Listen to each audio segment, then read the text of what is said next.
been read by Carolyn McCormick. Part 1. Nobody Cares. Chapter 1. It was just before 4 a.m. on a weekday morning. My mind was racing, even before Jacoby nosed our car up in front of the Lorenzo, a grungy, rent-by-the-hour tourist hotel on a block in San Francisco's Tenderloin district that's so forbidding even the sun won't cross the street. 3 black and whites were at the curb, and Conklin, the first officer, was taping off the area. "What have we got?" I asked him. "White male, Lieutenant. Late teens, bug-eyed, and done to a turn," Conklin told me. "Room 21. No signs of forced entry. Vic's in the bathtub, just like the last one." The stink of piss and vomit washed over us as Jacoby and I entered the hotel. No bellhops in this place, no elevators or room service either. Night people faded back into the shadows, except for one gray-skinned young prostitute who pulled Jacoby aside. "Give me $20, I heard her say. "I got a license plate." Jacoby peeled off a 10 in exchange for a slip of paper, then turned to the desk clerk and asked him about the victim. Did he have a roommate, a credit card, a habit? I stepped around a junkie in the stairwell and climbed to the second floor. The door to room 21 was open, and a rookie was standing guard at the doorway. "Evening, Lieutenant Boxer." "It's morning, Kirsty." "Yes, ma'am," he said, logging me in. It was darker inside the 12-by-12-foot room than it was in the hallway. The fuse had blown, and thin curtains hung like wraiths in front of the street-lit windows. I was working the puzzle, trying to figure out what was evidence, what was not, trying not to step on anything. There was too damned much of everything and too little light. I flicked my flashlight beam over the cracked vials on the floor, the mattress stained with old blood, the rank piles of garbage and clothing everywhere.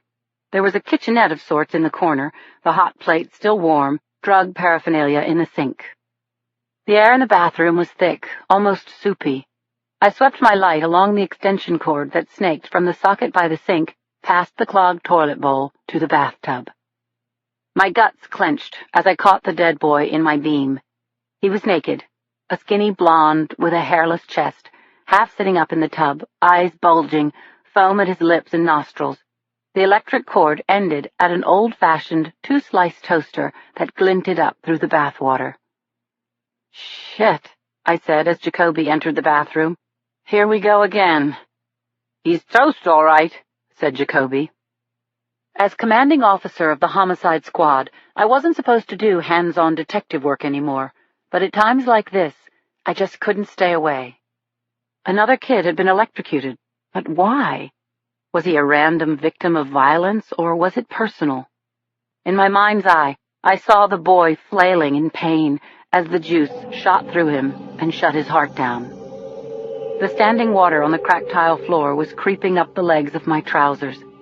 I lifted a foot and towed the bathroom door closed, knowing full well what I was going to see. The door whined with the nasal squeal of hinges that had probably never been oiled. 2 words were spray-painted on the door. For the second time in a couple of weeks, I wondered what the hell it meant. Nobody cares. Chapter 2. It looked like a particularly grisly suicide, except that the spray paint can was nowhere around. I heard Charlie Clapper and his CSU arrive and begin to unpack forensic equipment in the outer room.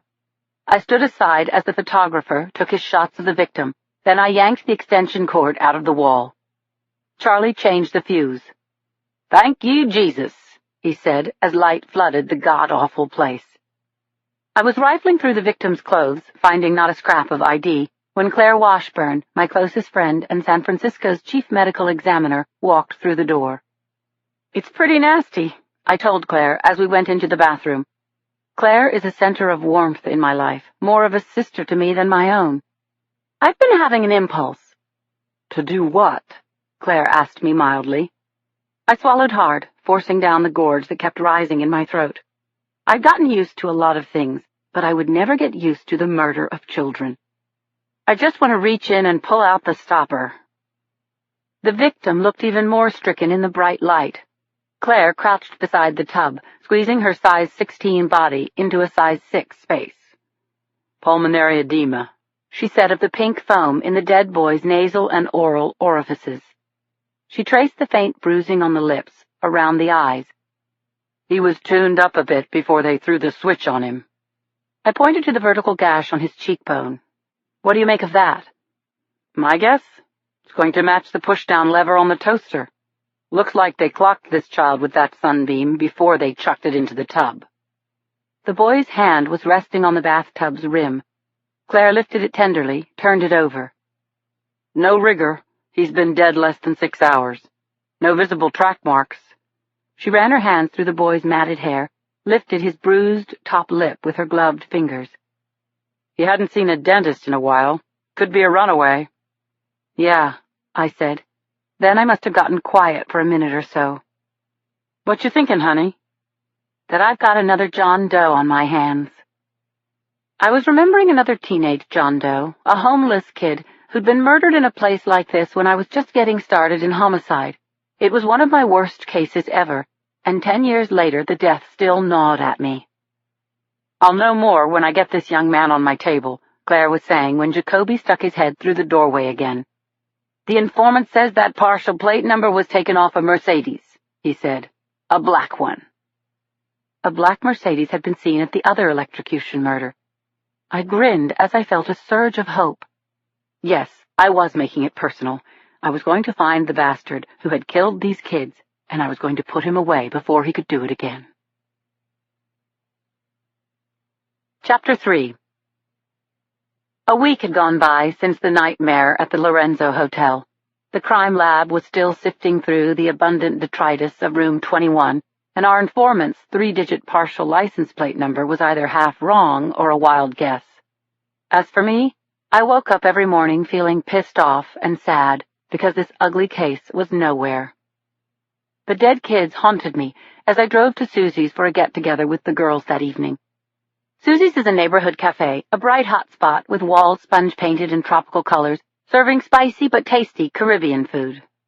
Jill, Claire, Cindy, and I had adopted this place as our sanctuary as well as our clubhouse.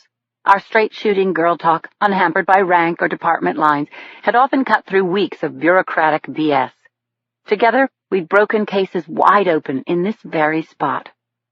I saw Claire and Cindy in our booth at the back. Claire was laughing at something Cindy had said, which happened a lot because Claire had a great laugh, and Cindy was a funny girl as well as a first-class investigative reporter for the Chronicle. Jill, of course, was gone. I want what you're having, I said as I slid into the booth next to Claire. There was a pitcher of margaritas on the table and 4 glasses, 2 of them empty. I filled a glass and looked at my friends, feeling that almost magical connection that we'd forged because of all we'd gone through together. Looks like you need a transfusion, Claire joked. I swear I do. Bring on the IV.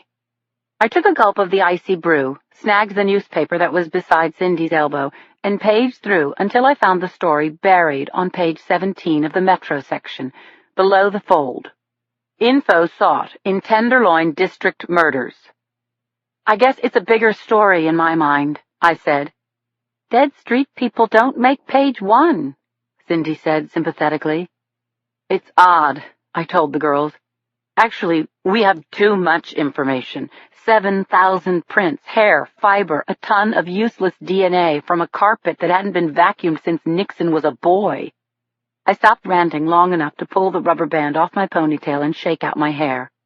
On the other hand, with all the potential snitches crawling through the Tenderloin district, all we have is one shitty lead. It sucks, Linz, said Cindy. Is the chief on your ass? Nope, I said, tapping the tiny mention of the Tenderloin district murders with my forefinger. As the killer says, nobody cares. Ease up on yourself, honey, Claire said. You'll get a bite into this thing. You always do. Yeah, enough about all this. Jill would give me hell for whining. She says, no problem, Cindy cracked, pointing to Jill's empty seat. We lifted our glasses and clinked them together. To Jill, we said in unison. We filled Jill's glass and passed it around in remembrance of Jill Bernhardt, a spectacular ADA and our great friend who'd been murdered only months ago. We missed her terribly and said so. In a while, our waitress, Loretta, brought a new pitcher of margaritas to replace the last. "You're looking chirpy," I said to Cindy, who jumped in with her news. She'd met a new guy, a hockey player who played for the Sharks in San Jose, and she was pretty pleased with herself. Claire and I started pumping her for details while the reggae band tuned up, and soon we were all singing a Jimmy Cliff song, plinking our spoons against the glassware. I was finally getting loose in Margaritaville when my Nextel rang. It was Jacoby. "Meet me outside, Boxer. I'm a block away. We've got a lead on that Mercedes." What I should have said was, "Go without me. I'm off duty." But it was my case, and I had to go. I tossed some bills down on the table, blew kisses at the girls, and bolted for the door. The killer was wrong about one thing. Somebody cared. Chapter 4. I got in the passenger side door of our unmarked gray Chevy sedan. "Where to?" I asked Jacoby. "The Tenderloin District," he told me. "A black Mercedes has been seen cruising around down there. Doesn't seem to fit in with the neighborhood." Detective Warren Jacoby used to be my partner. He'd handled my promotion pretty well, all things considered. He had more than 10 years on me and 7 more years in grade. We still partnered up on special cases, and even though he reported to me, I had to turn myself in. I had a few at Susie's. "Beers?" he asked. "Margaritas." "How many is a few?" He swung his large head toward me. 1.5, I said, not admitting to the third of the one I drank for Jill. "You all right to come along?" "Yeah, sure. I'm fine." "Don't think you're driving." "Did I ask?" "There's a thermos in back." "Coffee?" "No, it's for you to take a piss in if you've got to, because we don't have time for a pit stop." I laughed and reached for the coffee. Jacoby was always good for a tasteless joke. As we crossed onto 6th, just south of Mission, I saw a car matching the description in a 1-hour parking zone. "Look at Warren, that's our baby." "Good catch, Boxer." Apart from the spike in my blood pressure, there was a whole lot of nothing happening on 6th Street. It was a crumbling block of grimy storefronts and vacant SROs with blank plywood eyes. Aimless jaywalkers teetered, and street sleepers snored under their piles of trash. The odd bum checked out the shiny black car. "I hope to hell no one boosts that thing," I said. "Stands out like a Steinway in a junkyard." I called in our location, and we took up our position a half-block away from the Mercedes. I punched the plate number into our computer, and this time gongs went off, and it spit quarters. The car was registered to Dr. Andrew Cabot of Telegraph Hill. I called the hall and asked Cappy to check out Dr. Cabot on the NCIC database and call me back. Then Jacoby and I settled in for a long wait. Whoever Andrew Cabot was, he was definitely slumming. Normally, stakeouts are as fascinating as yesterday's oatmeal, but I was drumming the dash with my fingers. Where the hell was Andrew Cabot? What was he doing down here?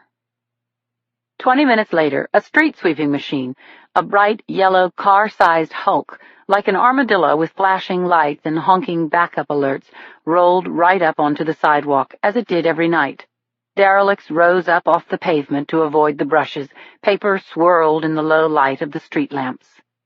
The sweeper blocked our view for a few moments, and when it had passed, Jacoby and I saw it at the same time.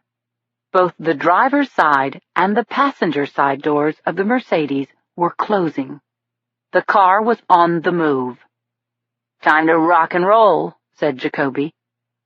We waited a few tense seconds as a maroon Camry got between us and our subject. I radioed dispatch. "We're following a black Mercedes, Queen Zebra Whiskey 26 Charlie, heading north on 6th toward Mission. Request units in the area." "Oh, shit!" It was meant to be a quick pullover, but without warning or apparent cause, the driver of the Mercedes floored it, leaving Jacoby and me in the freshly washed dust. Chapter 5. I watched in disbelief as the Mercedes' taillights became small red pinpoints, moving even farther into the distance as the Camry backed carefully into a parking space, hemming us in. I grabbed the mic and barked over the car's PA system. "Clear the street! Move over now!" "Fuck this," said Jacoby. He clapped the Kojak light onto the roof, and as our siren kicked in, we tore past the Camry, clipping its tail light. "Good one, Warren." We blew across the intersection at Howard Street, and I called in a code 33 to keep the radio band free for the pursuit.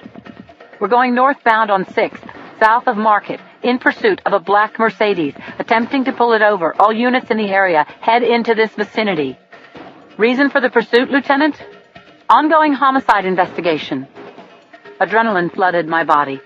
We were going to land this baby, and I prayed we wouldn't kill any bystanders in the process. Radio units sang out their locations as we crossed Mission against the light, going at least 60. I pressed my foot against virtual brakes as Jacoby gunned the Chevy across Market, the largest and busiest street in town, heavy now with buses, muni trains, and late commuter traffic.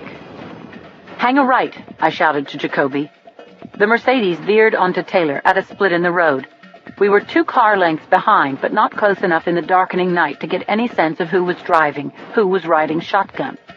We followed the car onto Ellis, heading west past the Hotel Coronado, where the first electrocution murder had happened. This was the killer's turf, wasn't it? The bastard knew these streets as well as I did.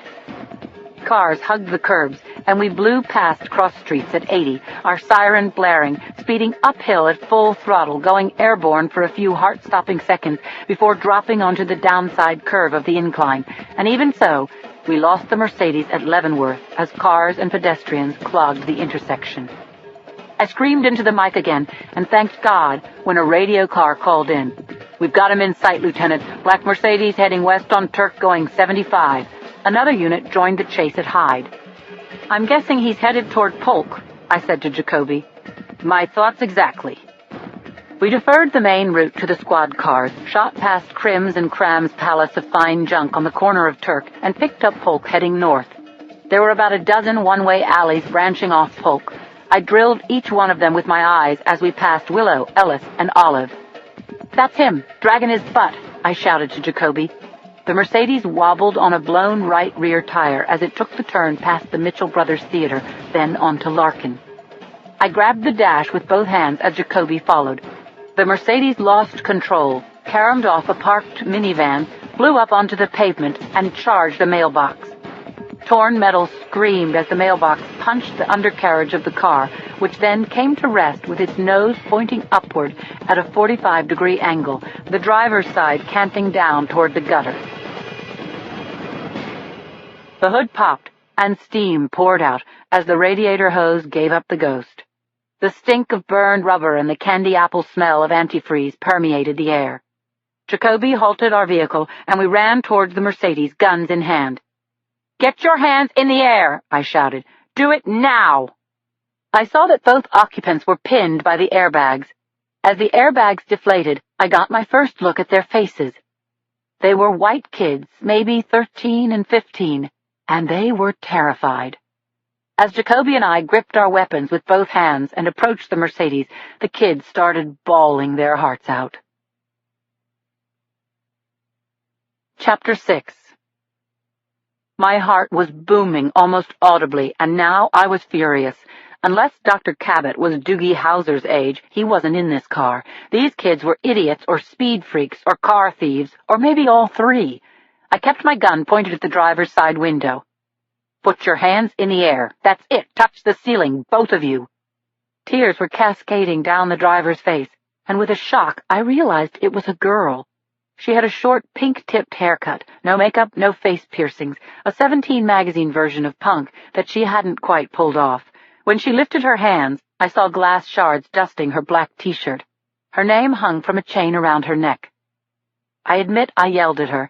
We'd just been through a chase that could have killed us all. "What the hell did you think you were doing, Sarah?" "I'm sorry," she wailed.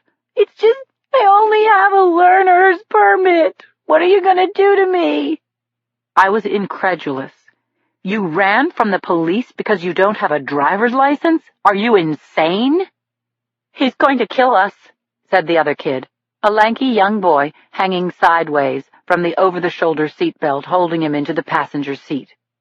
The boy had huge brown eyes and blonde hair falling across them. His nose was bleeding, probably broken from the slam he'd taken from the airbag. Tears dribbled down his cheeks. "Please don't tell. Just say the car was stolen or something and let us go home, please. Our dad's gonna really kill us." "Why is that?" Jacoby asked sarcastically. "He won't like the new hood ornament on his $60,000 car? Keep your hands where we can see them and get out real slow." "I can't. I'm stuck," cried the boy. He wiped his nose with the back of his hand, smearing blood across his face. Then he threw up on the console. Jacoby muttered, "Oh, shit," as our instincts to render aid took over. We holstered our revolvers. It took our combined strength to wrench open the ruined driver's side door. I reached in and shut off the ignition, and after that we eased the kids out of the vehicle and onto their feet. "Let's see that learner's permit, Sarah," I said. I was wondering if her father was Dr. Cabot, and if the kids were afraid of him for good reason. "It's here," Sarah said. "In my wallet." Jacoby was calling for an ambulance when the young girl reached inside her jacket pocket and pulled out an object so unexpected and so chilling, my blood froze. I yelled, "Gun!" a split second before she shot me. Chapter 7. Time seemed to slow, every second distinct from the one before it, but the truth is, everything happened in under a minute. I flinched, turning sideways as I felt the bullet's hard punch to my left shoulder. Then another shot slammed into my thigh. Even as I struggled to understand, my legs buckled and I fell to the ground. I reached a hand out toward Jacoby and saw his face register shock. I didn't lose consciousness. I saw the boy shoot Jacoby. Blam, blam, blam. Then he walked over and kicked my partner in the head. I heard the girl say, "Come on, Sammy, let's get out of here." I felt no pain, just rage. I was thinking as clearly as I had at any time in my life. They'd forgotten about me. I felt for my 9mm Glock, still at my waist, wrapped my hand around the grip, and sat up. "Drop your gun," I shouted, pointing my weapon at Sarah. "Fuck you, bitch," she yelled back. Her face was etched with fear as she leveled her .22 caliber and squeezed off 3 rounds. I heard them ping against the sidewalk all around me. It's notoriously hard to hit your target with a pistol, but I did what I was trained to do. I aimed for central mass, the center of her chest, and double-tapped. Boom, boom. Sarah's face crumpled as she blew backward. I tried to get to my feet, but only managed to rise to one knee. The bloody-faced boy was still holding a pistol in his hand. He pointed it at me. "Drop it," I screamed. "You shot my sister!" I aimed, double-tapped again. Boom, boom. The boy dropped his gun, his whole body going limp. He cried out as he fell. Chapter 8. There was a terrible hushed silence on Larkin Street. Then sounds kicked in. A radio played rap in the middle distance. I heard the soft moans of the boy. I heard police sirens coming closer. Jacoby wasn't moving at all. I called out to him, but he didn't answer. I unhooked my Nextel from my belt, and to the best of my ability, I called in. 2 officers down, 2 civilians down, need medical assistance, send 2 ambulances now. The dispatcher was asking me questions. Location, badge number, location again. "Lieutenant, are you okay? Lindsay, answer me." The sounds were fading in and out. I dropped the telephone and put my head down on the soft pavement. I'd shot children. Children. I had seen their shocked faces as they went down. Oh my God, what had I done? I felt hot blood pooling under my neck and around my leg. I played the whole thing over in my mind. This time, throwing the kids against the car, cuffing them, frisking them, being smart, being competent. We'd been inexcusably stupid, and now we were all going to die. Mercifully, darkness closed over me, and I shut my eyes.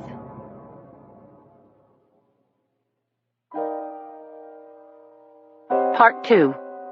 Unscheduled Vacation Time. Chapter 9. A man sat quietly in a nondescript gray car on Ocean Colony Road in the nicest section of Half Moon Bay, California. He wasn't the kind of man people would notice, even though he was out of place here, even though he had no legitimate business surveilling the people who lived in the white colonial house with the pricey cars in the driveway. The watcher held a camera that was no bigger than a book of matches up to his eye. It was a wonderful device with a gig of memory and a 10-time zoom.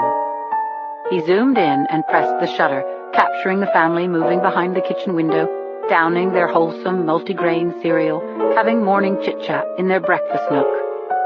At 8:06 on the dot, Caitlin O'Malley opened the front door. She was wearing a school uniform, a purple knapsack, and 2 watches, one on each wrist. Her long auburn hair positively shone. The watcher took Caitlin's picture as the teenager got into the passenger side of the black Lexus SUV in the driveway, and soon he heard the faint sounds of Rock FM. Placing his camera on the dash, the watcher took his blue notebook and a fine tip pen from the center console and made notes in a careful, nearly calligraphic hand. It was essential to get it all down. The truth demanded it. At 8:09, the front door opened again. Dr. Ben O'Malley was wearing a lightweight gray wool suit and a red bow tie that cinched the collar of his starched white shirt. He turned to his wife, Lauralee, pecked her on the lips, and then strode down the front path. Everyone was right on time. The tiny camera captured the images. Zit, zit, zit. The doctor carried a bag of trash to the blue recycling bin at the curb. He sniffed the air and looked up and down the street, sweeping his eyes across the gray car and its occupant without pausing. Then he joined his daughter in the SUV. Moments later, Dr. O'Malley backed out onto Ocean Colony Road and headed north toward Cabrillo Highway. The watcher completed his notes, then returned the notebook, the pen, and the camera to the console. He had seen them now. The girl in her freshly pressed uniform and clean white knee socks, lots of spirit showing in her pretty face. This so touched the watcher that tears gathered in his eyes. She was so real, so different from her father, the doctor, in his bland, everyday citizen's disguise. But there was one thing he did like about Dr. Ben O'Malley. He liked his surgical precision. The watcher was counting on that. He just hated to be surprised. Chapter 10. A voice in my head yelled, "Hey, Sarah!" I came awake with a jolt and reached for my gun, only to find that I couldn't move at all. A dark face loomed over me, lit from behind with a hazy white glow. "The Sugar Plum Fairy," I blurted. "I've been called worse," she laughed. It was Claire. I was on her table, and that meant I was a goner for sure. "Claire, can you hear me?" "Loud and clear, baby." She hugged me gently, wrapping me in a mother's embrace. "Welcome back." "Where am I?" "San Francisco General, recovery room," Claire said. The fog was lifting. I remembered the dark chill of Larkin Street, those kids. Jacoby was down. "Jacoby," I said, reaching out to Claire with my eyes. "Jacoby didn't make it." "He's in the ICU, honey. He's fighting hard." Claire smiled at me. "Look who's here, Lindsay. Just turn your head." It took tremendous effort, but I rolled my heavy head to the right, and his handsome face came into view. He hadn't shaved, and his eyelids were weighted with fatigue and worry, but just seeing Joe Molinari made my heart sing like a flippin' canary. "Joe, you're supposed to be in D.C. "I'm right here, sweetie. I came as soon as I heard." When he kissed me, I felt his tears on my cheeks. I tried to tell him that I felt all broken inside.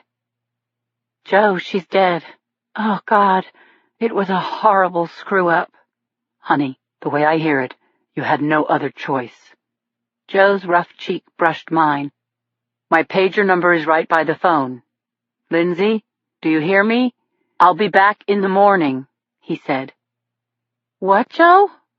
What did you say?" "Try to get some sleep, Lindsay." "Sure, Joe. I will." Chapter 11. A nurse named Heather Grace, a saint if ever there was one, had secured a wheelchair for me. I sat in the wheelchair beside Jacoby's bed as the late afternoon light poured through the window in the ICU and pooled on the blue linoleum floor. 2 bullets had tunneled through his torso. One had collapsed a lung, the other had punctured a kidney, and the kick he'd taken to the head had broken his nose and turned his face a brilliant shade of eggplant. This was my third visit in as many days, and though I'd done my best to cheer him, Jacoby's mood remained unrelentingly dark. I was watching him sleep when his swollen eyes flickered open to slits. "Hey, Warren." "Hey, Slick." "How you feeling?" "Like the world's biggest horse's ass." He coughed painfully, and I winced in sympathy. "Take it easy, bud." "It sucks, Boxer." "I know." "I can't stop thinking about it, dreaming about it." He paused, touched the bandages over his nose. "That kid popping me while I stood there holding my dick." I think it was your cell phone, Jacoby." He didn't laugh. That was bad. No excuse for it.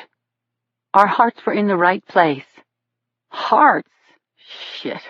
Next time, less heart. More brains. He was right, of course. I was taking it all in, nodding, adding a few strokes in my own mind. Like, would I ever feel right with a gun in my hand again? Would I hesitate when I shouldn't? Shoot before thinking? I poured Jacoby a glass of water, stuck in a striped straw. I blew it. I should have cuffed that kid. Don't even start, Boxer. It's we shoulda. And you probably saved my life. There was a flash of movement in the doorway. Chief Anthony Trachio's hair was slicked across his head, his off-duty clothes were plain and neat, and he was gripping a box of candy. He looked like a teenager coming to pick up his first date. Well, not really. "Jacoby, Boxer, glad I caught you two together.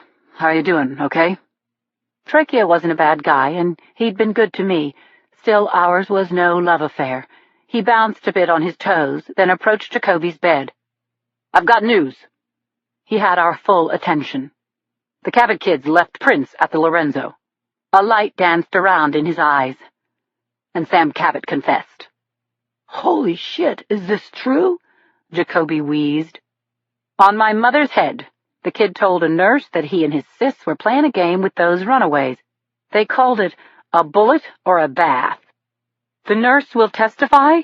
I asked. "Yes, indeed, swore to me herself." "A bullet or a bath? Those little fuckers," Jacoby snorted. "A game."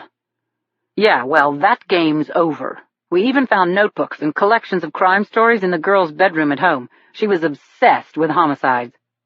Listen, you two get well, okay? Don't worry about nothing. Oh, this is from the squad," he said, handing me the Ghirardelli chocolates and a get-well card with a lot of signatures. "We're proud of you both." We talked for another minute or so, passing along thanks to our friends at the Hall of Justice. When he was gone, I reached out and took Jacoby's hand. Having almost died together had forged an intimacy between us that was deeper than friendship. "Well, the kids were dirty," I said. "Yeah, break out the champagne." I couldn't argue with him. That the Cabot kids were murderers didn't change the horror of the shooting, and it didn't change the notion I'd been harboring for days. "I'll tell you something, Jacoby. I'm thinking of giving it up, quitting the job." "Come on, you're talking to me." "I'm serious." "You're not gonna quit, Boxer." I straightened a fold in his blanket, then pushed the call button so a nurse would come and roll me back to my room. "Sleep tight, partner." "I know. Don't worry about nothing." I leaned over and kissed his stubbly cheek for the first time ever. I know it hurt to do it, but Jacoby actually smiled. Chapter 12. It was a day that had been ripped from the pages of a child's coloring book. Bright yellow sun, birds tweeting, and the flowery smell of summer everywhere. Even the pollarded trees on the hospital green had sprouted flamboyant hands of leaves since I'd last been outside 3 weeks before.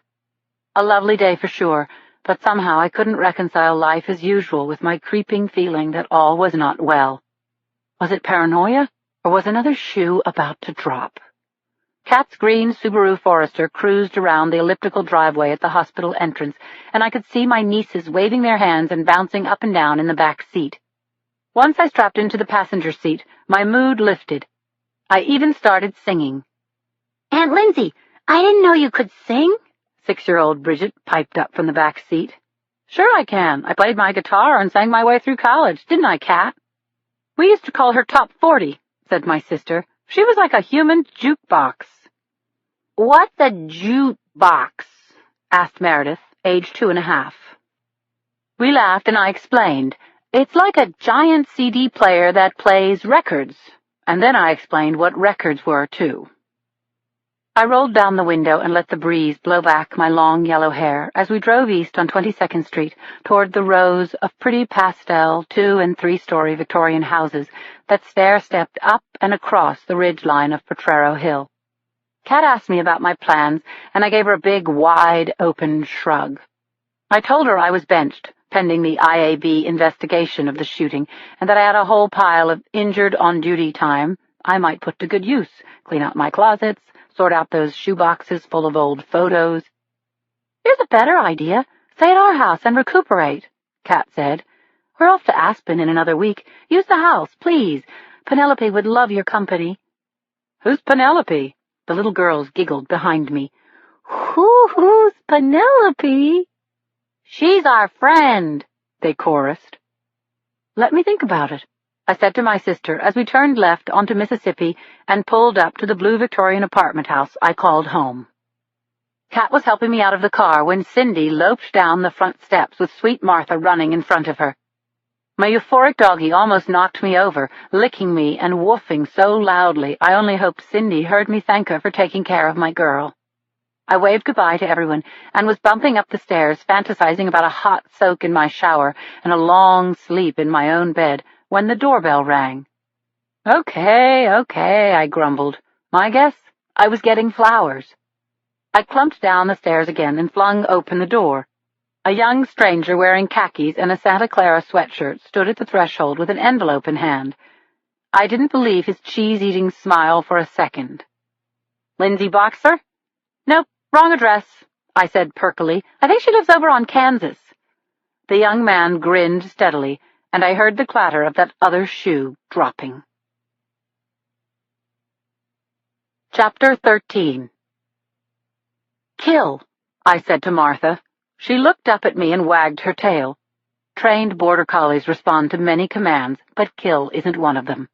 I took the envelope from the kid, who backed away with his hands in the air. I slammed the door shut with my cane. Upstairs in my apartment, I took what was clearly a legal notice out to the glass and tubular steel table on my terrace, which had a staggering view of San Francisco Bay. I carefully eased my sorry butt into a chair. Martha settled her head onto my good thigh, and I stroked her as I stared out across the hypnotic swells of glinting water. The minutes ticked by, and when I couldn't stand it any longer, I opened the envelope and unfolded the document. Legalese jumped all around the writ, summons, and complaint as I tried to find the point of it. It wasn't that hard. Dr. Andrew Cabot was suing me for, quote, wrongful death, excessive use of force, and police misconduct, unquote. He was asking for a preliminary hearing in a week's time in order to attach my apartment, my bank account, and any worldly goods I might attempt to hide before the trial. Cabot was suing me. I felt hot and cold at the same time as a sense of profound injustice roared through me. I replayed the whole scene again. Yes, I'd made a mistake by trusting those kids, but excessive force, police misconduct, wrongful death? Those murdering kids had had guns. They'd shot me and Jacoby while our weapons were holstered. I'd ordered them to drop their guns before I returned fire. Jacoby was my witness. This was a clear-cut case of self-defense. Crystal clear. But I was still scared. No, actually, I was petrified. I could see the headlines now. The public would set up a howl. Sweet-faced little kids gunned down by a cop. The press would lap it up. I would be pilloried on court TV. In a minute or so, I would have to call Tracheo, get legal representation, marshal my forces. But I couldn't do anything yet.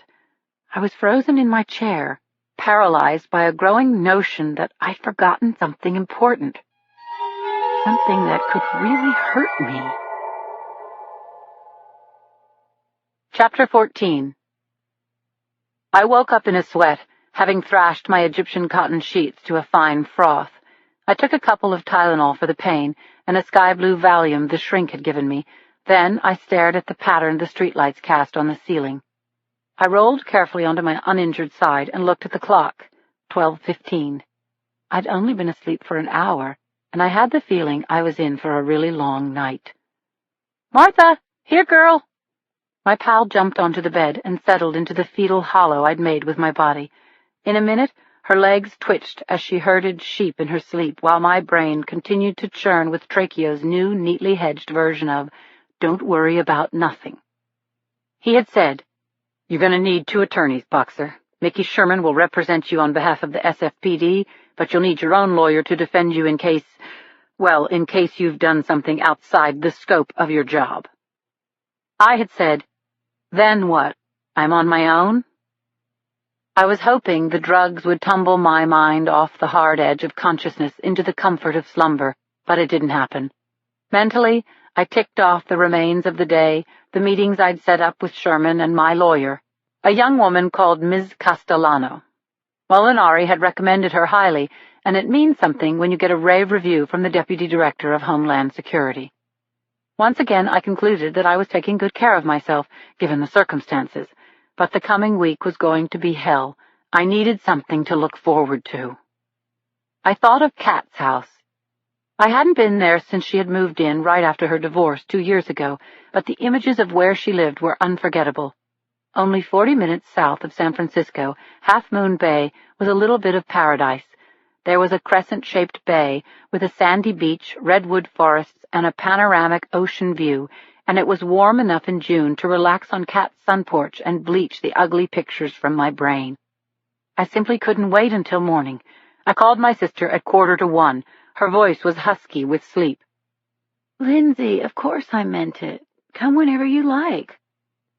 I fixed my thoughts on Half Moon Bay, but every time I nodded off dreaming of paradise, I snapped awake, my heart racing like a cyclotron.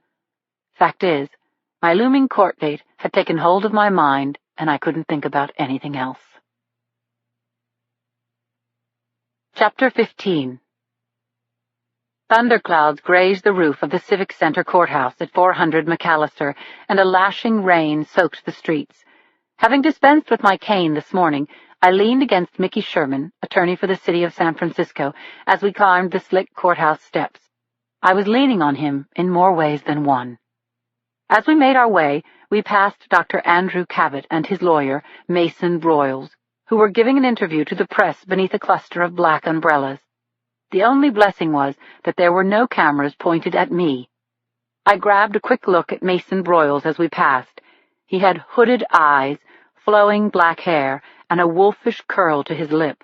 I heard him say something about Lieutenant Boxer's savagery, and I knew he was going to gut me if he could. As for Dr. Cabot, grief had turned his face to a mask of stone. Mickey pushed open one of the heavy steel and etched glass doors, and we entered the foyer of the courthouse. Mickey was a cool old hand, respected for his doggedness, street smarts, and considerable charm. He loathed losing, and rarely did. "Look, Lindsay," he said, furling his umbrella. "He's grandstanding because we have a great case. Don't let him get to you. You have a lot of friends out there." I nodded, but I was thinking about how I put Sam Cabot in a wheelchair for life and his sister in the Cabot family plot for eternity. Their father didn't need my apartment or my pathetic little bank account. He wanted to destroy me, and he'd hired just the guy to do it. Mickey and I took the back stairs and slipped into courtroom C on the second floor. In a few minutes, it was all going to happen inside this small, plain room with gray painted walls and a window looking out onto an alley. I'd stuck an SFPD pin on the lapel of my navy blue suit so I'd look as official as possible without wearing a uniform. As I took a seat beside him, I reviewed Mickey's instructions. "When Broyles questions you, don't give long explanations. Just a yes, sir, no, sir. That's it. He's going to try to provoke you to show that you got a quick temper, and that's why you pulled the trigger." I had never thought of myself as an angry person, but I was angry now. It had been a righteous shoot, and now I felt like a target again. As the rows of seats filled with spectators, I was conscious of the chatter building behind me. "That's the cop who shot the kids. That's her." Suddenly, there was a reassuring hand on my shoulder. I turned, and my eyes watered when I saw Joe. I put my hand over his, and at the same time my eyes caught those of my other lawyer, a young Japanese-American woman with the unlikely name of Yuki Castellano. We exchanged hellos as she took her place beside Mickey. The rumble in the courtroom cut out suddenly as the bailiff called out, "All rise!" We stood as Her Honor, Rosa Algieri, took the bench. Judge Algieri could dismiss the complaint and I could walk out of the courtroom, heal my body and soul, resume my life. Or she could send the case forward, and I'd be facing a trial that could cost me everything I cared about. "You okay, Lindsay?" "Never better," I said to Mickey. He caught the sarcasm and touched my hand. A minute later, my heart started hammering. Mason Broyles rose to make his case against me. Chapter 16. Cabot's lawyer shot his cuffs and stood silently for so long you could have twanged the tension in the room like a guitar string. Someone in the gallery coughed nervously. "The plaintiff calls Chief Medical Examiner Dr. Claire Washburn," said Broyles at last. I wanted to wave, smile, wink, something, but of course all I could do was watch. Broyles warmed up with a few easy lobs across the plate. But from then on, it was fastballs and knuckle curves all the way. "On the evening of May 10th, did you perform an autopsy on Sarah Cabot?" Broyles asked. "I did." "What can you tell us about her injuries?" All eyes were fixed on Claire as she flipped through a leather-bound notepad before speaking again. "I found 2 gunshot wounds to the chest pretty close together. Gunshot wound A was a penetrating gunshot wound situated on the left upper outer chest, 6 inches below the left shoulder and 2.5 inches left of the anterior midline." Claire's testimony was crucial, but still my mind drifted out of the courtroom and into the past. I saw myself standing in a dusky patch of streetlight on Larkin Street. I watched Sarah take her gun out of her jacket and shoot me. I fell, rolled into a prone position. "Drop your gun!" "Fuck you, bitch!" I fired my gun twice, and Sarah fell, only yards from where I lay. I'd killed that girl, and although I was innocent of the charges against me, my conscience was guilty, guilty, guilty. I listened to Claire's testimony as she described the second shot, which had gone through Sarah's sternum. "It's what we call a K5, said Claire. "It went through the pericardial sac, continued on through the heart, and terminated in thoracic vertebra number 4, where I retrieved a semi-jacketed copper-colored 9mm projectile." "Thank you, Dr. Washburn. I'm finished with this witness, Your Honor." Mickey put his hands flat on the defense table and came to his feet. "Dr. Washburn, did Sarah Cabot die instantly?" "I'd say so, within a heartbeat or two. Both of those gunshot wounds perforated the heart." "Uh-huh. And, Doctor, had the deceased recently fired a gun?" "Yes. I saw some darkening at the base of her index finger that would be consistent with cylinder flare." "How do you know that that's gunshot residue?" "The way you know your mother's your mother," Claire said, her eyes twinkling. "Because that's what she looks like." She paused for the laughter to subside, then she continued, "Besides which, I photographed that smudging, documented it, and did a gunshot wound residue test, which was submitted to the laboratory and came back positive." "Could the deceased have shot Lieutenant Boxer after she herself was shot?" "I don't see how a dead girl could shoot anyone, Mr. Sherman." Mickey nodded. "Did you also note the trajectory of those gunshot wounds, Dr. Washburn?" "I did. They were fired upward at angles of 47 and 49 degrees. So to be absolutely clear, Doctor, Sarah Cabot shot Lieutenant Boxer first, and the lieutenant returned fire upward from where she lay on the ground. In my opinion, yes, that's how it happened."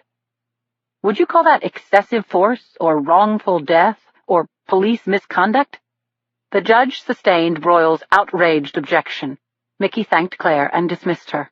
He was smiling as he came toward me. My muscles relaxed, and I even returned Mickey's smile. But the hearing was just beginning. I felt a shock of fear when I saw the look in Mason Broyles's eyes.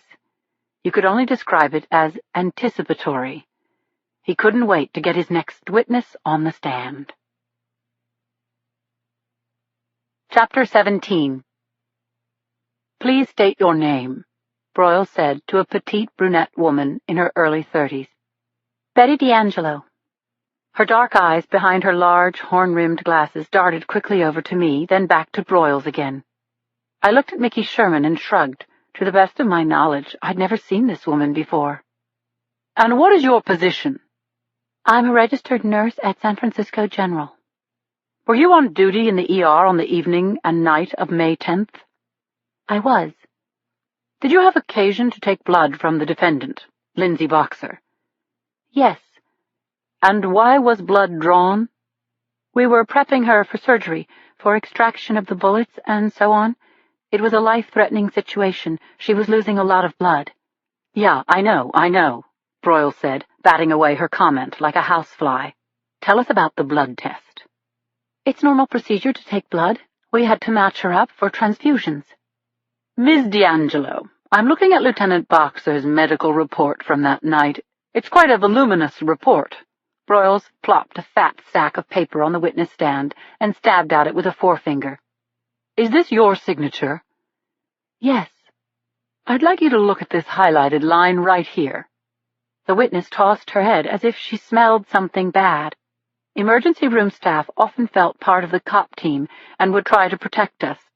I didn't get it, but this nurse plainly wanted to duck Broyles's questions. "Can you tell me what this is?" Broyles asked the witness. "This? You mean the ETOH?" "That stands for ethyl alcohol content, is that right?" "It could." "It could? What else could it stand for?" "That's what it stands for." "What does .08 mean?" It's a measurement." Broyles smiled and lowered his voice to a purr. "Doesn't that refer to the level of alcohol in a person's system?" "Well, it could." "Ms. D'Angelo, it's the level of alcohol in the person's system. And .08, that's drunk. Isn't that right? Yes or no?" "Yes." I felt like my head had been struck with a sledgehammer. My God, those fucking margaritas at Susie's. I felt the blood drain from my face and I almost fainted. Mickey turned to me, the expression on his face demanding, "Why didn't you tell me?" I looked at my attorney, open-mouthed and absolutely sick with remorse. I could hardly bear Mickey's look of incredulity as, armed with nothing but his wits, he leaped to his feet and approached the witness. Chapter 18. There were only 12 rows of seats in courtroom C in the San Francisco Civic Courthouse and no jury box. It would have been hard to find a courtroom more intimate than this one. I don't think anyone breathed during Mickey's walk to the witness stand. He greeted Ms. D'Angelo, who looked relieved to be off the hot seat Mason Broyles had fired up for her. "I only have a couple of questions," he said. "It's common practice to use ethyl alcohol swabs to clean the wounds, isn't it? Couldn't that alcohol have been confused with the blood alcohol?" Betty D'Angelo looked like she wanted to cry. "Well, we use alcohol-free swabs in the ER just so we can prevent that kind of mistake." Mickey brushed off the response and turned to the judge. He asked for a recess, and it was granted. The reporters bolted for the doors, and in the relative privacy, I apologized with all my heart. "I feel like a real schmuck," he said, not unkindly. "I saw that medical report, and I didn't notice the ETOH." "I just completely forgot until now," I said. "I must have blanked it out." I told Mickey that I'd been off duty when Jacoby called me at Susie's. I told him what I had had to drink, and that if I wasn't straight when I got into the car, the adrenaline rush of the car chase had been completely sobering. "You usually have a couple of drinks with dinner?" Mickey asked me. "Yes, a few times a week." "Well, there you go. Drinks at dinner were an ordinary occurrence. Then comes a major trauma. You were shot, you were in pain, you could have died. You killed someone, and that's what you've been obsessing about. Half of all shooting victims block out the incident entirely. You've done fine, considering what you've been through." I let out a sigh. What now? Well, at least we know what they have. Maybe they'll put Sam Cabot on the stand, and if they give me a chance at that little bastard, we'll come out on top. The courtroom filled once more, and Mickey went to work. A ballistics expert testified that the slugs taken from my body matched those fired from Sarah Cabot's gun, and we had Jacoby's videotaped deposition from his hospital bed. He was my witness on the scene. Although in obvious pain from his gut wound, Jacoby testified about the night of May 10th. First, he described the car crash. "I was calling for an ambulance when I heard the shots," he said. "I turned and saw Lieutenant Boxer go down. Sarah Cabot shot her twice, and Boxer didn't have a gun in her hand. Then the boys shot me with a .38 revolver." Jacoby's hand gingerly spanned his taped torso. "That's the last I remember before the lights went out." Jacoby's account was good, but it wouldn't be enough to overturn the margaritas. Only one person could help me now. I was wearing her clothes, sitting in her chair. I was queasy and my wounds throbbed. I honestly didn't know if I could save myself or if I would make everything worse. My lawyer turned his warm brown eyes on me, as if to say, "Steady, Lindsay." I wobbled to my feet as I heard my name echo through the courtroom. Mickey Sherman had called me to the stand. Chapter 19. I'd been a witness dozens of times during my career, but this was the first time I'd had to defend myself. All my years of protecting the public, and now I had a bullseye on my back. I was raging inside, but I couldn't let it show. I got to my feet, swore to God on an old worn Bible, and placed my fate in the hands of my attorney. Mickey cut straight to the chase. "Lindsay, were you drunk on the night of May 10th? The judge broke in. "Mr. Sherman, please don't refer to your client by her first name." "Okay, Lieutenant, were you drunk that night?" "No." "Okay, let's back up. Were you on duty that night?" "No, my shift was over at 5 p.m. Mickey took me through the events of that night in excruciating detail, and I told it all. I talked about that drink and a half I'd had at Susie's and getting the call from Jacoby. I stated that I told Jacoby the truth when I said that I was good to go along that night. When Mickey asked why I'd responded to the call when I was off duty, I said, "I'm a cop 24 hours a day. When my partner needs me, I'm there." "Did you locate the car in question?" Mickey asked me. "We did." "And what happened then?" "The car took off at high speed, and we chased it. 8 minutes later, the car went out of control and crashed." "After the crash, when you saw that Sarah and Sam Cabot were in medical distress, were you afraid of them?" "No, they were kids. I figured they'd stolen the car or made some other bad decision. Happens every day." "So what did you do?" Detective Jacoby and I put away our guns and tried to render aid. "At what point did you pull out your gun again?" "After Detective Jacoby and I had both been shot, and before warning the suspects to drop their weapons." "Thank you, Lindsay. I have no further questions." I reviewed my testimony and gave myself a passing grade. I looked across the room and saw Joe smile and nod even as Mickey turned away from me. "Your witness," he said to Mason Broyles. Chapter 20. A silence stretched between me and Broyles, who sat staring at me for so long I wanted to scream. Voices rippled across the small gray room until the judge banged her gavel and jolted Broyles into action. I looked straight into his eyes as he approached. "Tell us, Lieutenant Boxer, what are the proper police procedures for a felony stop?" "Approach with guns drawn, get the suspects out of their car, disarm them, cuff them, get the situation safely under control." "And is that what you did, Lieutenant?" "We did approach with guns drawn, but the occupants couldn't get out of the car without assistance. We put our guns away in order to free them from the vehicle." "You violated police procedures, didn't you?" "We had an obligation to render aid." "Yes, I know. You were trying to be kind to the kids. But you're admitting that you didn't follow police procedures, correct?" "Look, I made a mistake," I blurted. "But those kids were bleeding and vomiting. The car could have caught fire." "Your Honor!" "Please limit your answers to the question, Lieutenant Boxer. the judge said. I sat back hard in the chair. I'd seen Broyles operate many times before in the courtroom and recognized his genius for finding his opponent's pressure point. He'd just fingered mine. I was still blaming myself for not cuffing those kids, and Jacoby, with more than 20 years on the force, had been suckered too. But Christ, you can only do what you can do. I'll rephrase that, Broyles said offhandedly. Do you always try to follow police procedures? Yes. So what's the police policy about being intoxicated on the job? Objection! Mickey shouted, leaping to his feet. There's evidence that the witness had been drinking, but there's no evidence that she was intoxicated. Broyles smirked and turned his back to me. I have nothing further, Your Honor. I felt huge wet circles under my arms. I stepped down from the witness stand, forgetting about my leg injury until the pain called it sharply to my attention. I limped back to my seat, feeling worse than I had before. I turned to Mickey, who smiled his encouragement, but I knew the smile was fake. His brow was corrugated with worry.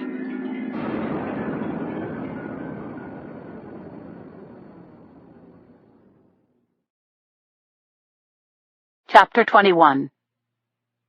I was shaken by the way Mason Broyles had flipped the events of May 10th and placed the blame on me. He was good at his job, that slime, and it took all my strength to park my face in neutral and sit calmly as Broyles made his closing argument.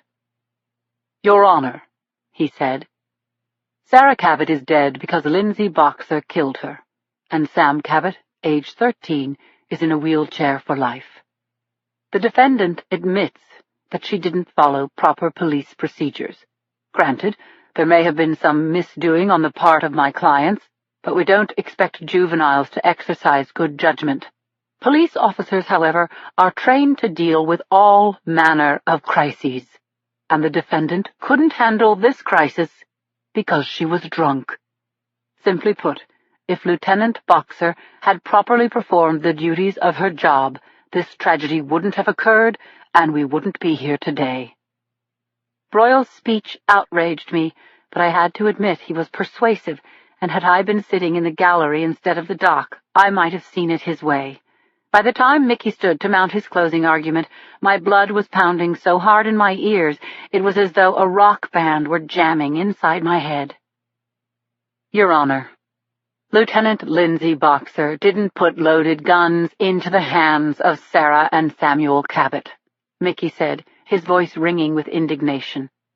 They did that themselves. They shot unarmed police officers without provocation, and my client returned fire in pure self-defense. The only thing she's guilty of is being too kind to citizens who showed her no kindness in return. In all fairness, Your Honor, this suit should be dismissed, and this fine officer allowed to return to her duties without blame or blemish to her distinguished service record. Mickey finished his summation sooner than I had expected. A gap opened behind his last ringing words, and my fear poured in.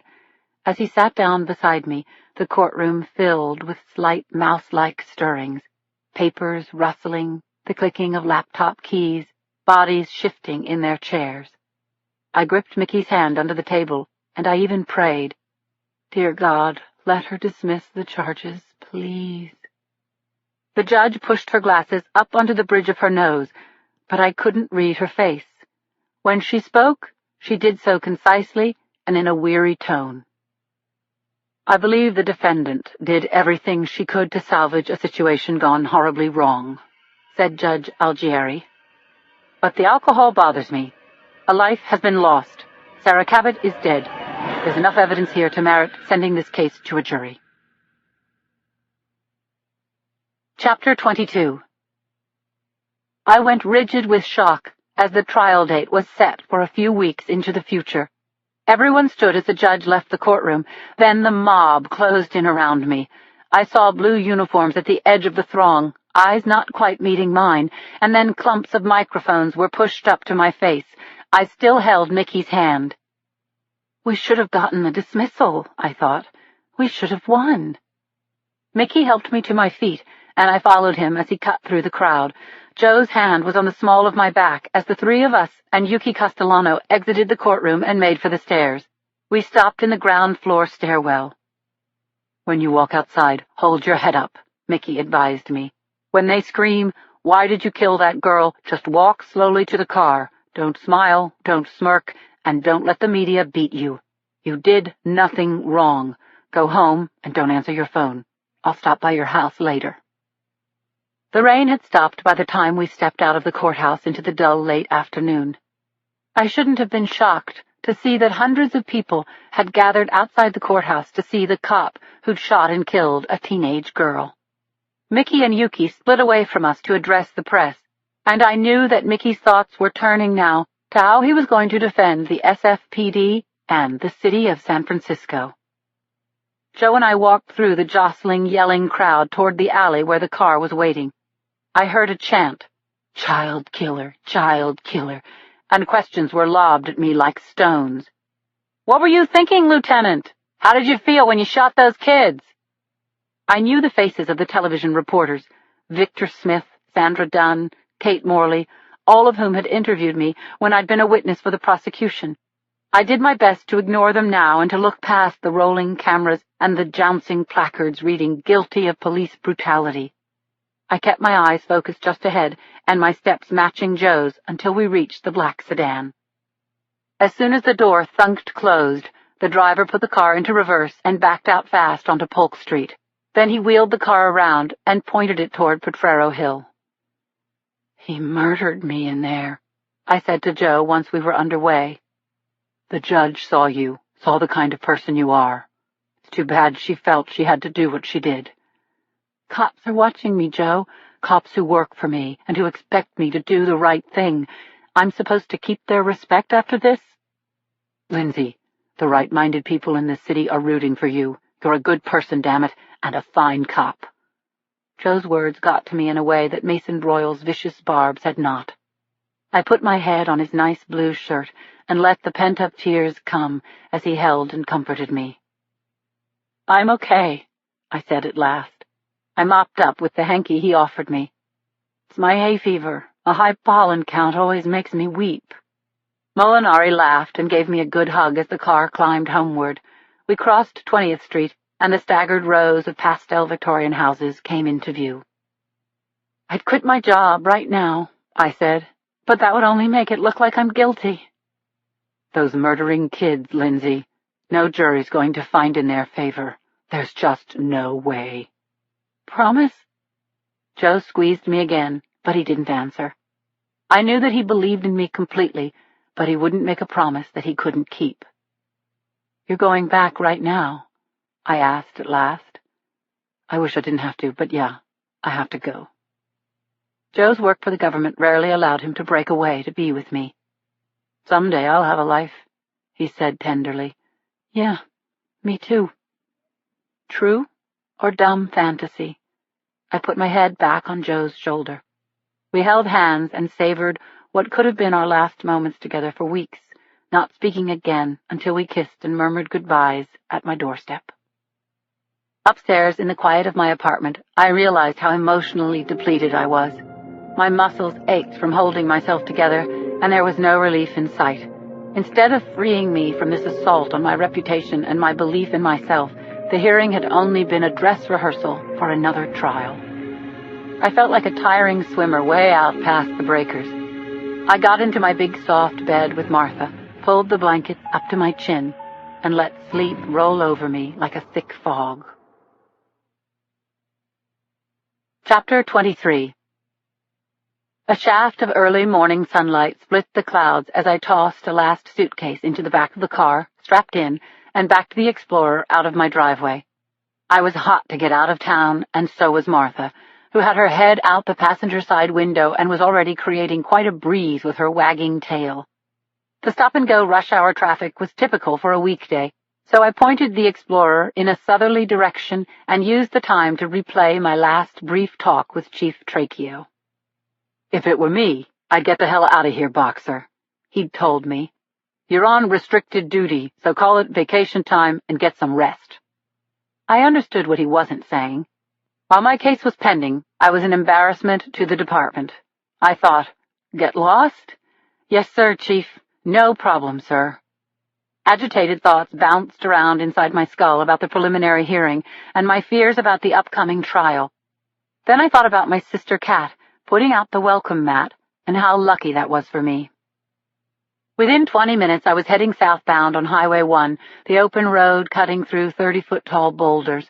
The waves of the Pacific pounded the rocky incline to my right, and great green mountains rose high on my left. "Hey, Boo," I said, calling my dog by her pet name. "This is what's called a vacation. Can you say vacation?" Martha turned her sweet face and gave me a loving brown-eyed look, then put her nose back into the wind and resumed her joyous surveillance of the coastal route.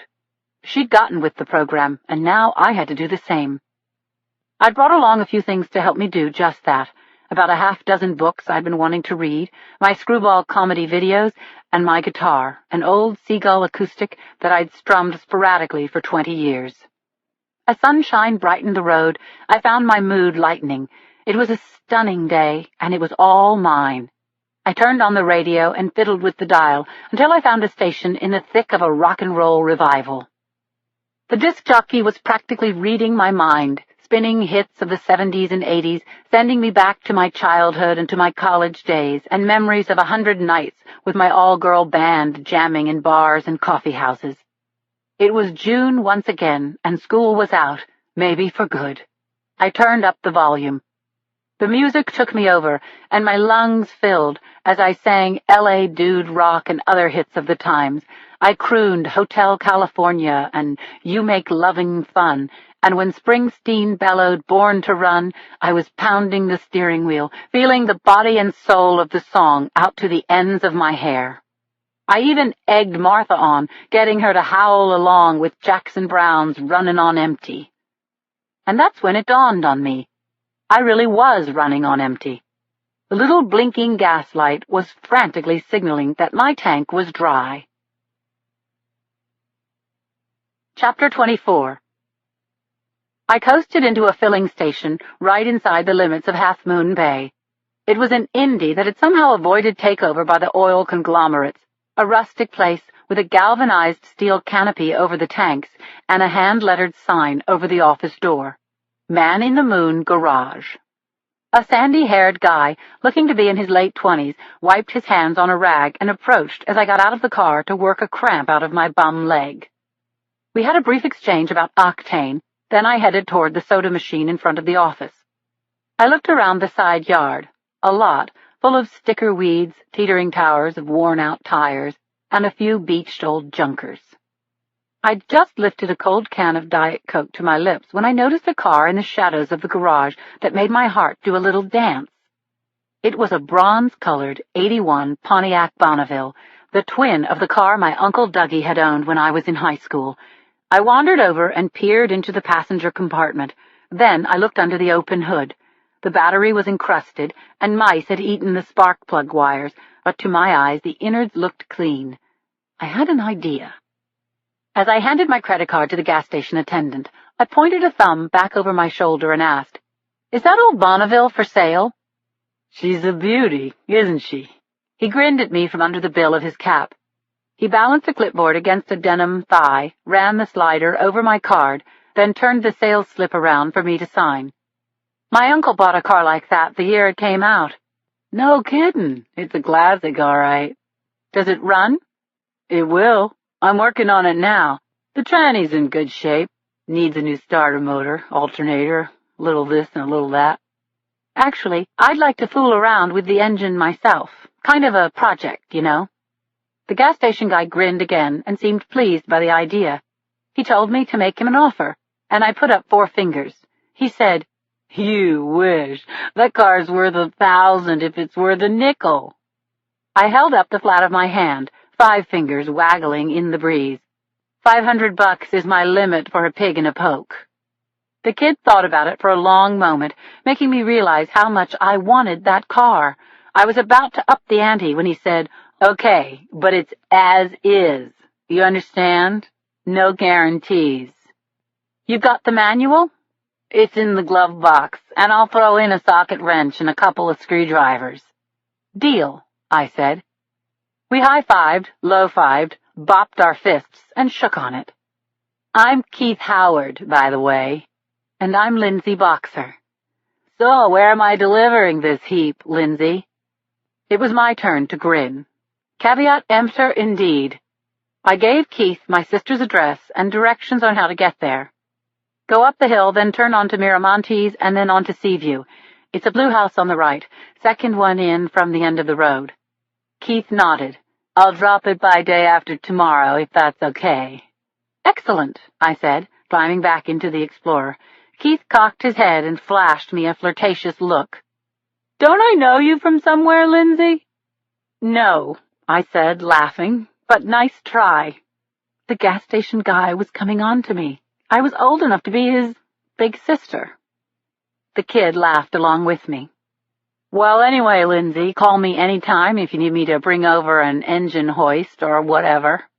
Okay, I'll do that, I said, meaning just the opposite. But I was still smiling as I honked the horn goodbye.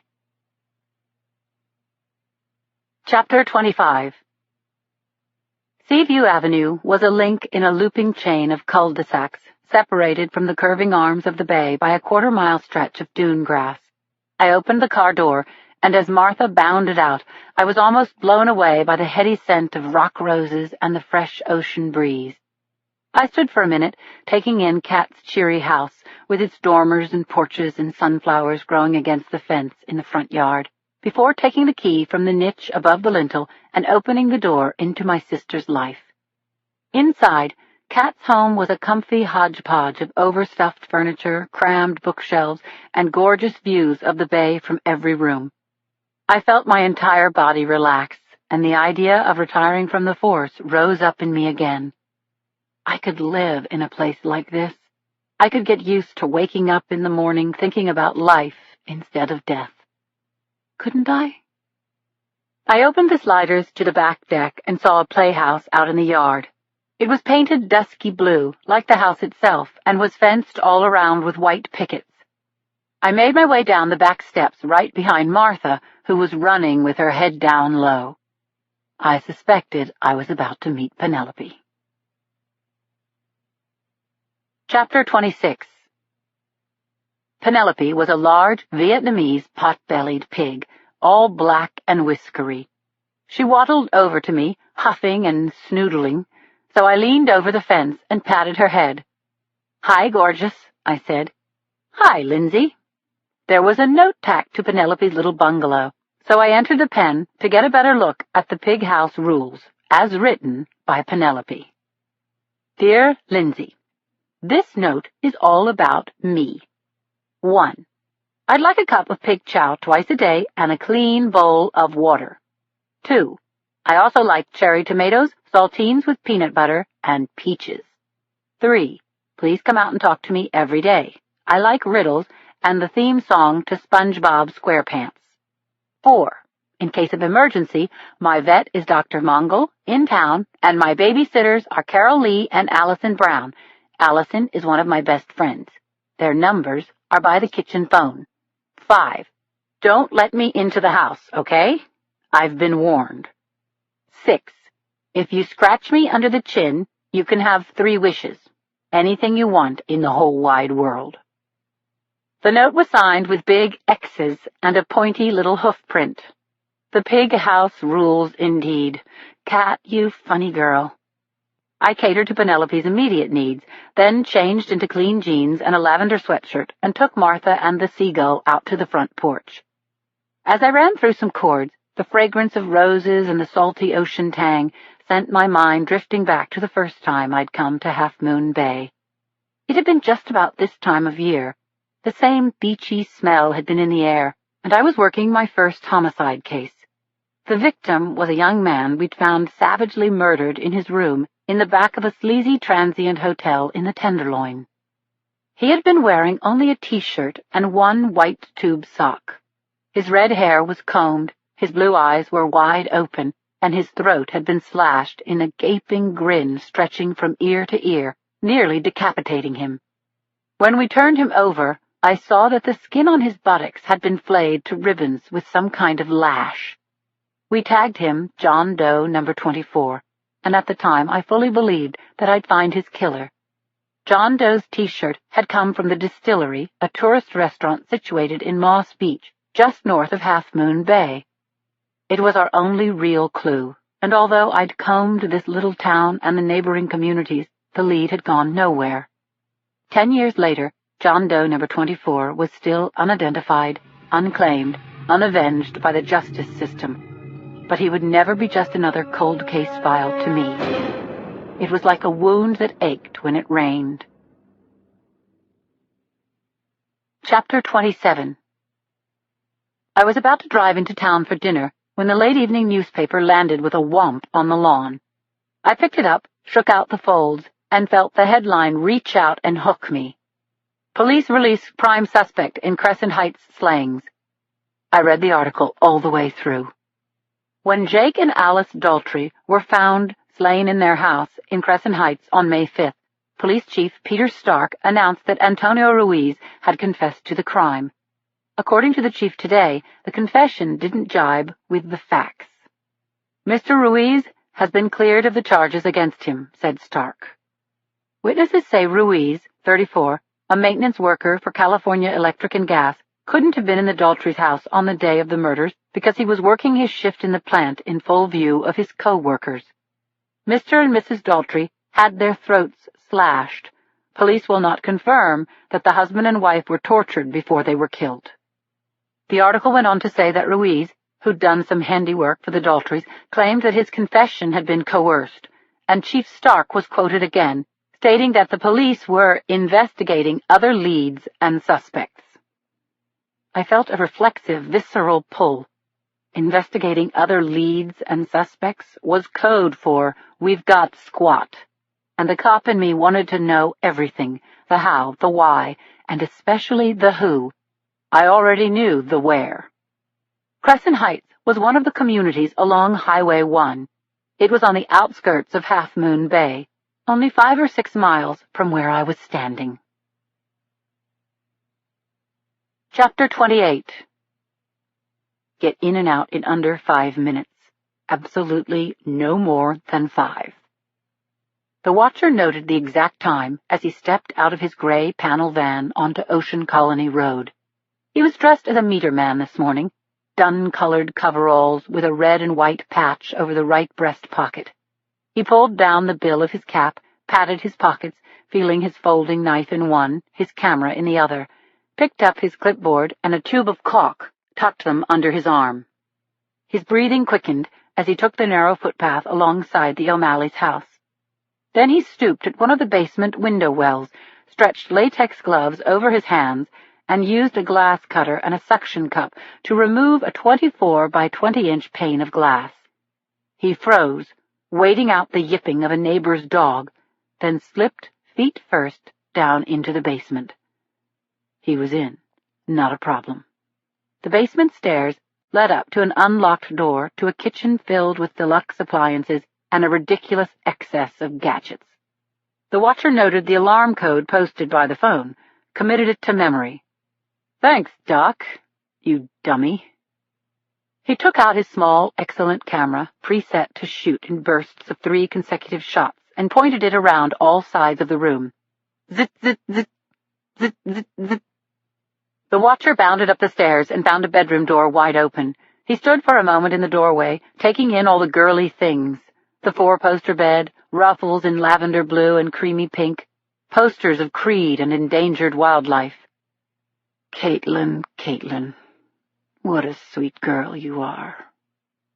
He pointed the camera at her vanity table, zit, zit, zit, capturing images of lipsticks and perfume bottles, the open box of tampons. He sniffed the girly scents, ran his thumb across her hairbrush, pocketed a long strand of red gold hair from the bristles. Leaving the girl's room, the watcher entered the adjacent master bedroom. It was draped in rich colors, redolent with the smell of potpourri. There was a supersized plasma screen TV at the foot of the bed. The watcher pulled open the night table, rifled through it, and found a 6 packets of photographs wrapped in rubber bands. He undid one of the packets and fanned the photos out like a deck of cards. Then he returned the packet and closed the drawer. He took a slow pan around the room, with his camera whirring. That's when he noticed the little glass eye, smaller than a shirt button, glittering from the closet door. He felt a thrill of fear. Was he being taped? He pulled open the closet door and found the video recorder on a shelf at the back wall. The on-off button was in the off position. The machine wasn't recording. The watcher's fear lifted. He was elated now.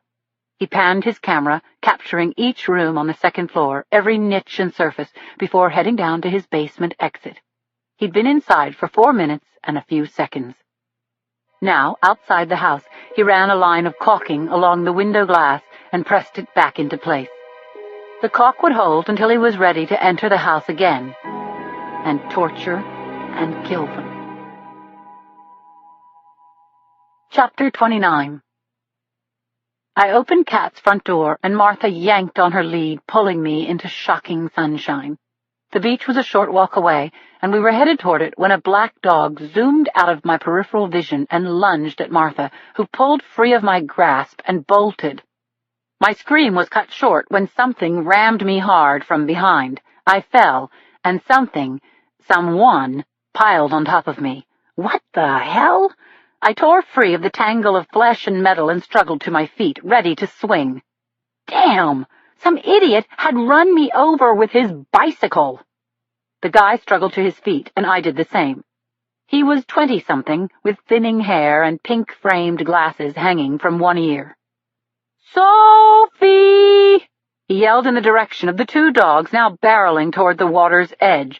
"Sophie, no!" The black dog braked and looked back at the cyclist, who adjusted his glasses and turned a worried look toward me. "I'm so sorry. You okay?" he asked. I felt him grappling with his stutter. "I'll let you know in a minute," I said, fuming. I limped down the street toward Martha, who was trotting toward me, ears back, looking whipped, poor thing. I ran my hands over her, checking for bites, hardly listening as the cyclist explained that Sophie was just a puppy and didn't mean any harm. "Look," he said, "I'll get my car and drive you to the hospital." "What? No, I'm okay." And Martha was fine, too. But I was still pissed. I wanted to blast the guy, but hey, accidents happen, right? "What about your leg?" "Don't worry about it." "If you're sure." The bike guy leashed Sophie and introduced himself. "Bob Hinton," he said. "If you need a good lawyer, here's my card. And I'm really sorry." "Lindsay Boxer," I said, taking his card. "And I do need a good lawyer. Some guy with a baby Roddy ran over me with his Cannondale." The guy smiled nervously. "I've never seen you around here before." "My sister, Catherine, lives there." I pointed to the pretty blue house. Then, since we were headed the same way, we all trooped off together along the sandy footpath that bisected the dune grass. I told Hinton that I was staying at my sister's house while taking a few weeks off from my job with the SFPD. "A cop, huh? You've come to the right place. All those murders that have happened around here." I went hot and cold at the same time. My cheeks flamed, but my insides turned to ice. I didn't want to think about murders around here. I wanted to detox, take my R&R, and I certainly didn't want to talk anymore to this blindsiding lawyer, although he seemed nice enough. "Listen, I've got to go," I said. I tightened Martha's lead so that she was beside me and walked quickly on. "Take care," I shot over my shoulder, "and try to watch where you're going."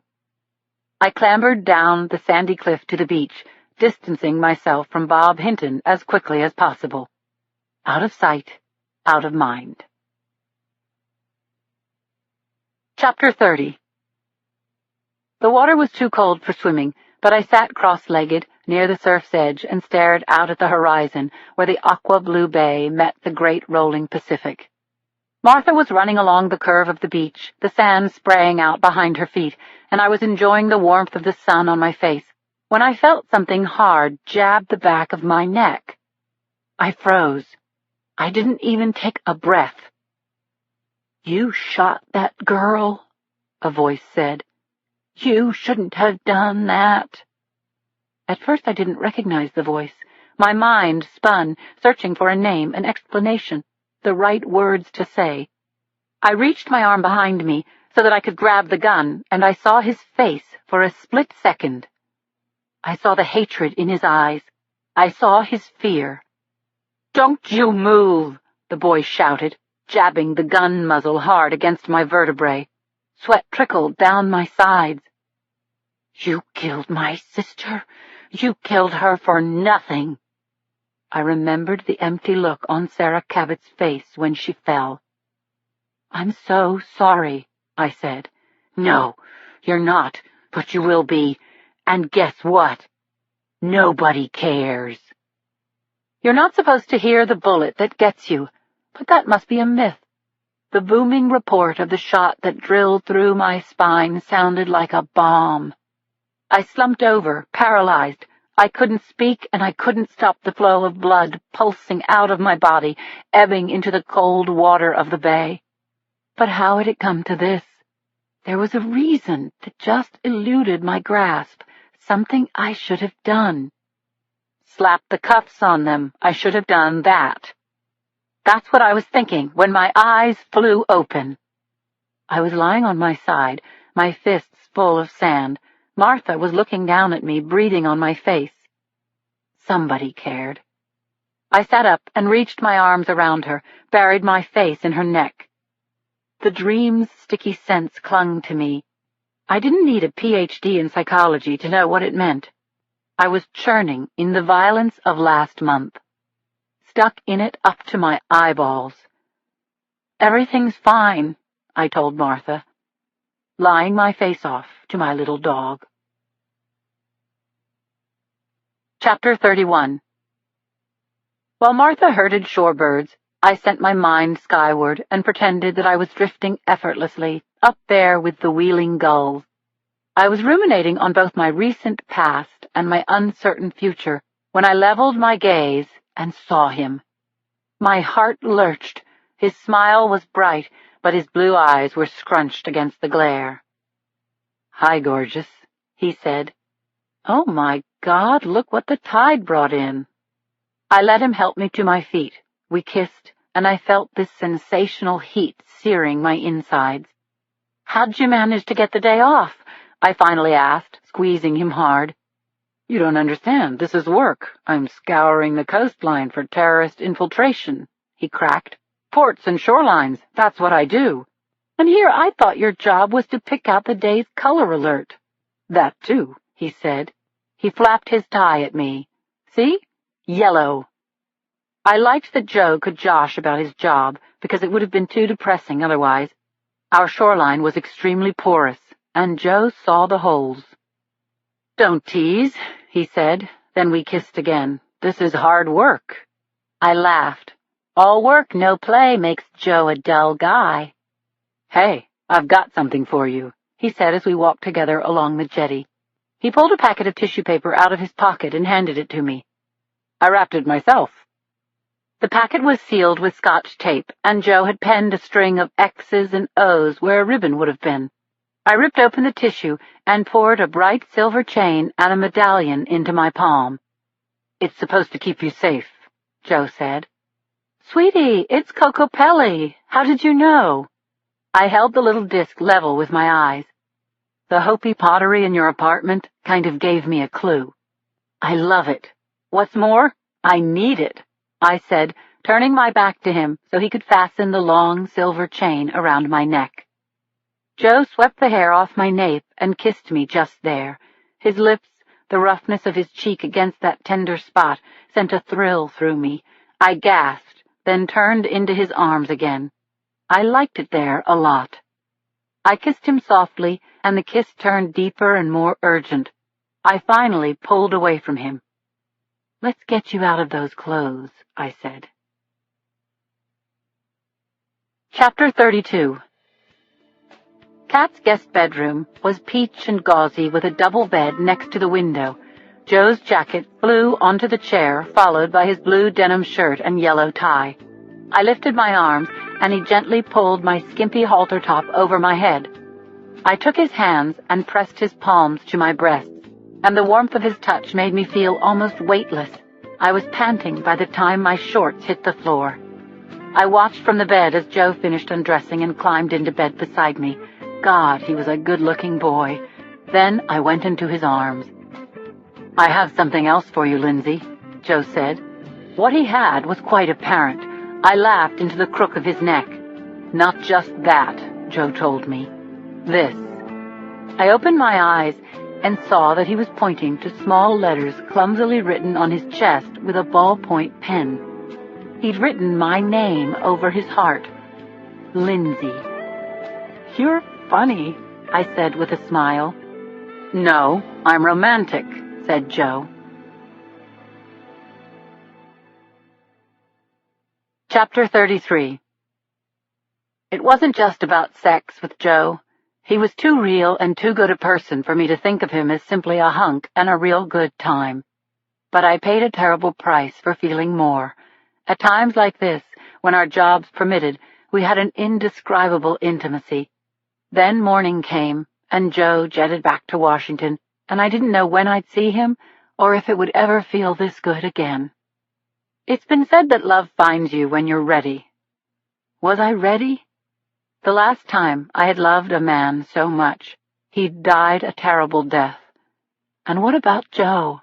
He'd been scalded by a divorce. Could he ever really trust again? Right now, as I was lying in his arms, my heart was divided between taking down all of the walls and protecting myself against the wrenching pain of our imminent separation. "Where are you, Linz?" "Right here. I'm here." I held Joe tightly, forcing myself back into the moment. We kissed and touched until being apart was unbearable, and we joined together again, a perfect fit. I moaned and told Joe how good he felt, how good he was. "I love you, Linz," he murmured. I was saying his name and telling him that I loved him when waves of pleasure overtook me, and I allowed all of my scared, undermining thoughts to go away. We held each other for a long time afterward, just catching our breath, getting a grip on our spinning world, when the doorbell rang. "Shit," I said. "Pretend it's not happening." "Gotta get the door," said Joe softly. "It could be for me." Chapter 34. I climbed over Joe's body, threw his shirt on over my cutoffs, and went to the door. An attractive 50-ish woman was standing on the front porch with an expectant smile on her face. She was too hip in her tennis dress and Lily Pulitzer sweater to be a Jehovah's Witness, and she looked too sunny to be a federal agent. She introduced herself as Carol Lee Brown. "I live down on Cabrillo Highway, about a mile north of here. That blue Victorian with a lot of chain-link fencing." "Sure, I know the place. A school, isn't it?" "Yes, that's the one." I didn't mean to be snappish, but I felt awkward standing there with my beard-roughened face and love-smushed hair. "What can I do for you, Miss Brown?" "It's Dr. Brown, actually, but please call me Carol Lee. Lindsay, right? My daughter and I help your sister out with Penelope. This is for you." She handed me a platter covered in aluminum foil. "Oh, Kat did mention you. I'm sorry. I'd invite you in, but don't even think about it. I wasn't paying a visit, just being the cookie lady. Welcome to Half Moon Bay." I thanked Carol Lee, and we exchanged a few more words before she said goodbye and got into her car. I stooped to pick up the morning paper, glancing at the front page on the way back to the bedroom. Sunny today, NASDAQ down 10 points, Crescent Heights murder investigation still going nowhere. It was nearly impossible to believe that people had been murdered in this lovely place. I told Joe about the slayings, then peeled the dome of aluminum foil off the platter. "Chocolate chip," I announced, "from the cookie lady." "The cookie lady? Like the Easter bunny?" "I guess, something like that." Joe was staring at me with that dreamy look of his. "You look great in that." "My shirt?" "Thanks, big fella." "You look even better out of it." I grinned and put down the platter. Then I slowly unbuttoned Joe's nice blue shirt and let it fall from my shoulders. Chapter 35. "I used to have a pig like this one," Joe said as we leaned over the pig pen fence that evening. "Come on, you're from Brooklyn." "There are backyards in Brooklyn, Linz. Our pig's name was Alphonse Pignole, and we fed him pasta and sautéed escarole topped off with a hit of Cinzano, which he loved." "You're making this up." "Nope." "What happened to him?" Ate him at one of our pagan Brooklyn pig roasts, with applesauce. Joe saw the look of disbelief on my face. Okay, that part was a lie. When I went to college, Al got a great home in upstate New York. Let me show you something. He reached for a rake that was leaning against the pig house, and Penelope began grunting and woofing as soon as she saw it. Joe grunted and woofed right back. Pig Latin, he said, grinning over his shoulder. He reached the rake over the fence and scratched Penelope's back with it. She dropped to her knees and with a pleasurable groan rolled over onto her back and stuck her legs in the air. Your talents know no bounds, I said. By the way, I think you're entitled to 3 wishes. Chapter 36. The waning sun was streaking the sky as Joe, Martha, and I had our dinner out on the deck facing the bay. I'd used my mom's barbecue sauce recipe on the chicken, and we followed it up with a pint each of Cherry Garcia and Chunky Monkey. We sat nestled together for hours, listening to the crickets and music on the radio, watching the candle flames do the mambo in the soft, sultry breeze. Later we slept in snatches, waking up to reach for each other, to laugh together, to make love. We ate chocolate chip cookies, swapped memories of our dreams, and fell back to sleep, our limbs entwined. At dawn, Joe's cell phone brought the rest of the world crashing back. Joe said, "Yes, sir, will do," and snapped the phone shut. He opened his arms and folded me back in. I reached up and kissed his neck. "So when is the car coming for you?" "Couple of minutes." Joe didn't exaggerate. I had 120 seconds to watch him dress in the dark room, one lone ray of light slipping beneath the window shades to show me how sad he looked as he left me. "Don't get up," Joe said as I pushed back the covers. He drew them up to my chin. He kissed me about 11 times, my lips, cheeks, eyes. "By the way, I got my 3 wishes." "Which were?" "Not telling, but one of them was the Cherry Garcia." I laughed. I kissed him. "Love you, Lindsay." "Love you too, Joe. I'll call you." I didn't ask when. Chapter 37.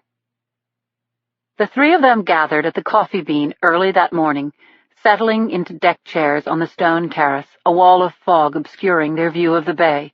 They were alone out there, conversing intensely, discussing murder. The one called the Truth, wearing a black leather jacket and blue jeans, turned to the others and said, "Okay, run it by me again." The Watcher studiously read from his notebook, citing the times, the habits, his conclusions about the O'Malleys. The Seeker didn't need to be sold. The family was his discovery, and he was glad the Watcher's investigation had confirmed his instincts.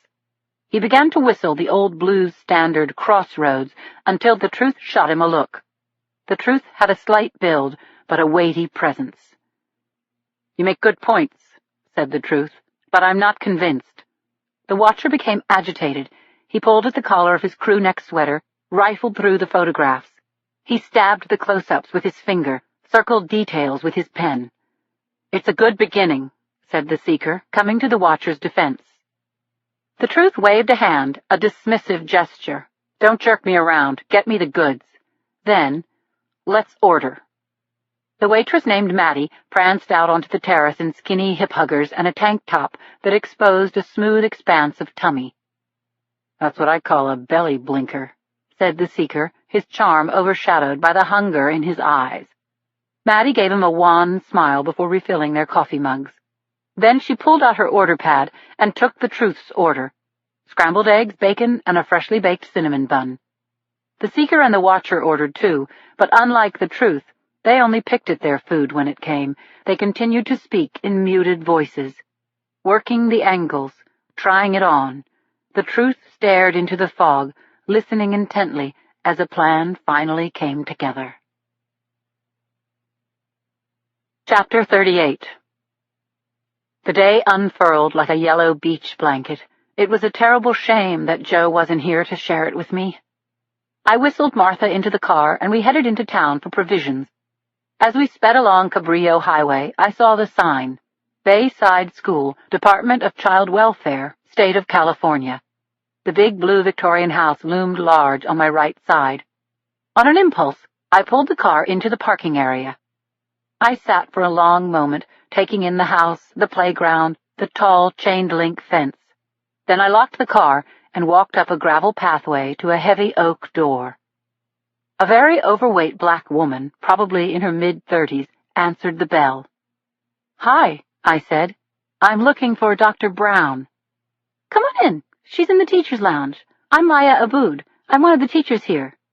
"What kind of school is this?" I asked as I followed her through dark, narrow hallways and up 2 flights of stairs. "The state stashes runaways here mostly. These kids are the lucky ones." We passed small classrooms, a TV lounge, and dozens of children, from very small ones to adolescents. It was a far cry from Oliver Twist, but still, that all of these children were essentially homeless was sad and troubling.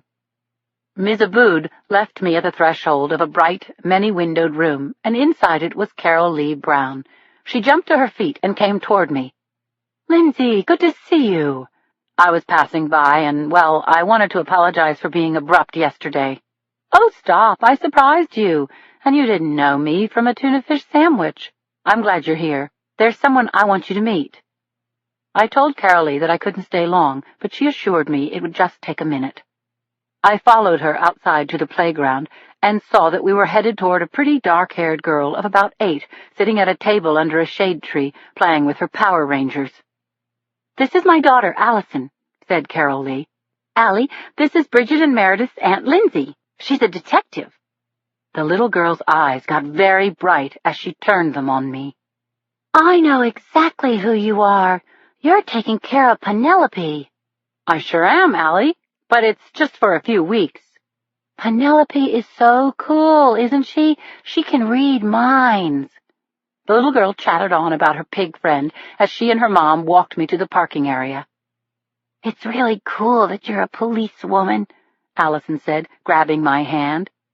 "It is?" "Sure, because it means you're good at fixing things." I was wondering what the little girl meant when she squeezed my fingers excitedly, then sprinted to my car. Martha wagged her tail and barked until I let her out. Then she danced around Allison and covered her with sloppy kisses. We eventually separated, child and dog, and Carol Lee and I made plans to get together soon. As I waved goodbye through the open window, I thought, I've made a new friend. Chapter 39. The watcher nervously stroked the steering wheel as he waited for Laurel Lee O'Malley to leave the house. It was bad news that he had to go in again. At last, the silly-ass woman exited her house in her shopping outfit du jour and locked the door behind her. She gunned her little red Mercedes down Ocean Colony Road without looking back. The watcher got out of his car. He was wearing a blue sport jacket and slacks, dark sunglasses, what a field supervisor from the telephone company might wear. He walked quickly toward the house. As he had before, the watcher stooped at the basement window well and pulled on gloves. Then, slicing through the caulking with the blade of his hunting knife, he removed the pane of glass and dropped into the basement. He moved swiftly through the house, up the stairs to the O'Malley's bedroom. Once there, he opened the closet, pushed aside a raft of dresses, and examined the video camera on the shelf attached to the back wall. The watcher took the tape out of the camera and slipped it into a pocket. He took another tape at random from a messy stack of tapes on the same shelf, resisting the impulse to tidy the rest. Then he took a packet of photos from the nightstand drawer. He'd only been in the house for 2 minutes and 20 seconds when he heard the front door slam. His mouth went dry. In all his days of watching this house, no one had ever come back after leaving for the morning. The watcher went to the closet and crouched beneath a shimmying curtain of skirts. He reached up and closed the door. The carpet dampened the sound of footsteps, and the watcher was startled when the doorknob turned. He had no time to think. The closet door opened, the clothing parted, and the watcher was revealed, crouching like a thief. Laurel Lee O'Malley gasped out loud and clutched at her breast. Then her face darkened. "I know you," she said. "What are you doing here?" The knife was already in his hand. Laura Lee saw it and let out a piercing scream. The watcher felt he had no choice. He lunged forward, the thin blade popping buttons off her blue silk dress as it slid into her belly.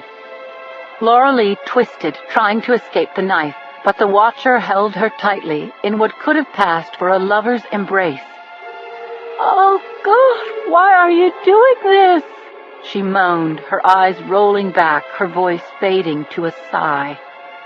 Pressing his hand against the small of her back, the watcher sliced the blade up through the soft tissues of Laura Lee's abdominal cavity.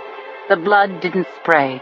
It poured from her body like water from a bucket until her knees gave and she fell onto the shoes lining the closet floor. The watcher knelt and touched 2 fingers to her carotid artery. Her eyelids flickered faintly. She would be dead in seconds. He had just enough time to do what needed to be done. He pushed up her blue skirt, took off his belt, and whipped Laura Lee O'Malley's buttocks until she was dead in her clothes closet. Chapter 40. It could only get worse, and it did. The watcher sat in the van in a parking lot on Kelly Street across from the 2-story house the doctor used as his office. He flicked his eyes over to the seeker, who looked dazed and confused in the seat beside him. Then he surveyed the parking lot again. He nervously noted the shoppers, the few cars entering and leaving. When Dr. Ben O'Malley stepped outside, the watcher jostled the seeker. They locked eyes. "Get ready." Then the watcher got out of the van. He sprinted toward the doctor, overtaking him before he reached his SUV. Doc, thank God, I need help." "What is it, son?" the doctor asked, looking both startled and annoyed. "It's my friend. Something's happened. I don't know if it's a seizure or a heart attack or what." "Where is he?" "Over there," he said, pointing to the panel van 50 feet away. "Hurry, okay? Please?" The watcher jogged ahead, looking back to make sure that the doctor was following. When he reached the van, he wrenched open the passenger side door, stepping aside so the doctor could see the seeker slumped across the front seat. The doctor peered into the interior, reached in, and lifted one of the seeker's eyelids. He jerked in surprise as he felt the sharp point of a blade piercing the nape of his neck. "Get in," said the watcher. "Don't say a word," said the seeker, charming, disarming, unflappable. "Or we'll kill your whole family." Chapter 41. The watcher heard the doctor's bound body bump and roll in the back of the van as they climbed the steep road. "What about here?" he asked the seeker. He checked the rearview mirror, then turned off the roadside into a niche between clumps of trees. He applied the brakes. The seeker leaped out of the van, hauled back on the sliding door, and propped the doctor into a sitting position. "Okay, Doc, time to go," he said, ripping the duct tape from his mouth. "Any last words? Or forever hold your peas." "What do you want me to say?" Dr. O'Malley gasped. "Just tell me. Do you want money? I can get money for you. Drugs. Anything you want." "That's really stupid, Doc," said the seeker. "Even for you." "Don't do this. Help me," he pleaded. "Help me, please." "Help me, please," mocked the watcher. "What did I do to you?" Dr. O'Malley sobbed. A rough shove sent the doctor out of the van and into the grit on the side of the road. "It's easier than you think," the seeker said kindly, leaning close to the doctor's ear. "Just fill your mind with things you love and say goodbye." The doctor never saw the rock that caved in the back of his skull. The seeker opened his knife and lifted the doctor's head by a handful of salt and pepper hair. As neatly as if he were slicing a melon, he slit the man's throat. Then the watcher used his belt as a lash, striking hard, leaving brownish stripes on the bright white skin of O'Malley's buttocks. "Feel that?" he said, panting over the dying man. The seeker wiped his prints off the knife using the doctor's shirt tail. Then he hurled the knife and the rock far down the hillside, where they were swallowed by trees, brush, and tall, rasping grasses. Together the two men lifted the doctor's body by his arms and legs and carried him to the cliffside edge of the road. They swung the limp body and on the count of 3 launched it over the side.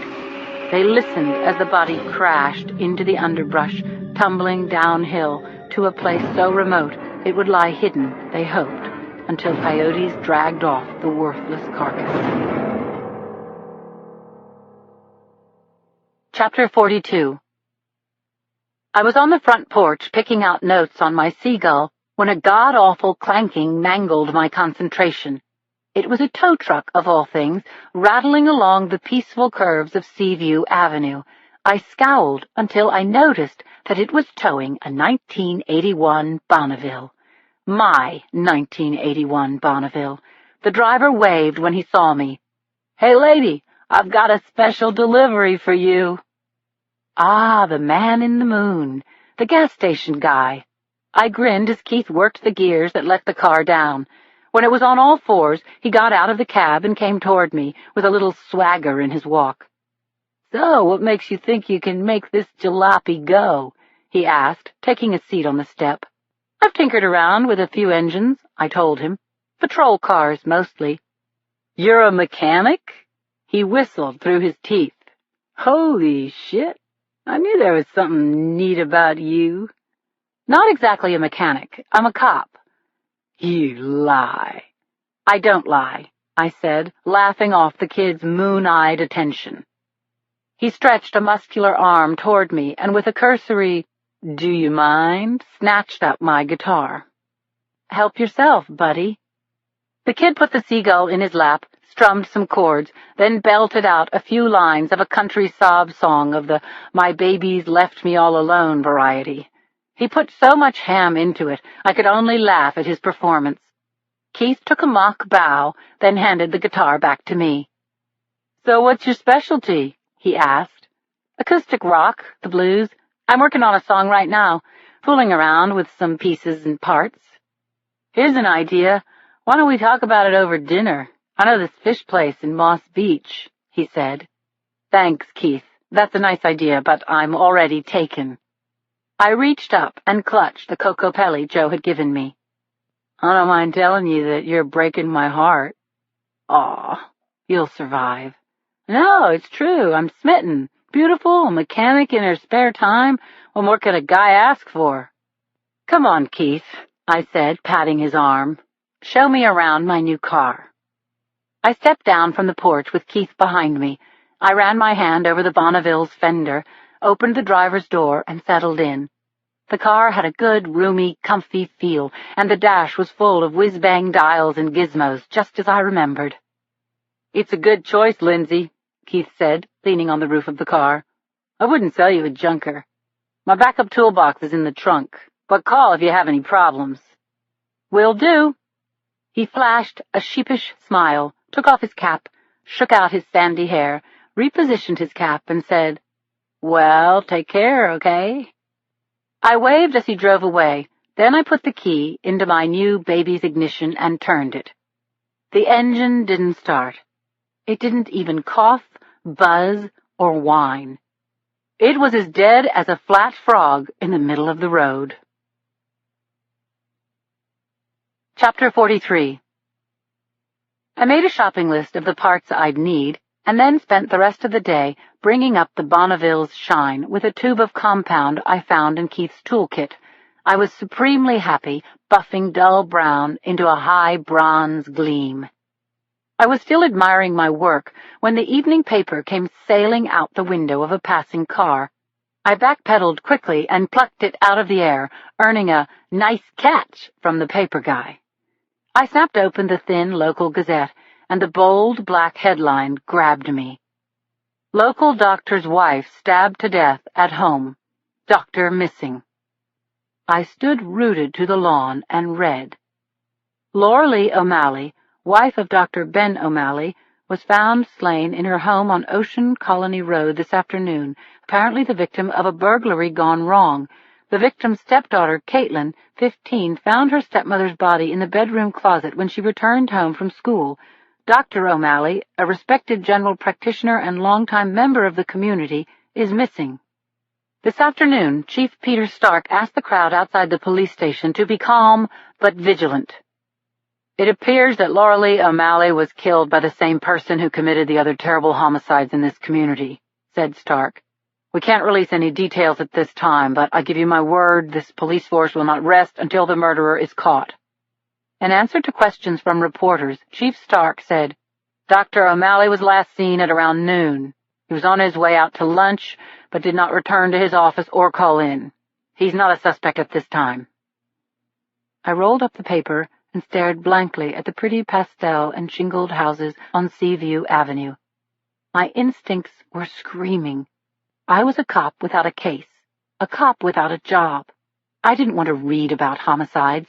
I wanted first-hand information. I put away the tools I'd been using to polish the car, then I went inside and had the phone company set up a conference call. I was suddenly lonely for the girls. Chapter 44. The operator connected me with Claire first, and her mellow voice warmed me. Hi, doll, sleeping in, getting some color in your cheeks? I'm trying, Butterfly, but my brain is like a hamster on a wheel. Don't waste this downtime, Lindsay, please. God, what I wouldn't do for some time off. Cindy joined the conference call, her youthful voice ringing with the usual excitement. It's not the same without you, Linz. Sucks. I wish you guys were here, I told my friends. It's all blue sky and yellow sand, and hey, Joe came and spent the night. Cindy had some news about her second date with the hockey player, prompting whistles, and I came back with the story of Keith, the sandy-haired gas station guy. He's in his 20s, I think, Brad Pitt type. He actually put the moves on me. Claire said, You two really make me feel like the boring old married woman. I want to be as bored as you are with Edmund, said Cindy. That's for sure. The laughing and teasing made me feel as if we were gathered around a dimly lit table at Susie's. And, as we always did at Susie's, we talked shop. So what about these murders I've been hearing about? Claire asked. Geez, the town is freaking out. A young couple was killed a few weeks ago, and a woman was murdered about a mile from here this morning. It was on the wire, Cindy said. A bloody scene. Yeah, it's starting to look like a killer on a spree, and you know it's irking me that I can't do anything. I want to comb the crime scene. I hate not being in the loop. Well, you'll be interested in this little tidbit, Claire said. I got this off the medical examiner's database. That couple who were murdered in Crescent Heights a few weeks ago, they were whipped. I think I blanked out for a moment as my mind flew to John Doe number 24. He'd been slashed and whipped. They were whipped? Claire, you're sure about that? Absolutely sure. Back and buttocks. Just then, a beep came over the line, and the name on the caller ID was like the past slamming into the present. I said, Hold on, guys, and I pressed the flash button. Lindsay, it's Yuki Castellano. Got time to talk? It was good that I was still on the phone with Claire and Cindy. I needed some time to shift gears into talking to my lawyer about the shooting on Larkin Street. Yuki said she'd call back in the morning, and I got on the line with the girls again, but my mind was scrambling. For the past few days, I'd gotten away from everything, except the upcoming trial of my life. Chapter 45. The watcher walked along the path through the dune grass under a slender crescent moon. He was wearing a wool cap and black sweats, and had his micro camera with the 10-time zoom in hand. He used it to watch a couple making out at the end of the beach. Then he turned the lens toward the houses 100 yards away on the outer loop of Seaview Avenue. He narrowed his focus to one particular house, a blue Cape Cod with a lot of windows and a double set of sliders leading out to the deck. He could see Lieutenant Lindsay Boxer walking around in the living room. Her hair was pinned up off her neck, and she was wearing a thin white T-shirt, twirling a chain around her neck as she talked on the phone. He could see the outline of her breasts under that shirt, full but perky. Nice tits, Lieutenant, sir.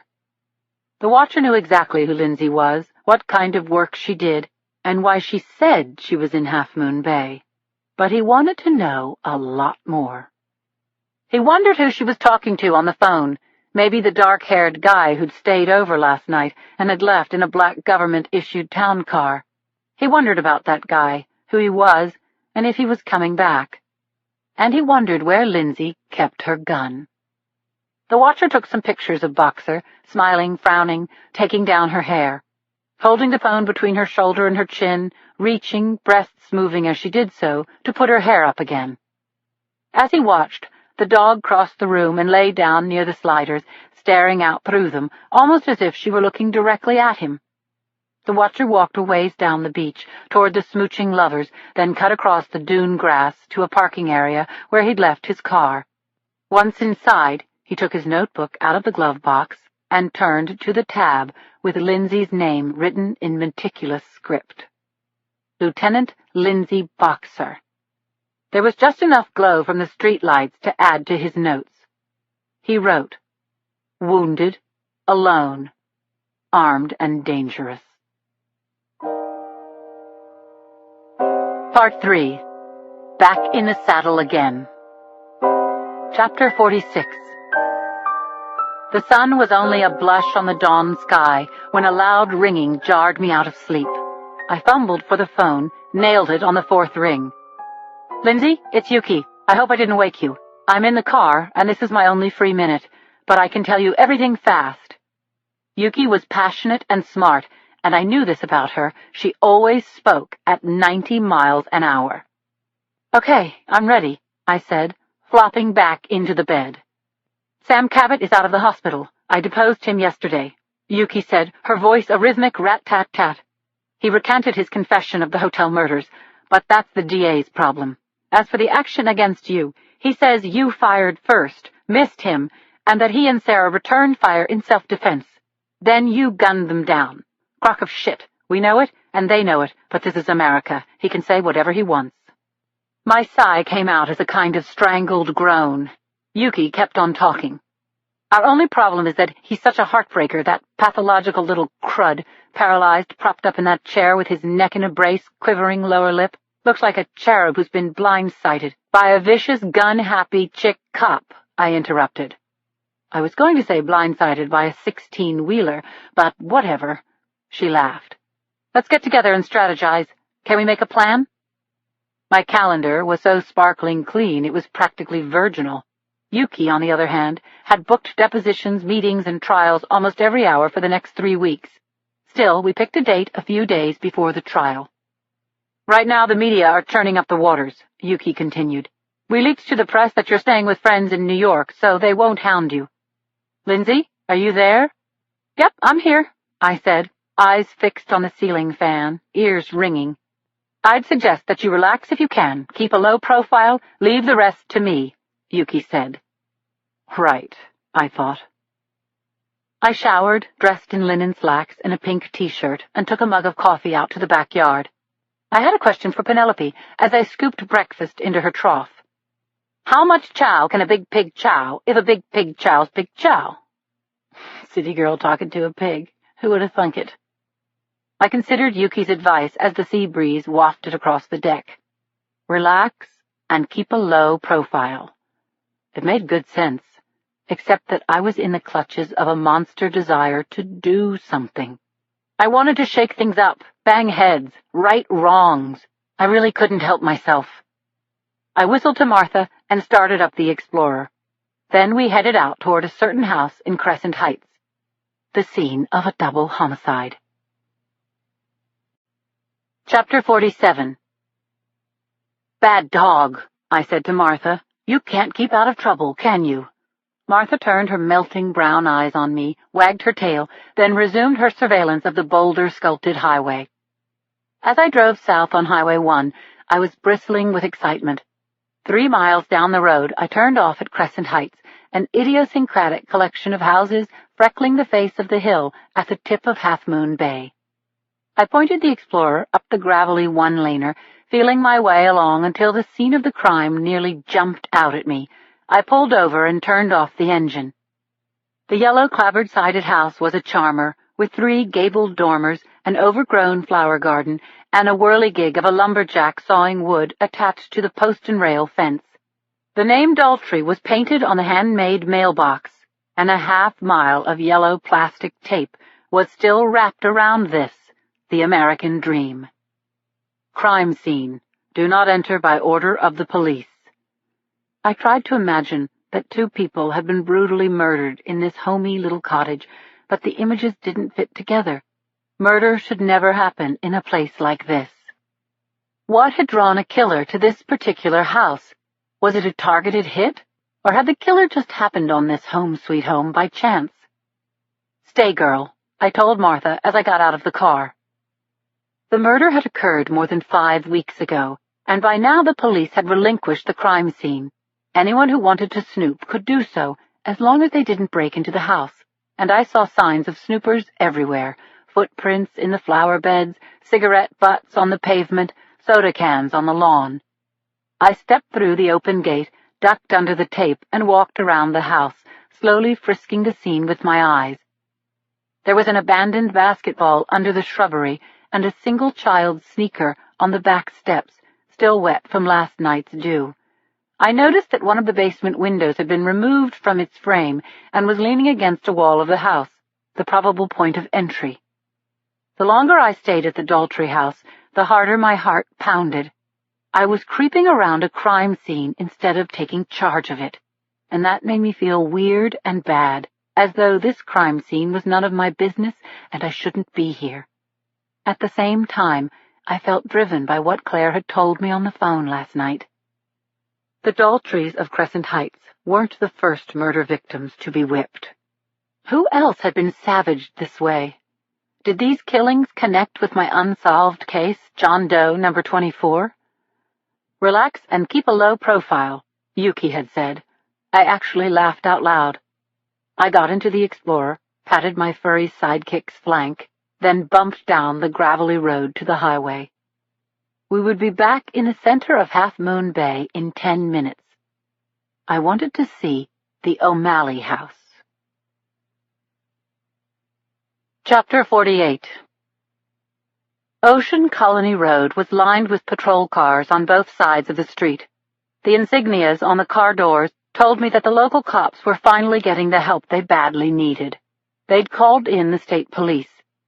As I drove past, I saw that a uniformed officer was guarding the front door of the house, and another cop was interviewing the UPS man. Detectives and crime scene techs entered and left the house at irregular intervals. A media tent had been set up on a neighbor's lawn, and a local reporter was going live from Half Moon Bay.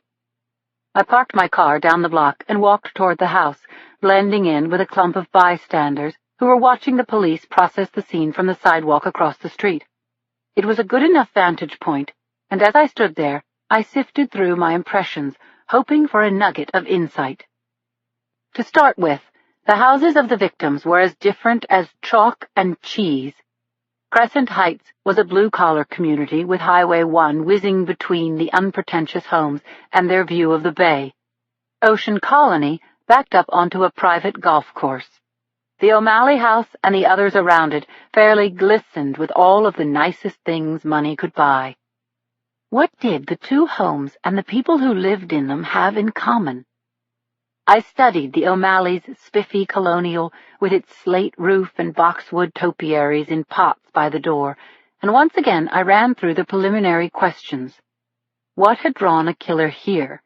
Was it a personal hit or a random killing of opportunity? I turned my eyes up to the blue-shuttered windows on the 2nd floor, where Laura Lee O'Malley had been stabbed to death in her bedroom. Had she been whipped too? I was concentrating so intently I must have attracted attention to myself.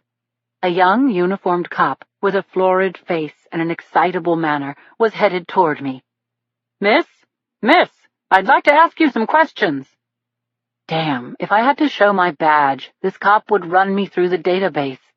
"Pass the news along. Lieutenant Lindsay Boxer, SFPD, was at the scene of the crime." In 20 minutes, the media would be ringing the doorbell and camping out on Cat's lawn. I assumed my most innocent expression. "Just passing through, officer. I'm leaving now." I flipped a little wave, turned around, and walked quickly to the Explorer. Nuts. I saw him do it. That cop wrote down my plate number as I drove past. Chapter 49.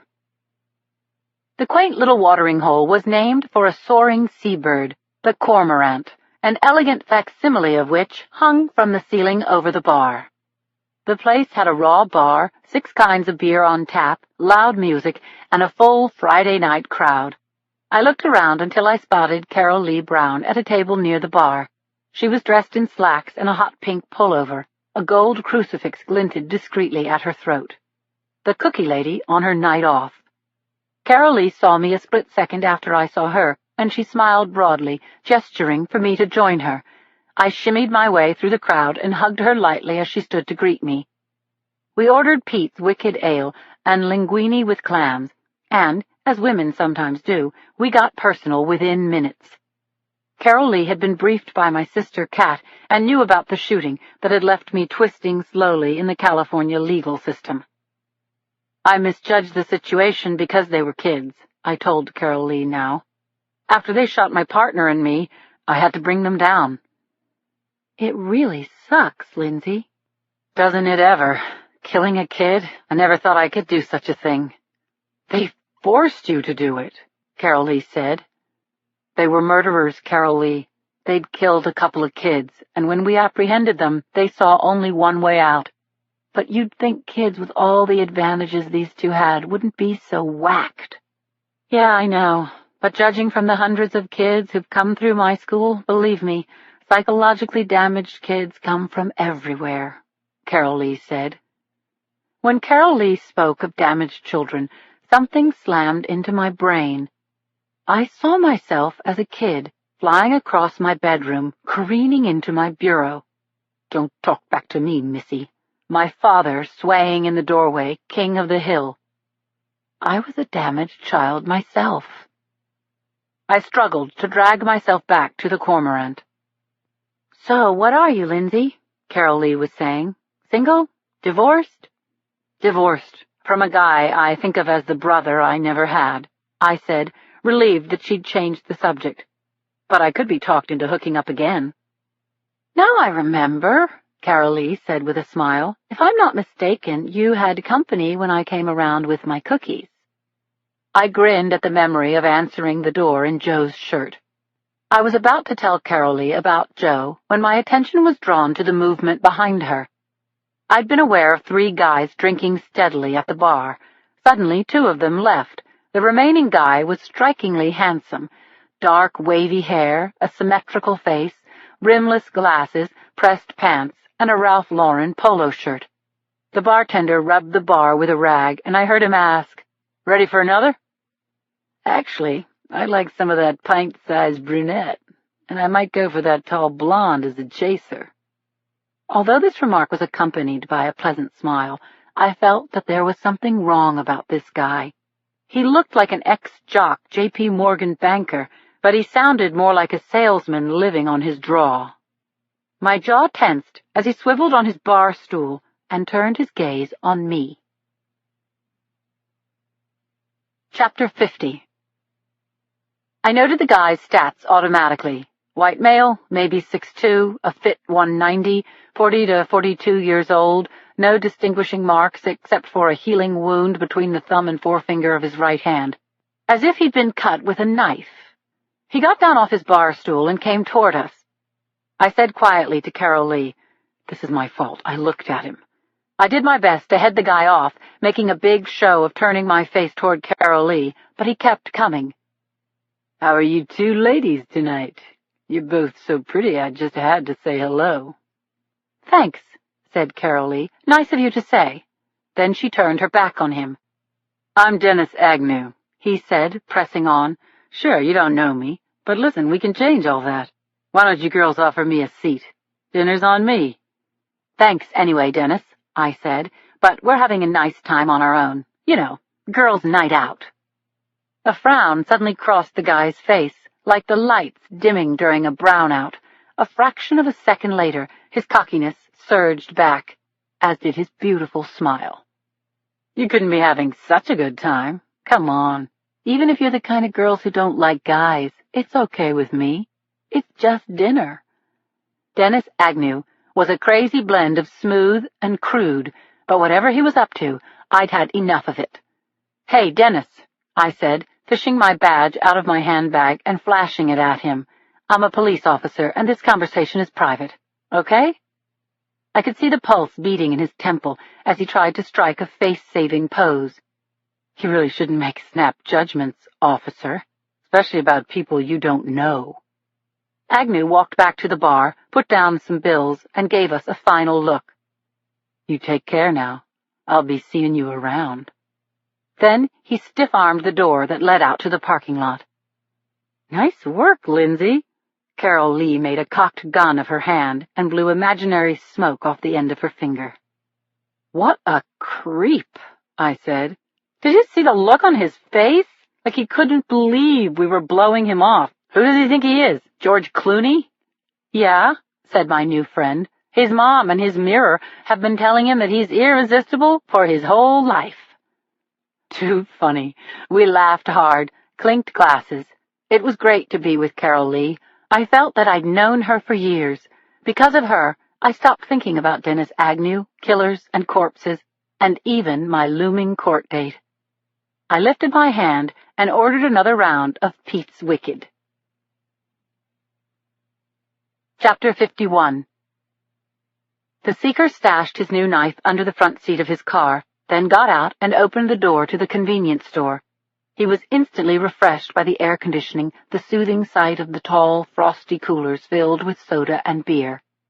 He was especially gratified to see a small, dark-haired woman wearing an expensive Fila tracksuit in line at the checkout counter.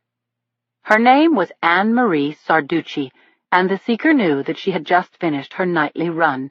She'd buy her bottle of imported spring water, then walk home and have dinner with her family in their home overlooking the bay. The seeker already knew a great deal about Anne-Marie, that she was vain about her size 3, 112-pound figure, that she was screwing her personal trainer, that her son was dealing drugs to his classmates, and that she was insanely jealous of her sister, Juliet, who had a long-running role in a daytime soap filmed down in Los Angeles. He also knew that she authored a blog under the screen name Twisted Rose. He'd probably been her most attentive reader for months. He'd even signed her guest book with his own screen name. "I like the way you think. The Seeker." The seeker filled a paper cup with strong black coffee from the urn in the corner of the store, then joined the line behind Mrs. Sarducci. He jostled her a little, brushed her breast as though it were an accident. "I'm sorry." "Oh, hey there, Anne-Marie," he said. "Yeah, hi," she answered, dismissing him with a bored glance and a nod. She handed a 5 to the sallow young girl behind the cash register, accepted her change for the bottled water, and left without saying goodbye. The seeker watched Anne-Marie leave the store, wiggling her little ass because it was her habit to do so. In a couple of hours, he'd be reading her online diary, all the kinky things she didn't want people in her real life to know. See you later, Twisted Rose. Chapter 52. When Carol Lee called and asked me to keep Allison for a few hours, I wanted to plead, "Please don't ask me to babysit." But Carol Lee got to me before the words left my mouth. "Allie misses that pig," she'd said. "If you'll let her visit Penelope, she'll amuse herself and I can get my molar fixed. I'd really appreciate it, Lindsay." A half hour later, Allison bounced out of her mom's minivan and ran up to the front door. Her dark, glossy hair was in 2 bunches, one on either side of her head, and everything she wore, including her sneakers, was pink. "Hi there, Allie." "I brought apples," she said, pushing past me into the house. "Wait till you see." "Uh-huh," I said, faking some enthusiasm. As soon as I opened the back door, Penelope trotted over to the fence and began grunting a noisy string of squeals and woofles, and Allison squealed and woofled back. Just about the time I thought the neighbors would call the animal warden, Allison grinned at me and said, "That's what we call piggies." "So I've been told," I said, smiling back at her. "It's a real language," Allison insisted. She raked the pigs back, and Penelope rolled over, assuming her ecstatic feet-in-the-air stupor. When Penelope was a piglet, she lived in a big house near the sea with pigs from all over the world, Allie told me. She used to sit up all night and talk piggies with the other pigs, and during the day she gave pedicures called pigatures. Is that right? Pigs are a lot smarter than people think, Allie confided. Penelope knows lots of things, more than people would ever realize. I simply had no idea, I said. Look, Allie continued, you feed her the apples, I have to paint her nails. Really? It's what she wants. With Allison assuring me that it was okay to let the pig onto the back deck, I did what I was told. I held Granny Smith apples so that Penelope could chomp them while Allison chatted to us both and painted the pig's cloven hooves with pearly pink nail polish. All done, Penny, Allie beamed proudly. Just let them dry. So, she said to me, what can Martha do? Well, as a matter of fact, border collies also have a language. Martha is trained to herd sheep on command. Show me. Do you see any sheep around here? You're silly. Yes, I am. But you know what I love most about Martha? She keeps me company, and she warns me about bad guys, or even about things that go bump in the night. And you have a gun, right? Allie asked, with an almost cagey look on her sweet face. Yep, I have a gun. Wow, a gun and a dog. You rock, Lindsay. You might be the coolest person I know. I finally threw back my head and laughed. Allie was such a cute and imaginative child. I was shocked at how much I liked her and how fast. I'd come to Half Moon Bay to rethink my whole life. Now I was being visited by a vivid fantasy of me, Joe, a home, a little girl. I was turning this shocking thought around in my mind when Carol Lee came into the backyard with a lopsided Novocaine smile. I couldn't believe 2 hours had gone by, and I was so sorry to see Allie go. Come back soon, I said, hugging her goodbye. Allie, come back any time. Chapter 53. I stood on the street waving until Carol Lee's minivan disappeared around the loop in Seaview Avenue. But when it was gone, a thought that had been circling the periphery of my consciousness parked in my forebrain. I took my laptop to the living room, settled into a puffy chair, and booted up the NCIC database. Within minutes, I learned that Dr. Ben O'Malley, age 48, had been cited for speeding a few times and arrested on a DWI 5 years before. He had been married and widowed twice. Wife number 1 was Sandra, the mother of their daughter, Caitlin. She'd died inside their 2-car garage in 1994, hanged herself. The second Mrs. O'Malley, Laura Lee née Breen, murdered yesterday at age 39, had been arrested for shoplifting in 98, fined and released. I did the same drill on Alice and Jake Daltrey, and reams of information scrolled onto my screen. Jake and Alice had been married for 8 years and had left twin boys, age 6, when they were slaughtered in their yellow house in Crescent Heights. I pictured that cute place with its sliver of bay view, the abandoned basketball, and the child's sneaker. Then I focused back on the screen. Jake had been a bad boy before he married Alice. I clicked down through his rap sheet, soliciting a prostitute and forging his father's signature on his Social Security checks, for which he served 6 months. But he'd been clean for the last 8 years and had a full-time job working in a pizzeria in town. Wife Alice, 32, had no record. She'd never even run a light or backed into a car at the supermarket. Still, she was dead. So what did this add up to?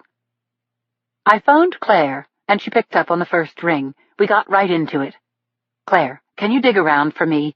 I'm looking for some kind of link between the O'Malley murder and those of Alice and Jake Daltrey.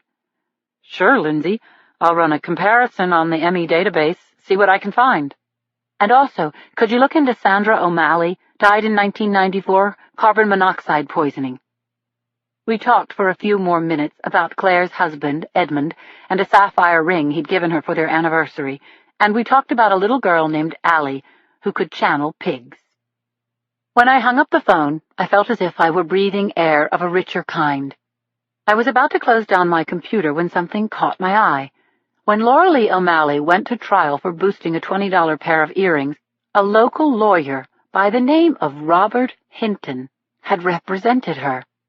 I knew Bob Hinton. His card was still in the pocket of my shorts from the morning he had mowed me down with his 10-speed.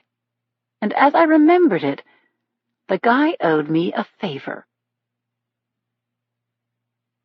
Chapter 54.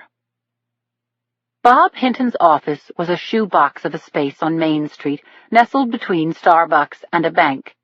Taking the chance that he might be in on a Saturday, I pushed open the glass door and saw Bob sitting behind a large wooden desk, his balding scalp bent over the San Francisco Examiner. He jerked his head up and his arms flew out, knocking over his coffee and spilling it across his newspaper. I saw the picture on the front page just before it became a coffee-sodden mess. It was a close-up of a fair-haired boy in a wheelchair. Sam Cabot, my own little nightmare. Sorry, Bob, I didn't mean to startle you like that. You have nothing to be sorry for, Bob said. He adjusted his pink-framed glasses and pulled some paper napkins out of his desk drawer to blot the spill. Have a seat, please. Thank you, I will. Bob asked me how I was getting along in Half Moon Bay, and I told him I was managing to keep busy.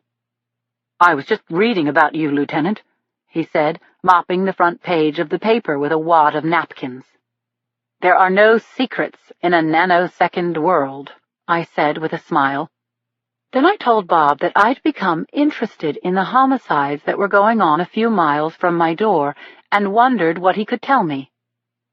I knew Laura Lee O'Malley, he said. Represented her on a case.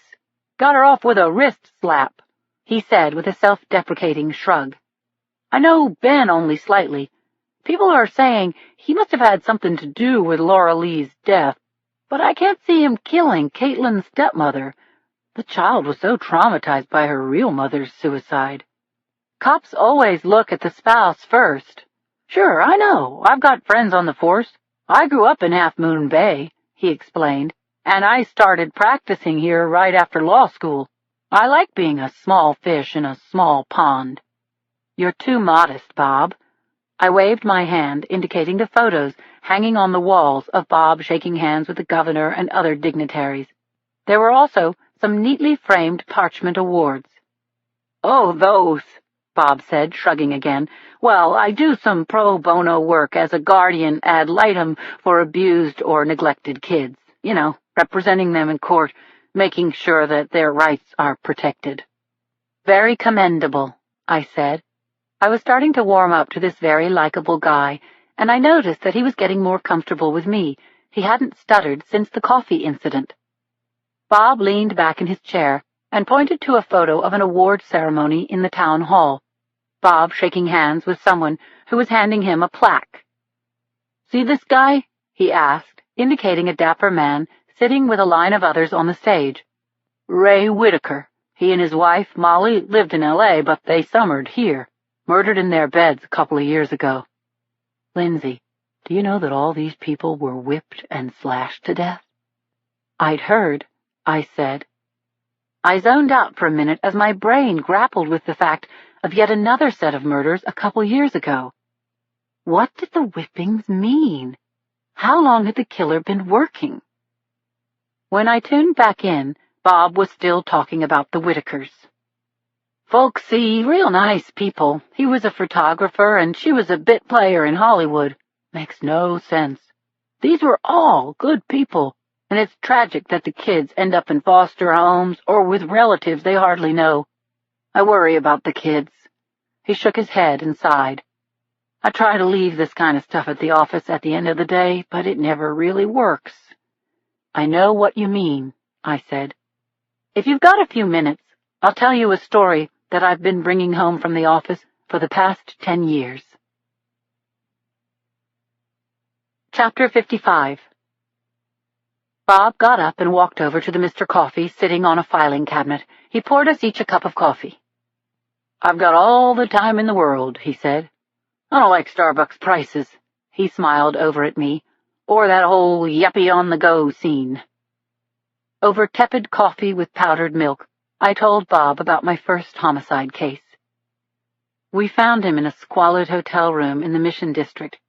I'd seen corpses before, but I was unprepared for this, Bob. He was young, somewhere between 17 and 21, and when I walked into the room, I found him lying, spread-eagled, on his back, in a congealed pool of his own blood. Flies were all over him, a shimmering blanket of flies. My throat closed up as the image came flooding back. It was as clear as if I were standing in that hotel room right now, thinking, "Oh, God, get me out of here." I sipped at the terrible coffee until I could speak again. He was wearing only 2 items of clothing, an ordinary Hanes tube sock, which was identical to hundreds of thousands that were sold all across the country that year, and a T-shirt from the distillery. You know the place? Bob nodded. I'll bet every tourist passing through Half Moon Bay since 1930 has eaten there. Yeah, hell of a clue. How did he die? Throat slashed with a knife, and there were stripes, like lash marks, across his buttocks. Sound familiar? Bob nodded again. He was listening intently, so I continued. I told him that we canvassed the city and Half Moon Bay for weeks. No one knew the victim, Bob. His prints weren't on file, and the room he died in was so dirty. It was a classic case of instant cross-contamination. We were utterly clueless. No one ever came forward to claim the body. It's not so uncommon. We already had 23 unclaimed John Does that year. But I still remember the innocence of his young face. He had blue eyes, I said. Light red hair. And now, all these years later, more murders with the same signature. You know what feels really weird, Lindsay? To think that this killer could be someone who lives in this town. The phone rang, cutting Bob off mid-sentence. Robert Hinton, he said. In the next instant, the color drained from his face. There was silence, punctuated by Bob saying, "Uh-huh, uh-huh." Then he said, "Okay, thanks for letting me know," and hung up the phone. "A friend of mine who works at the Gazette," he explained. "Ben O'Malley's body was found by some kids hiking in the woods." Chapter 56. Jake Daltrey's parents lived in a housing development in Palo Alto, a 30-minute drive southeast of Half Moon Bay. I parked the Explorer on the street in front of their cream-colored raised ranch, one of a dozen like it on Brighton Street.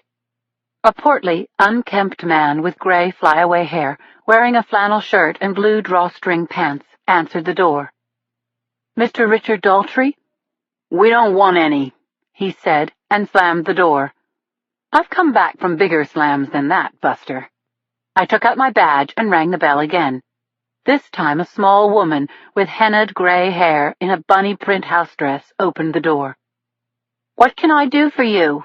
"I'm Lieutenant Lindsay Boxer, SFPD," I said, showing her my badge. "I'm investigating a homicide case that's been in our cold case files." "And what's that got to do with us?" "I think there may be similarities between my old case and the deaths of Jake and Alice Daltrey." "I'm Agnes, Jake's mother," she said, opening the door. "Please forgive my husband. We've been under a terrible strain. The press is just awful." I followed the elderly woman into a house that smelled of lemon pledge and a kitchen that didn't seem to have changed since Hinckley shot Reagan. We sat at a red formica table, and I could see the backyard through the window. 2 little boys played with trucks in a sandbox.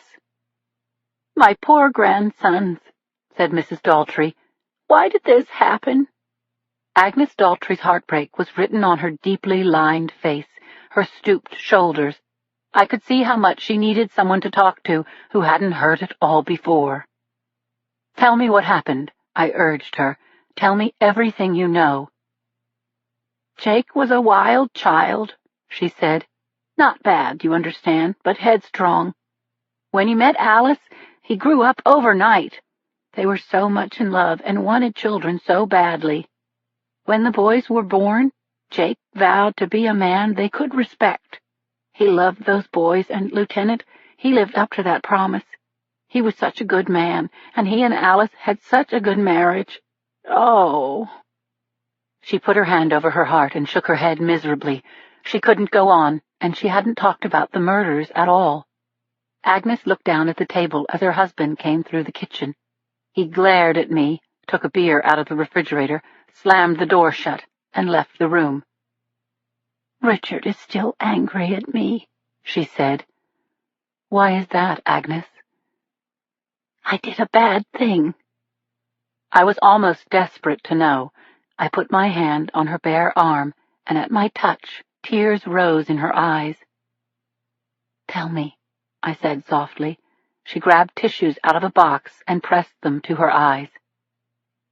"I was going to pick up the boys at school," she said. "I stopped off at Jake and Alice's house first to see if they needed milk or juice. Jake was naked, lying dead in the foyer. Alice was on the stairs." I stared at Agnes, urging her on with my eyes. "I cleaned up the blood," Agnes said with a sigh. She looked at me as if she expected to be whipped herself. "I dressed them. I didn't want anyone to see them that way." "You destroyed the crime scene," I said softly. "I didn't want the boys to see all that blood." Chapter 57. I wouldn't have done this a month ago. I would have been too busy thinking about the job I had to do. I stood, and I opened my arms to Agnes Daltrey. She put her head against my shoulder and cried as though she would never stop. I understood now. Agnes wasn't getting the comfort she needed from her husband. Her shoulders shook so hard I could feel her pain as if I knew her, as if I had loved her family as much as she did. Agnes's grief moved me so much that I was thrown back into the loneliness of losing people I had loved, my mom, Chris, Jill. I heard the distant sound of the doorbell. I was still holding Agnes when her husband came back into the kitchen. "Someone's here to see you," he said, his anger coming off his body like a sour smell. "To see me?" The man waiting in the living room was a study in dung brown sport jacket and pants, brown striped tie. He had brown hair, a thick brown mustache, and hard brown eyes. But his face was red. He looked furious. "Lieutenant Boxer, I'm Peter Stark, Chief of Police, Half Moon Bay. You need to come with me." Chapter 58. I parked the Explorer in the guest spot outside the gray shingled barrack-style police station. Chief Stark got out of his vehicle and crunched across the gravel toward the building without once looking back to see if I was following him. So much for professional courtesy. The first thing I noticed inside the chief's office was the framed motto behind his desk: "Do the right thing and do it well." Then I took in the mess, piles of papers over every surface, old fax and copy machines, cockeyed, dusty photos on the wall of Stark posing with dead animals, half a cheese sandwich on a file cabinet. The chief took off his jacket, exposing a massive chest and monster-size arms. He hung the jacket on a hook behind the door. "Sit down, Lieutenant. I keep hearing about you," said the chief, riffling through a stack of phone messages. He hadn't given me eye contact since the Daltrey house. I took a motorcycle helmet off a side chair, put it on the floor, and sat down. "What the hell do you think you're doing?" he asked. "Sorry? What the hell gives you the right to come into my backyard and start poking around?" he said, drilling me with his eyes. "You're on restricted duty, aren't you, Lieutenant?" "With all due respect, Chief, I don't get your point." "Don't screw with me, Boxer. Your rep as a loose cannon precedes you. Maybe you shot those kids without cause. Hey, look, maybe you got scared, lost your nerve, whatever, and that would make you a dangerous cop. Get that?" I got the message all right. The guy outranked me, and a report from him that I had violated police procedures or disobeyed direct orders could hurt me. Still, I kept my expression neutral. "I think these recent murders link up with an old homicide of mine," I said. The killer's signature looks the same. We might be able to help each other. Don't use the word we with me, Boxer. You're benched. Don't mess with my crime scenes. Leave my witnesses alone. Take some walks. Read a book. Get a grip. Whatever. Just stay out of my hair. When I spoke again, my voice was so taut an aerialist could have cartwheeled across it to the other side of the room. You know, Chief, in your place, all I'd be thinking about is this psychopath wandering your streets, thinking, how can I shut him down for good? I might even welcome a decorated homicide inspector who wanted to help out, but I guess we think differently. My little speech set the chief back a blink or two, so I seized the opportunity to get out with my dignity. You know how to reach me, I said, and marched out of the police station. I could almost hear my lawyer whispering in my ear, relax, keep a low profile. Nuts, Yuki. Why not advise me to take up the harp? I revved the engine and peeled out of the parking lot. Chapter 59. I was driving along Main Street, muttering under my breath, thinking up several new things I wish I'd said to the chief, when I noticed that my gas gauge light was practically screaming, "Lindsay, you're out of gas!" I pulled in to the Man in the Moon, ran the Explorer over the air bell, and when Keith didn't appear, walked across the asphalt apron into the depths of his shop. The Doors' song, Riders on the Storm, billowed out when I opened the door to the repair bay.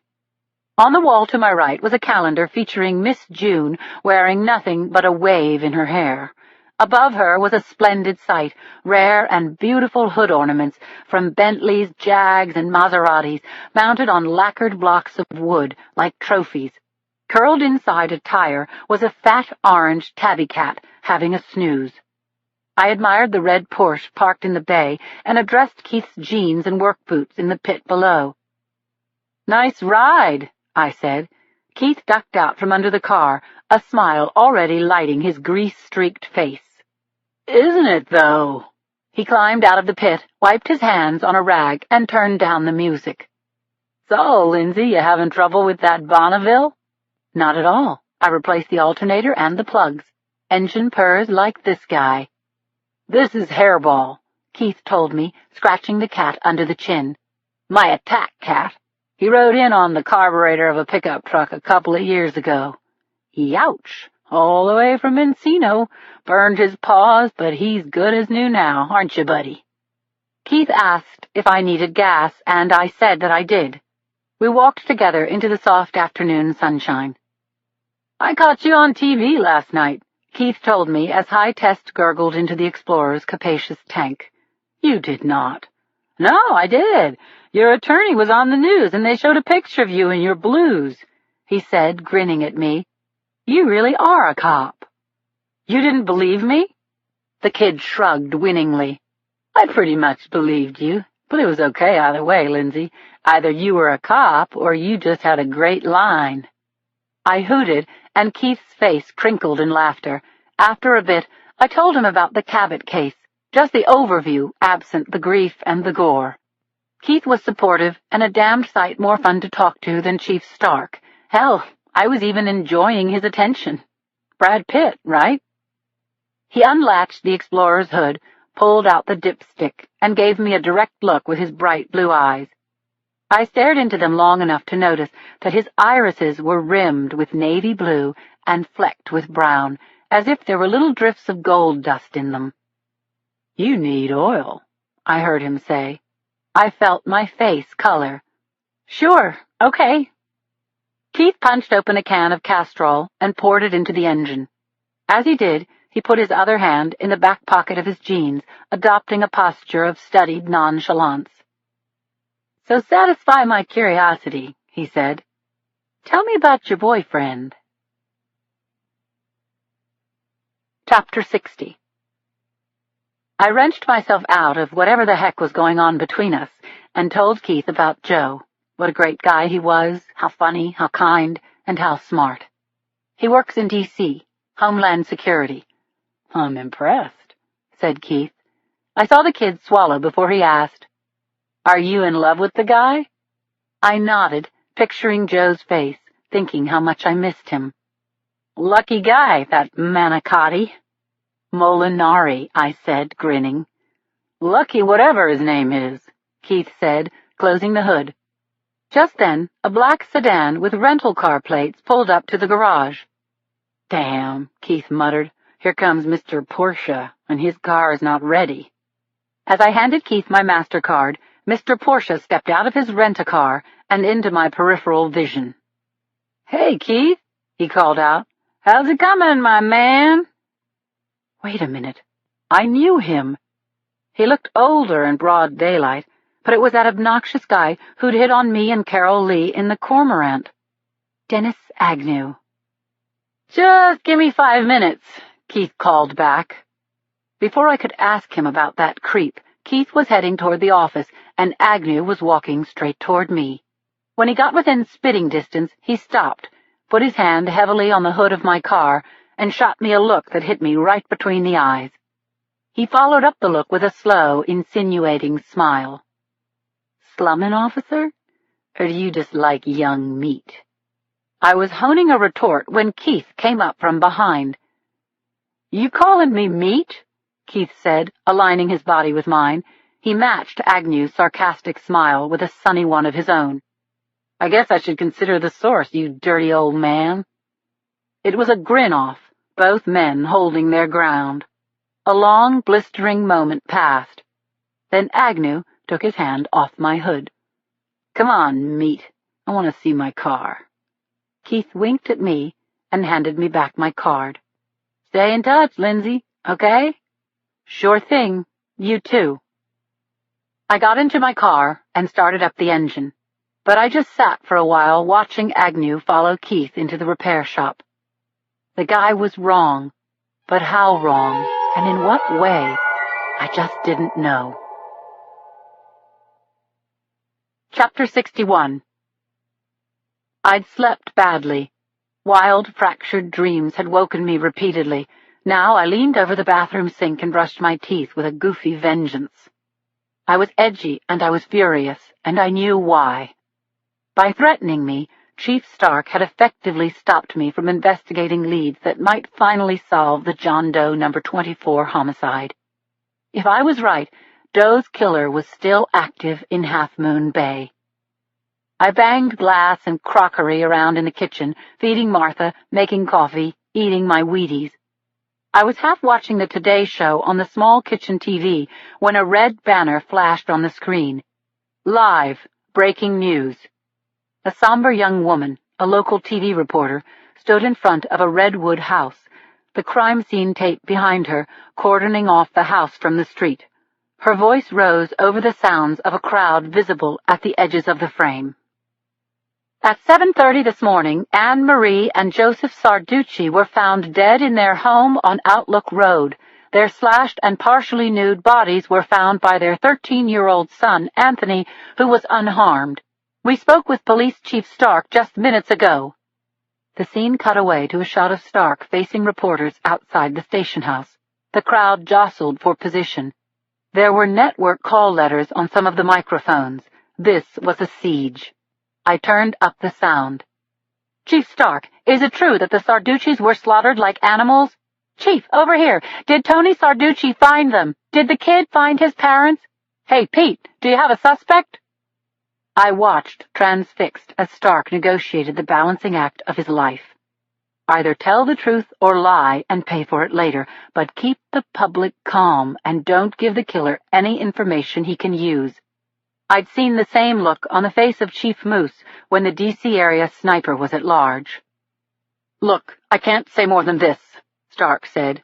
2 more people have died, and yes, it looks like the crime was committed by the same killer. We're on it, and we'll inform the public as soon as we have something to report. I grabbed a chair, pulled it right up to the screen, and sat down hard. Even though I'd seen so many murdered people, this case got me to the core. I didn't think I could have a reaction like this.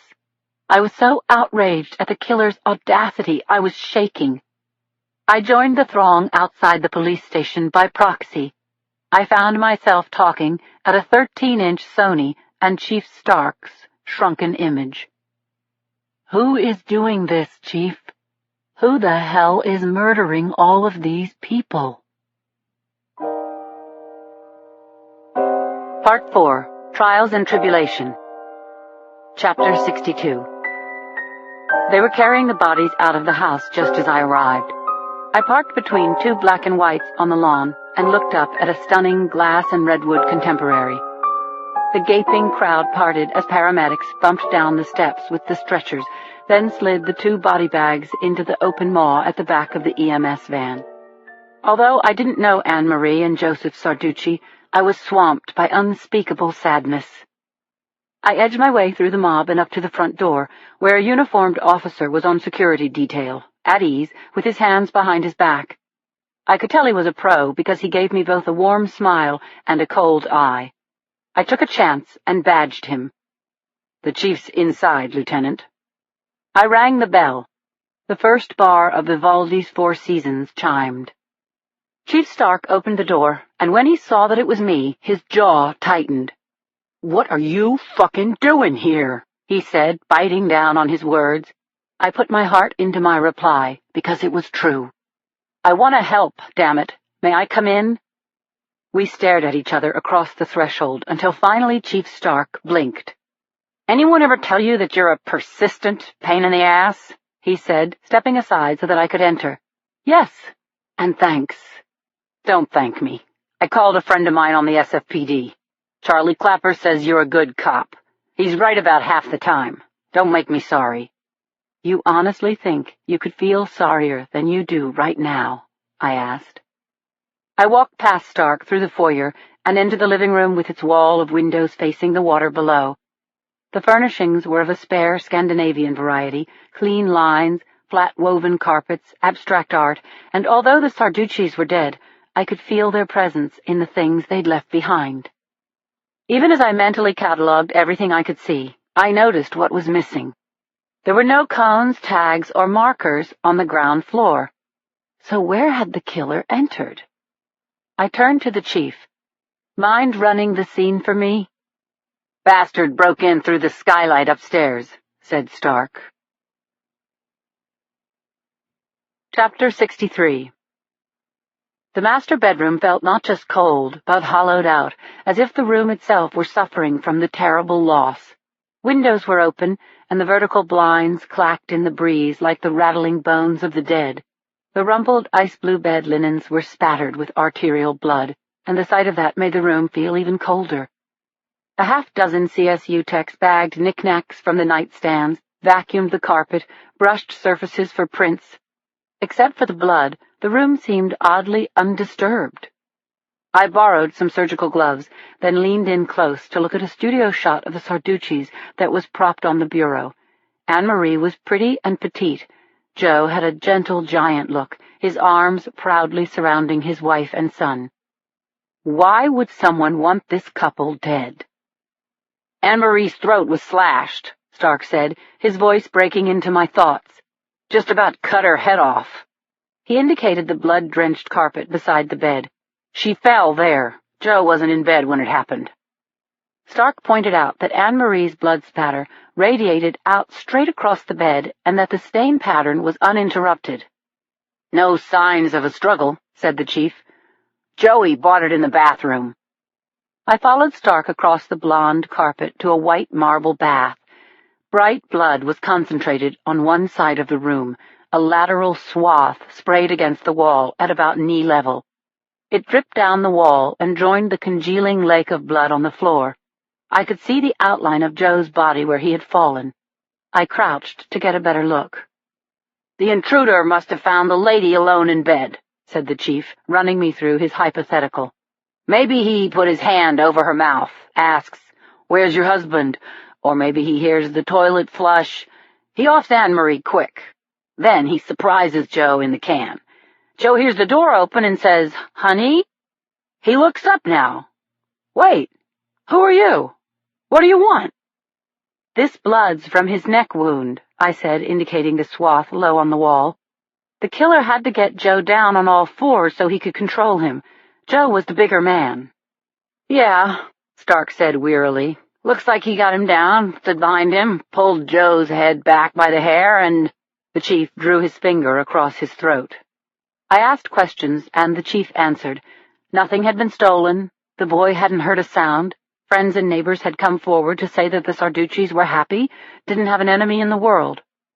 "Just like the Daltrys," Chief Stark said. "Same story with the O'Malleys. No weapons, no clues, nothing funny with their finances, no apparent motive. The victims didn't know each other."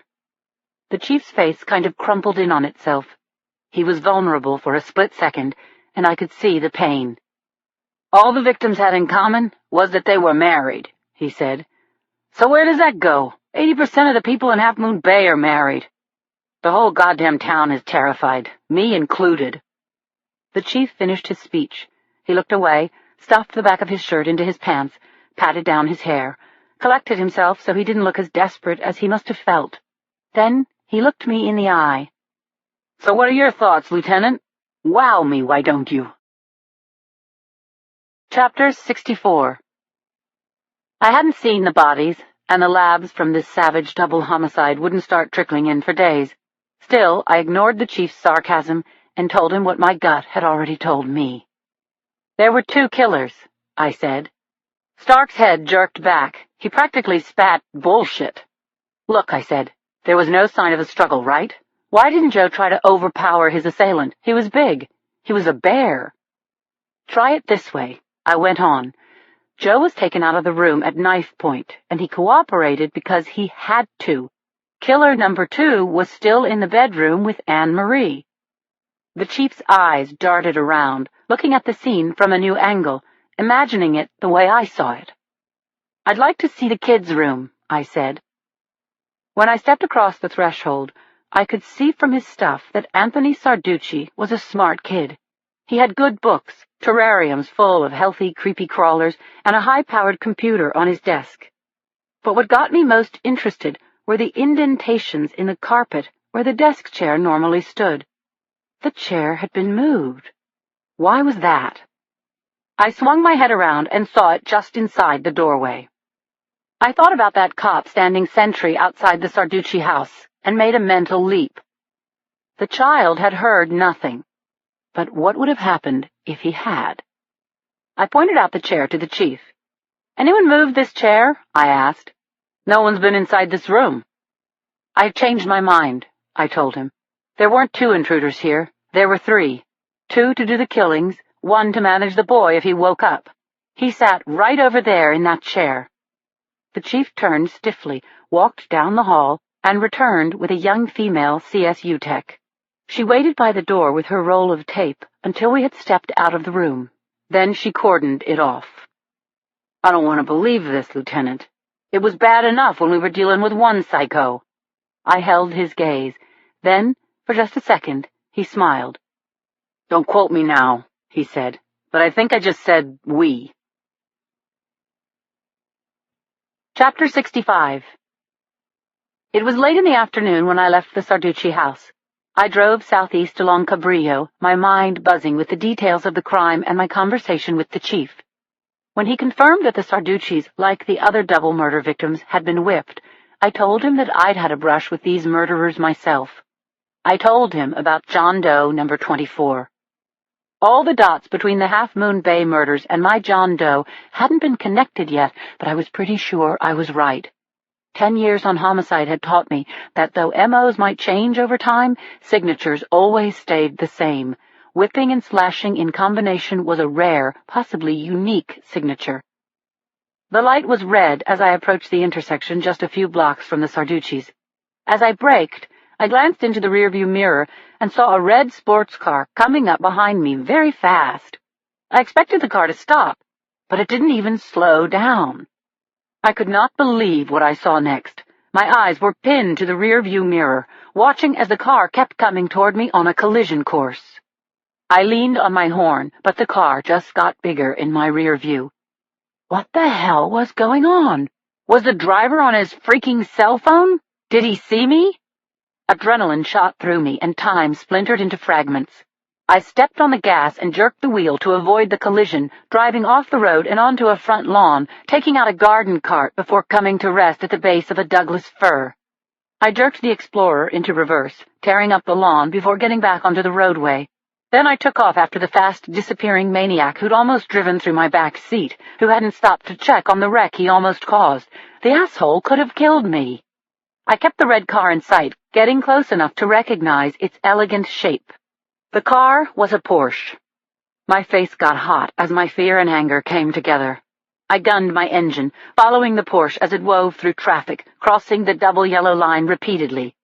The last time I'd seen that car, Keith had been fixing the oil pan. It was Dennis Agnew's car. A dozen miles flew by. I was still on the Porsche's tail when we went up and over the hills into San Mateo and south on El Camino Real, a seedy thoroughfare bordering the Caltrain tracks. Then, without signaling, the Porsche hooked a sharp right into a strip mall entrance. I followed, squealing into the turn, coming to a stop in a nearly desolate parking lot. I turned off the engine, and as my racing heart slowed to a canter, I looked around. The mini-mall was a down-market collection of retail shops, auto parts, a dollar store, a liquor store. Down at the far end of the lot was a square cement block building with a red neon sign in the window. Playmate Pen, XXX Live Girls. Parked in front of the poster-plastered storefront was Dennis Agnew's car. I locked the Explorer and walked the 20 yards to the porn shop. I opened the door and went inside. Chapter 66. The Playmate Pen was an ugly place lit by harsh overhead lights and flashing neon. To my left were racks of party toys, dildos and ticklers in garish colors, and molded body parts in lifelike plastic. To my right were soda and snack machines, refreshment for all those film lovers trapped inside tiny video booths, with their brains hooked into their fantasies, hands firmly on their joysticks. I felt eyes tracking me as I walked the narrow aisles lined with videos. I was the only female wandering loose in the place, and I guess I stood out more in my slacks and blazer than if I'd been stark naked. I was about to approach the clerk in front when I felt a dark presence at my elbow. "Lindsay?" I started, but Dennis Agnew looked thrilled to see me. "To what do I owe the honor, Lieutenant?" I was caught in a maze of stacks and racks of chicks and dicks, but like a steer in the chute of a slaughterhouse, I could see that the only way out was straight ahead. Agnew's office was a brightly lit, windowless cubicle. He took the chair behind a wood-grained Formica desk and indicated where I should sit, a black leather sofa that had seen better days. "I'll stand. This isn't going to take long," I said, but as I stood there in the doorway, I had to look around the room. Every wall was hung with framed photos signed "To Randy Love" from G-stringed lovelies, porn film publicity stills of overheated couplings featuring Randy Love and his partners. I also saw a few flashbulb snapshots of Agnew posing with grinning guys in suits. Bells started clanging as I matched the mugs of young up-and-coming wise guys to the mobsters they'd later become. At least 2 of the suits were now dead. It took me another couple of seconds to realize that Dennis Agnew and the younger, long-haired Randy Love in the photos were one and the same. Agnew had been a freaking porn star. Chapter 67. "So, Lieutenant, what can I do you for?" Dennis Agnew said, smiling, making neat stacks of his papers, corralling a loose pile of cock rings, pouring them like coins from one hand to another, then onto the desktop. "I don't know what you're trying to pull," I said, "but where I come from, running a car off the road is a crime." "Seriously, Lindsay. You don't mind if I call you Lindsay?" Agnew folded his hands and gave me one of his bleached beyond white smiles. "I don't know what you're talking about." "That's crap. 20 minutes ago, you ran me off the road. People could have been killed. I could have been killed." "Oh, no, couldn't have been me," Agnew said, furrowing his brow and shaking his head. "I think I would have noticed that. No, I think you've come here because you want to see me." It was infuriating, not just that Agnew was a creep with a fast car who didn't give a shit, but his mocking attitude really fried me. See these girls? He said, hooking a thumb toward his wall of fame. You know why they do these flicks?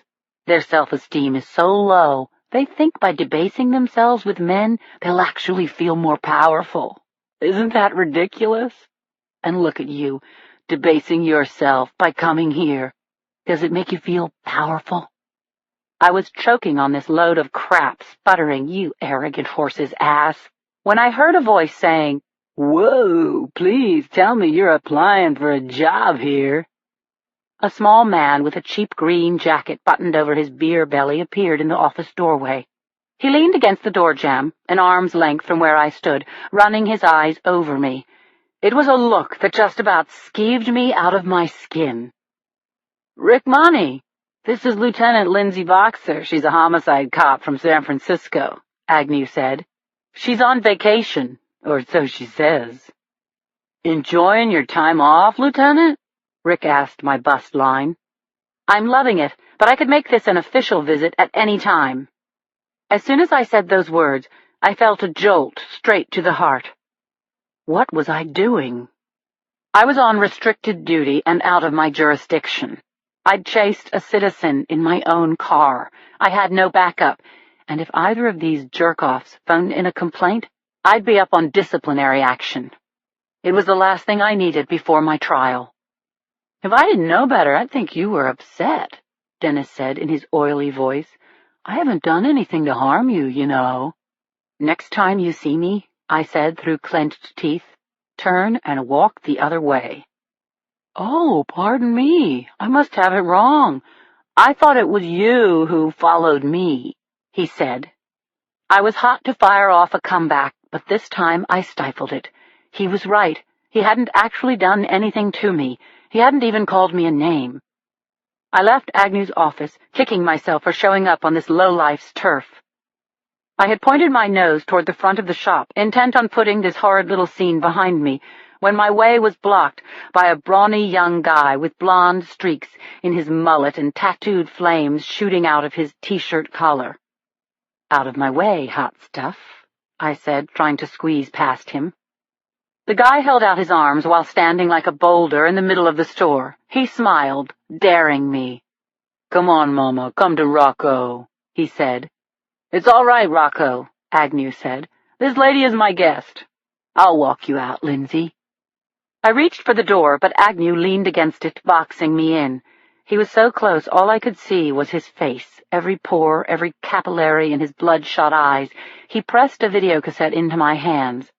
The cover advertised Randy Love's epic performance in A Long, Hard Night. "Take a look when you have a chance. I put my phone number on the back."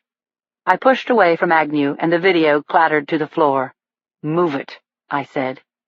He stepped back, just clearing the door enough so I could open it. Agnew had a grin on his face and his hand on his crotch as I left. Chapter 68. I woke up the next morning thinking about Dennis Agnew, that slime. I took my coffee out to the porch, and before it had cooled enough to drink, I was taking my agitation out on a rattle in the Bonneville's engine. I had a feeler gauge in hand and was fiddling with the valves when a car rolled up and parked in the driveway. Doors slammed. "Lindsay! Hello!" "I think she's been swallowed by that big gold boat." I ducked out from under the hood, wiped my greasy hands on a chamois, and reached out my arms to Cindy and Claire, grabbing them both in one giant hug. We squealed and jumped around, and Martha, who'd been sleeping on the porch, joined in. "We were in the neighborhood," said Claire, when we broke from our clinch.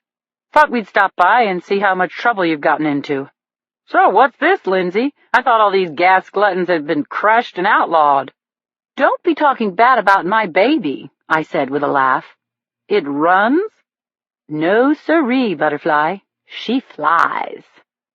The girls handed me a beribboned spa basket from Nordstrom's, full of great mood-altering bath and body stuff, and after a unanimous show of hands, we piled into the Bonneville for a ride.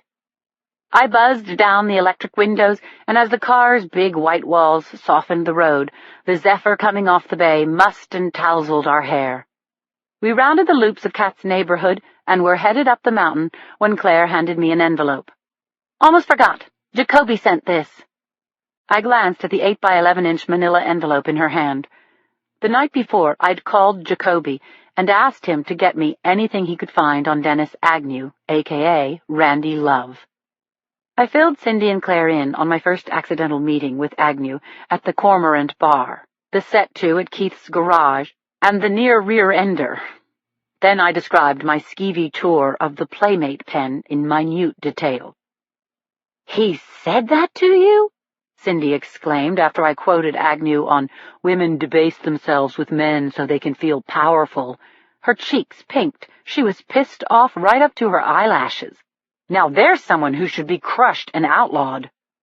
I laughed and told her, Agnew had this wall of fame, like something you'd see in Tony's office in the Bada Bing. All these signed photos from porn queens and wise guys, unreal. Claire, will you open that, please? Claire took 3 pages from the envelope. They were stapled together and annotated with a post-it note from Jacoby. "Read it out loud if you don't mind," Cindy said, leaning over the back of the front seat. "There's some minor league stuff, DWI, assault, domestic violence, a drug bust, and some time at Folsom. But here you go, Linz. Says he was charged with first-degree murder 5 years ago. Case dismissed." I reached over and peeled off Jacoby's handwritten note. The Vic was Agnew's girlfriend. His lawyer was Ralph Brancusi. I didn't have to say more. We all knew Brancusi was a high-profile defense attorney. Only the wealthy could afford him. Brancusi was also the lawyer of choice for the mob.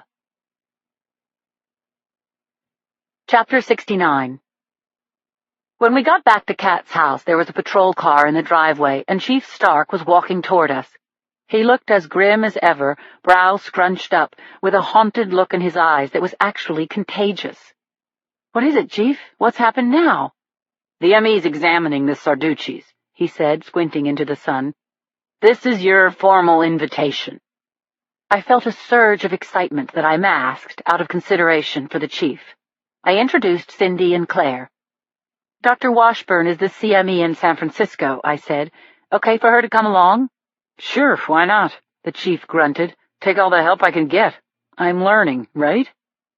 Cindy looked at the 3 of us and saw that she wasn't being included in the invitation. Hell, she was the press.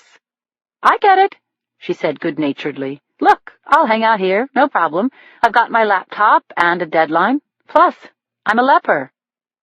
Claire and I got back into the Bonneville and followed the chief's car out to the highway. "This is great," I said, my enthusiasm brimming over. "He's letting me into the case." "What am I doing?" Claire said, shaking her head. "Aiding and abetting your completely ill-advised involvement when we both know you should be out on the porch with a gin and tonic, your butt in a chair and your legs over the railing." I laughed. "Admit it," I said. "You're hooked, too. You can't turn away from this thing either." "You're nuts," she grumbled. Then she looked over at me. My grin set hers off. "You kill me, Lindsay. You really do. But it's your ass, baby." 10 minutes later, we followed Stark's car off the highway into Moss Beach. Chapter 70. The morgue was in the basement of the Seton Medical Center.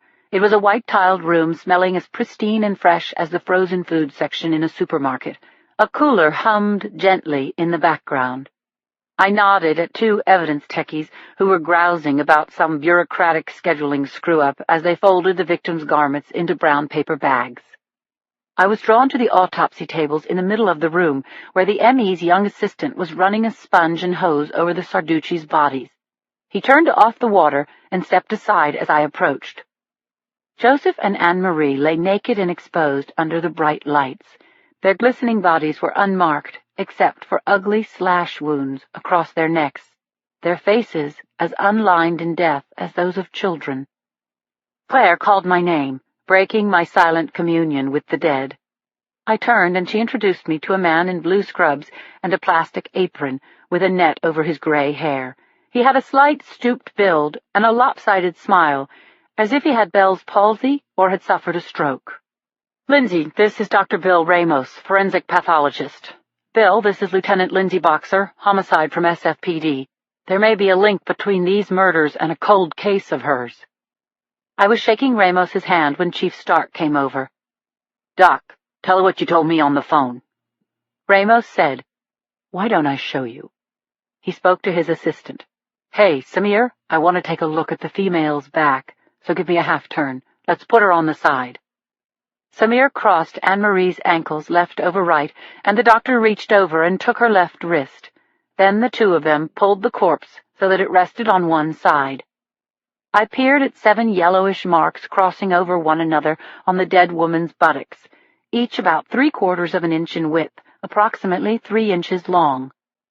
"Tremendous force in these blows," said Ramos.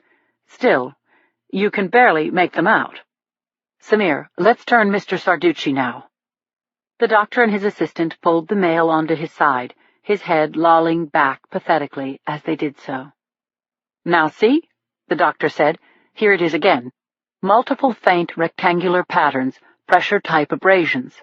They aren't the red-brown color you'd see if the section had been struck while he was still alive, and they're not the yellow parchment-like abrasions you'd get if the blows were administered post-mortem." The doctor looked up to make sure I understood. "Punch me in the face, then shoot me twice in the chest. There won't be enough blood pressure for me to get a rip-roaring bruise on my face, but there'll be something there if my heart pumps for a moment." The doctor took a scalpel to one of the marks on the male's back, cutting through unmarked tissue and the pale strap mark. "You can see this light brownish color under the abrasions, what's called a well-circumscribed focal accumulation of blood. In plain English," Ramos continued, "and wouldn't you agree, Dr. Washburn, the deep slash across the carotid artery and the vagus nerves stop the heart almost instantly, but not instantaneously. This man had one last heartbeat when he was whipped. These blows were administered just before or at the time of death. In the mind of the killer, the victim could still feel the lash." "Looks like it was personal," said Stark. "Oh, yes, I'd say the killers hated their victims." There was a hush in the room as the doctor's words sank in. "The marks on Joe are narrower than the marks on Anne-Marie," Claire noted. "Yes," Ramos agreed again. "Different implements." "Like a belt," I said. "Could these whippings have been made by 2 different belts?" "Very likely," said Ramos. Claire looked not only focused, but sad. "What are you thinking?" I asked her. "I hate to say it, Lindsay, but this really brings me back. The marks look like what I remember seeing on your John Doe."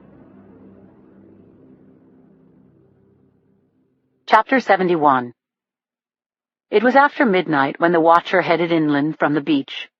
He climbed the sandy cliff, then stuck to the 1/4 mile of path that cut through the sticker weeds and thick dune grasses and ran east from the cliffs.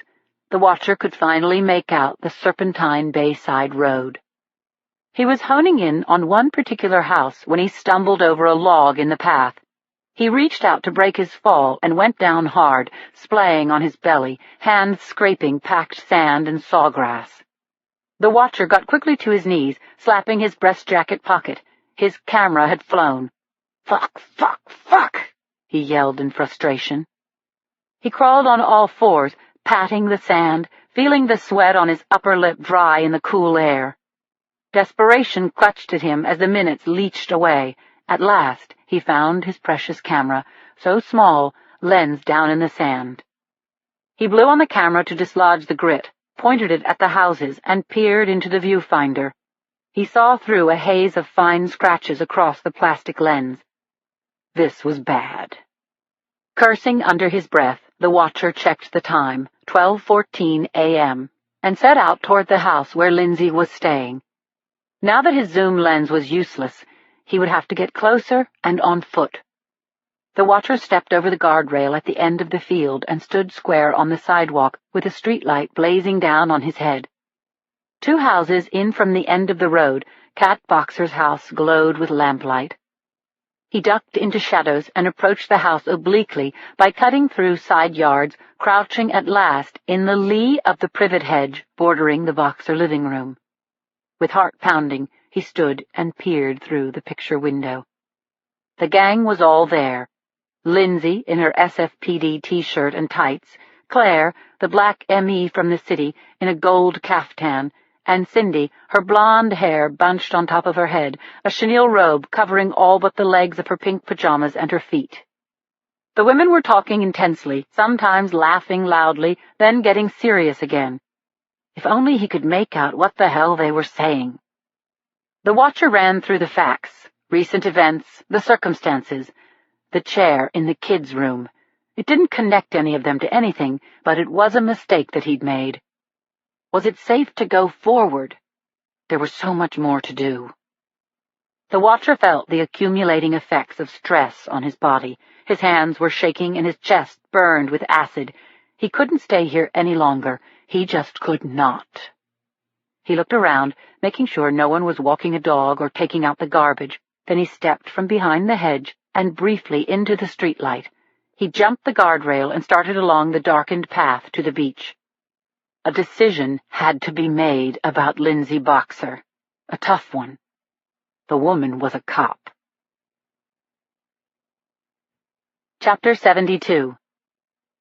I woke up early in the morning with a thought that surfaced in my mind like a porpoise breaking from beneath the waves. I let Martha out back, put coffee on to perk, and booted up my laptop. I remembered that Bob Hinton had said that 2 other people had been killed in Half Moon Bay 2 years before, Ray and Molly Whitaker. They were summer people, Hinton had said. Ray was a photographer, Molly a bit player, an extra in Hollywood. I went online to the NCIC database and looked them up. I was still in shock when I went into the bedrooms to rouse the girls. When they were dressed and had coffee and scones in front of them, I told them what I'd learned about Ray and Molly Whitaker. They were pornographers, both of them. Ray was behind the camera and Molly performed with kids, boys, girls, it didn't seem to matter, I said. They were busted for it and acquitted. Their lawyer? It was Brancusi again. The girls knew me too well. They got on my case, warning me to be careful, reminding me that for all intents and purposes I was a civilian, and that even though it seemed logical to check out a possible connection between the Whitakers and Dennis Agnew, I was out of my territory, no one had my back, and I was heading for big trouble. I must have said, I know, a half-dozen times, and as we said goodbye in the driveway, I made a lot of promises to be a good girl. You should think about coming home, Lindsay, said Claire finally, holding my face in her hands. Right, I said. I'll definitely think about it. They both hugged me as though they would never see me again, and frankly, that got to me. As Claire's car backed down the driveway, Cindy leaned out the window. I'll call you tonight. Think about what we said. Think, Lindsay. I blew kisses and went inside the house. I found my handbag hanging from a doorknob and rooted around inside it until I felt my phone, my badge, and my gun. A minute later, I started up the Explorer. It was a short drive into town, with my mind churning right up to the second I pulled my car into a parking spot outside the police barracks. I found the chief in his office, staring at his computer, coffee mug in hand, a box of sugared donuts on the side chair. Those things will kill you, I said.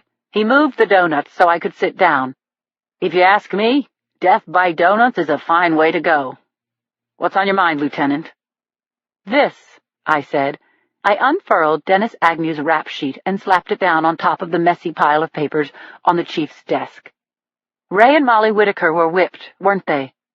Yep, they were the first. Did you like anyone for their murders? The chief nodded. Couldn't prove it then, can't prove it now, but we've been watching this guy for a long time. He picked up Agnew's rap sheet and handed it back to me. We know all about Dennis Agnew. He's our prime suspect. Chapter 73. I was on the porch at sunset, noodling a little tune on my guitar, when headlights at the bottom of the road crawled slowly up the street and stopped outside Kat's house. I was already moving toward the car as the driver got out of the front seat and opened the rear passenger side door. I get it, I said, my face glowing enough to light up the dusk. You just happened to be in the neighborhood. Exactly, Joe said, reaching an arm around my waist. Thought I'd surprise you. I put my hand on the front of his crisp white shirt. Claire called you. And Cindy. Joe laughed a little sheepishly. Let me take you out to dinner.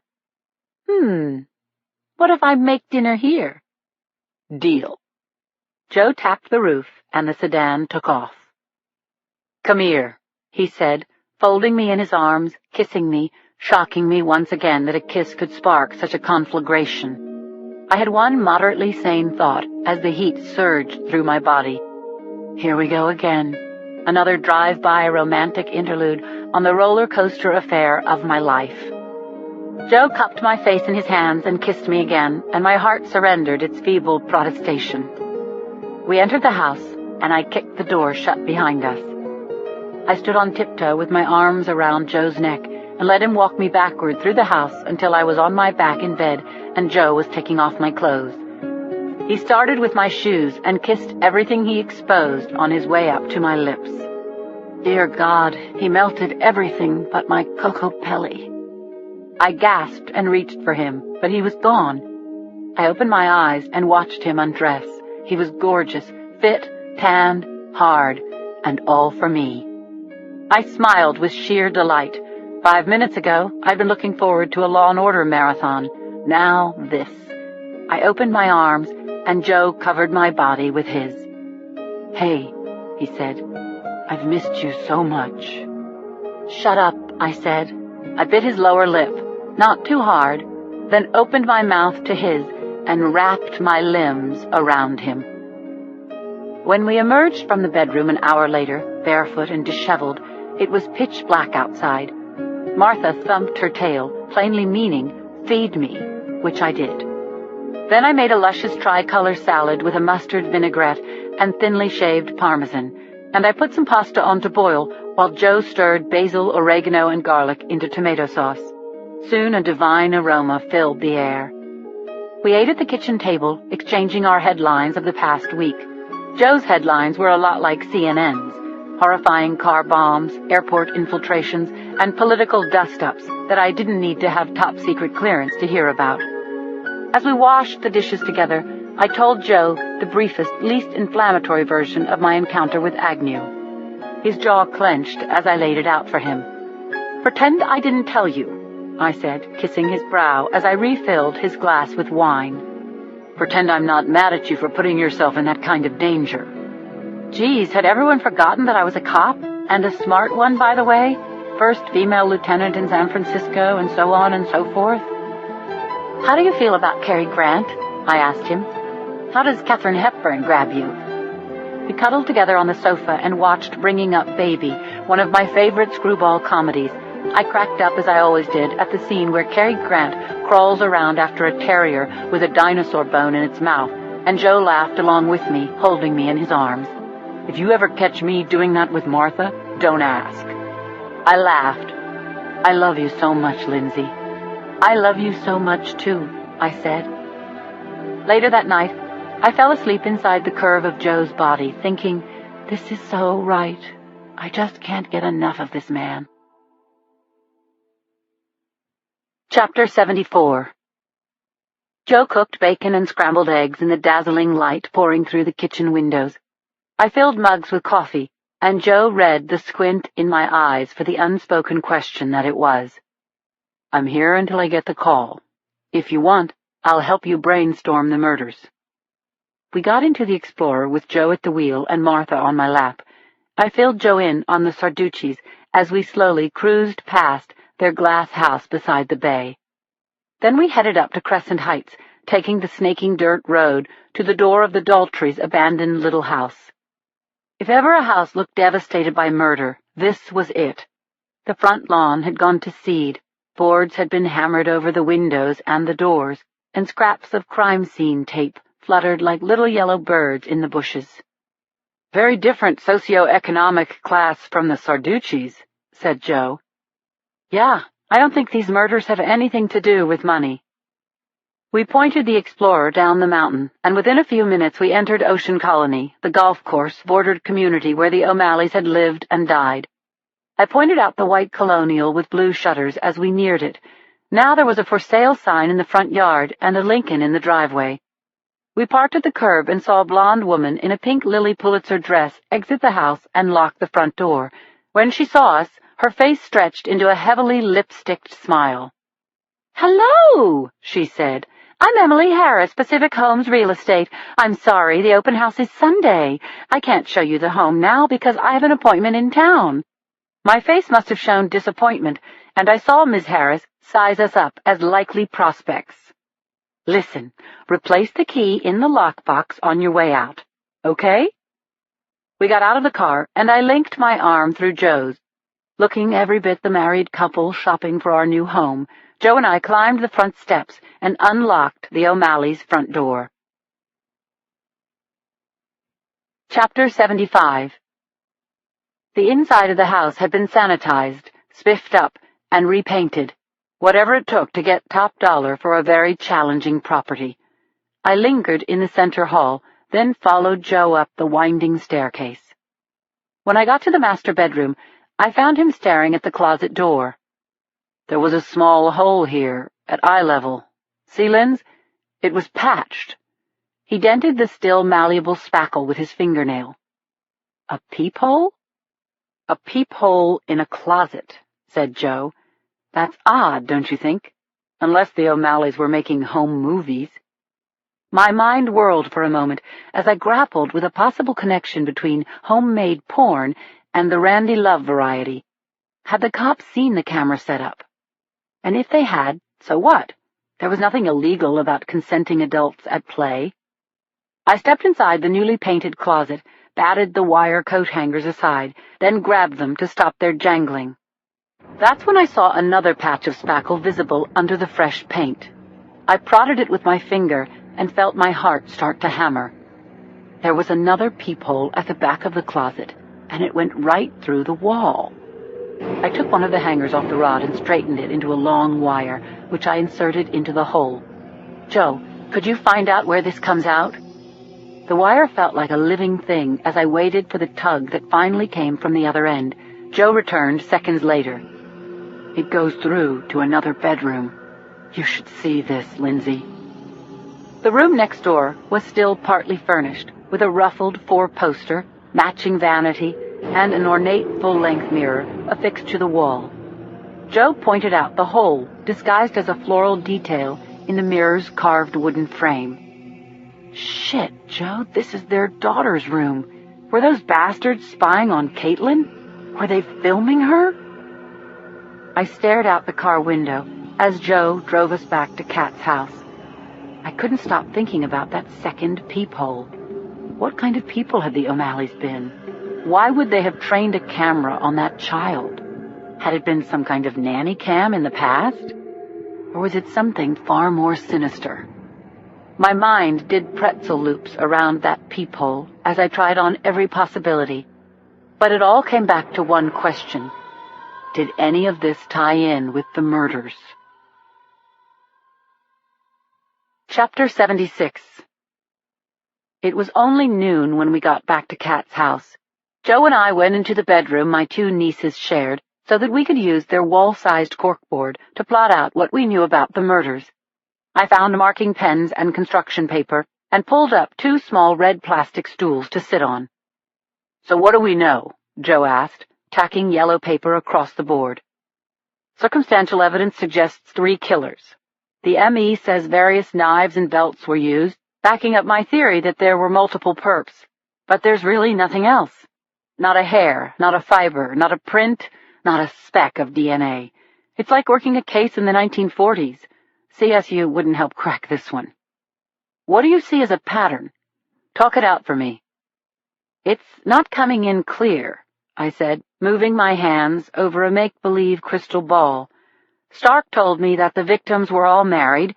Then he says that doesn't mean anything. 80% of the population here is married." Joe printed the victims' names on the sheets of paper. "Keep going," he said. "All of the couples had children except the Whitakers.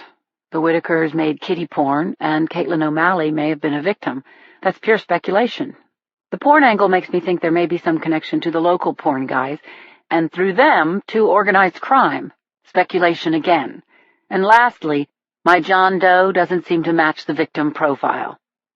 Maybe the first murder was an impulse, said Joe, and the later murders were premeditated. I said, letting my gaze drift to the windowsill, where sweet potatoes grew in water glasses, sending out tendrils and fresh green leaves along the ledge. That makes sense.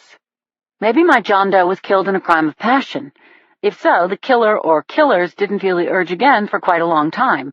Same signature, but what's the connection? I don't know yet. Try boiling it down for me. We've got 8 related murders within a 10-mile radius. All the victims had their throats slit, except for Laura Lee O'Malley, who was gutted. All 8, plus John Doe, were whipped. Motive unknown. And there's a prime suspect who's an ex-porn stud and a Teflon-coated sleazeball.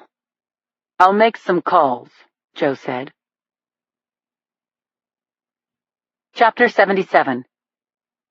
When Joe got off the phone with the FBI, I picked up the marking pen and Joe summarized his notes. None of the victims raised any red flags. No felonies, no changed names, no connections with Dennis Agnew. As for the Playmate pen guys, Joe said, Riccardo Montefiore, a.k.a. Rick Monte, has been convicted of pandering, lewd public behavior, and assault, and that's it for him.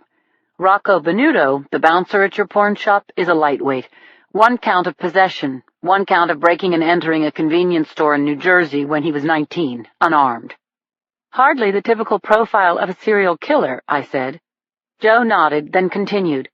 All 3 come up as known associates of various low to mid-level mobsters.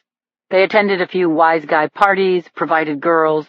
As for Dennis Agnew, you already know about the murder charge in 2000 that was dismissed.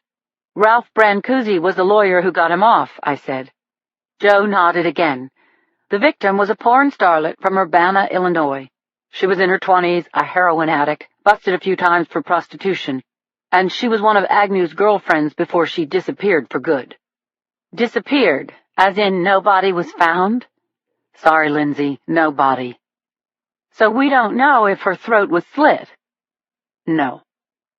I put my chin in my hands. It was frustrating to be so close to the very heart of this horror show, and yet have not one decent lead to run with. But one pattern was clear. The murders were coming closer together. My John Doe had been killed 10 years ago, the Whitakers 8 years later, the Daltrys a month and a half ago. Now 2 double homicides in 1 week. Joe sat down on the little stool next to mine. He took my hand, and we stared at the notes tacked to the corkboard. When I spoke, my voice seemed to echo in the girls' small room. They're ratcheting up their timetable, Joe. Right now, they're planning to do it again. You know this for a fact? Joe said. I do. I can feel it. Chapter 78. I awoke to the jarring sound of the bedside phone. I grabbed it on the second ring, noticing that Joe was gone and that there was a note on the chair where his clothes had been. Joe? It's Yuki, Lindsay. Did I wake you? No, I'm up, I lied. We talked for 5 minutes at Yuki's trademark warp speed, and after we hung up, there was no falling back to sleep. I read Joe's sweet goodbye note. Then I pulled on some sweats, put a leash on Martha, and together we jogged to the beach. A cleansing breeze whipped in off the bay as Martha and I headed north. We hadn't gotten very far when I heard someone calling my name. A small figure up ahead came running toward me. Lindsay! Lindsay! Allison, hey girl! The dark-eyed little girl hugged me hard around the waist, then dropped to the sand to embrace Martha. Allie, you're not here alone. We're having an outing, she said, pointing to a clump of people and umbrellas a ways up the beach. As we got closer, I heard kids singing the theme song from Survivor, and I saw Carol Lee coming toward me. We exchanged hugs, and then Carol Lee introduced me to her kids. What kind of mud is that? An 11 or 12-year-old with a sandy mop of Rasta hair asked me. She's no mutt. Sweet Martha is a border collie. She doesn't look like Lassie, said a little girl with strawberry curls and a healing black eye. Nope, border collies are a different breed. They come from England and Scotland, and they have a very serious job, I said. They herd sheep and cattle. I had their attention now, and Martha looked up at me as if she knew that I was talking about her. Border Collies have to learn commands from their owners, of course, but they're very smart dogs who not only love to work, they feel that the animals in the herd are theirs and that they are responsible for them. "Do the commands! Show how she does it, Lindsay," Allie begged me. I grinned at her. "Who wants to be a sheep?" I asked. A lot of the kids snickered, but 4 of them, including Allie, volunteered. I told the sheep to scatter and run down the beach, and then I unleashed Martha. "Martha, walk up," I called to her, and she ran toward the little group of 5. They squealed and tried to evade her, but they couldn't outdo Martha. She was fast and agile, and with her head down, eyes focused on them, she barked at their heels, and the kids kept together and streamed forward in pretty tight formation. "Come by," I shouted, and Martha herded the kids clockwise toward the bay. "Away," I called out, and Martha looped them back around toward the cliff, the children giggling gleefully. "That'll do," I called out, and my little black and white doggie kept the kids in a clump by running circles around their legs, shepherding them, breathless and giddy, back to the blankets. "Stand, Martha," I said. "Good job. Excellent, sweetie." Martha barked in self-congratulation beside me. The kids clapped and whistled, and Carol Lee handed out cups of orange juice and toasted us. When the attention had gone off me and Martha, I huddled with Carol Lee and told her about my conversation with Yuki. "I need a favor," I said. "Anything," said Carol Lee Brown, and then she felt compelled to say, "Lindsay, you would be a great mom." Chapter 79. Minutes after saying goodbye to Carol Lee and the kids, Martha and I climbed the cliff and crossed the grassy field toward Miramonte Street. My feet had just touched the sidewalk when I saw a man maybe 100 yards away pointing a smallish camera in my direction. He was so far away, all I could see was the glint of the lens, his orange sweatshirt, and a baseball cap pulled down low over his eyes. And he didn't let me get any closer. Once he saw that I had noticed him, he turned and walked quickly away. Maybe the guy was just taking pictures of the view, or maybe the tabloid press had found me at last. Or maybe that pinging in my chest was just paranoia, but I felt kind of uneasy as I headed home. Someone was watching me. Someone who didn't want me to see him. Back at Kat's, I stripped my bed and packed my things. Then I fed Penelope and changed her water. "Good news, Penny," I told the Wonder Pig. "Carol Lee and Allison promised that they'll come over later. I see apples in your future, babe."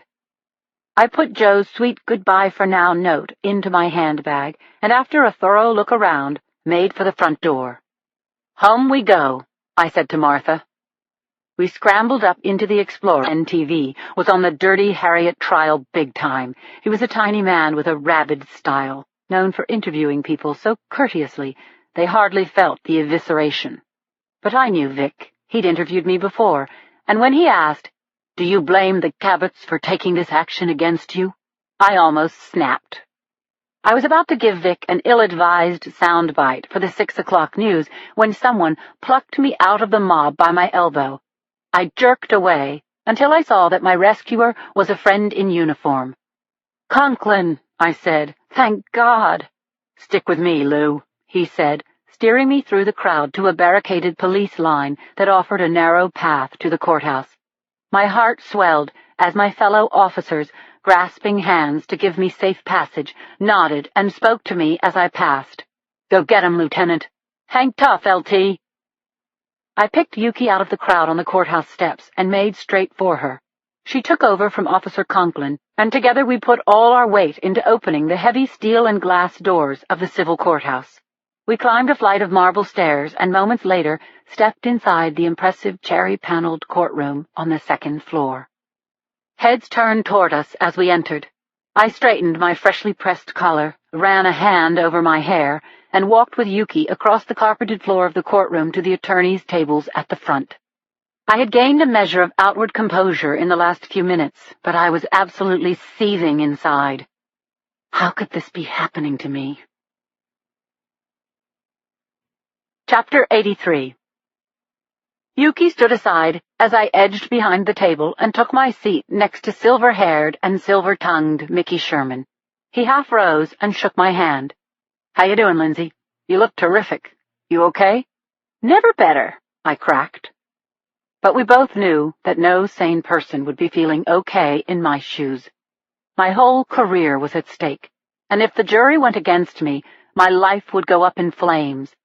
Dr. and Mrs. Andrew Cabot were asking $50 million in damages, and although they'd have to get $49,999,000 from the city of San Francisco, I would be financially devastated anyway, and possibly known as Dirty Harriet for the rest of my life. As Yuki sat down beside me, Chief Tracheo reached across the railing to squeeze my shoulder in support. I hadn't expected that, and I was touched. Then voices rolled across the room as the plaintiff's dream team filed in and took their seats across from us. A moment later, Dr. and Mrs. Cabot came into the courtroom and sat behind their attorneys. The reed-like Dr. Cabot and his blonde and visibly grieving wife immediately fixed their eyes on me. Andrew Cabot was a trembling rock of contained rage and anguish, and Eva Cabot's face was a picture of desolation that would never end. She was a mother who'd inexplicably lost her daughter because of me, and I'd crippled her son as well. When she turned her red-rimmed gray eyes on me, all I could see was her bottomless fury. Eva Cabot hated me. She wished me dead. Yuki's cool hand on my wrist broke my eye contact with Mrs. Cabot, but not before the image of our locked stares was captured on tape. "All rise," boomed the bailiff. There was a deafening rustle as everyone in the courtroom stood, and the small, bespectacled form of Judge Achacoso ascended to the bench. I sat down in a daze. This was it. My trial was about to begin. Chapter 84. Jury selection took almost 3 days. After day 1, because I couldn't take the ringing phone and the media swarm outside my wee little house any longer, Martha and I packed up and moved into Yuki's 2-bedroom apartment in the Crest Royal, a mini high-rise with great security. The media swarm got bigger and more vociferous daily. The press fed the public's frenzy by detailing the ethnic and socio-economic makeup of every person picked for the jury, charging us with racial profiling, of course. In fact, it made me queasy to watch both sides choose or dismiss potential jurors based on discernible or imagined prejudice against me. When we excused 4 Black and Latino men and women in a row, I put it to Yuki during our next break. "Weren't you just telling me the other day about how it felt to be discriminated against because of your race?" "This isn't about race, Lindsay. The people we excused all had negative feelings about the police. Sometimes people aren't aware of their own bias until we ask them. Sometimes, in a hugely public case like this, people lie so that they can have their 15 minutes of fame. We're working the voir dire process as it's our right to do. Please trust us. If we don't play hardball, we're done before we start." Later that same day, the opposition used 3 peremptory challenges to excuse 2 middle-aged white civil servants, women who might have viewed me kindly as if I were a daughter, as well as a fireman named McGoey, who presumably wouldn't have held even a gallon of margaritas against me. In the end, neither side was happy, but both sides accepted the 12 men and women and 3 alternates. At 2 in the afternoon of the 3rd day, Mason Broyles got up to make his opening statement. In my worst dreams, I couldn't have imagined how that poor excuse for a human being would present the Cabot's case against me. Chapter 85.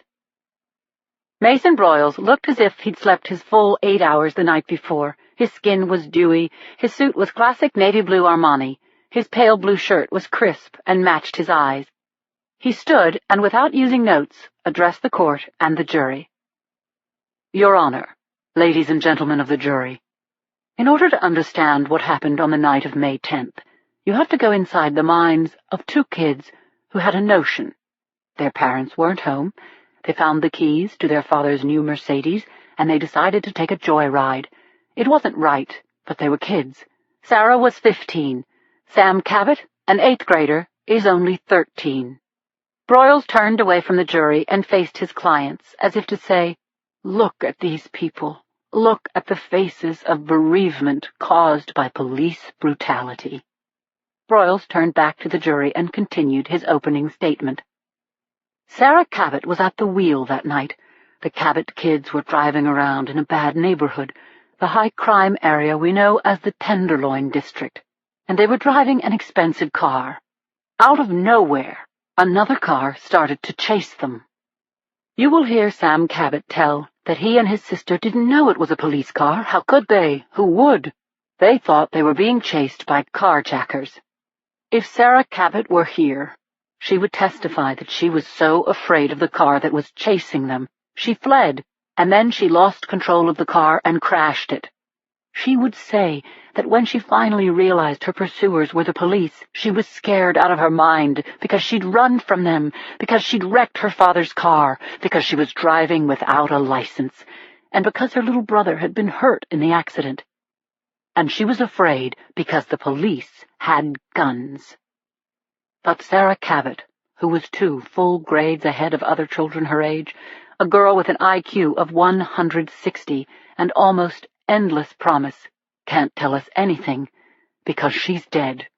She died because the defendant, Lieutenant Lindsay Boxer, made an egregious error of judgment and shot Sarah twice through the heart. Lieutenant Boxer also shot Sam Cabot, barely a teenager, a bright, popular young boy who was captain of his soccer team, a champion swimmer, an athlete extraordinaire. Sam Cabot will never play soccer or swim again, nor will he stand or walk or dress himself or bathe himself. Sam will never even hold a fork or a book in his hands.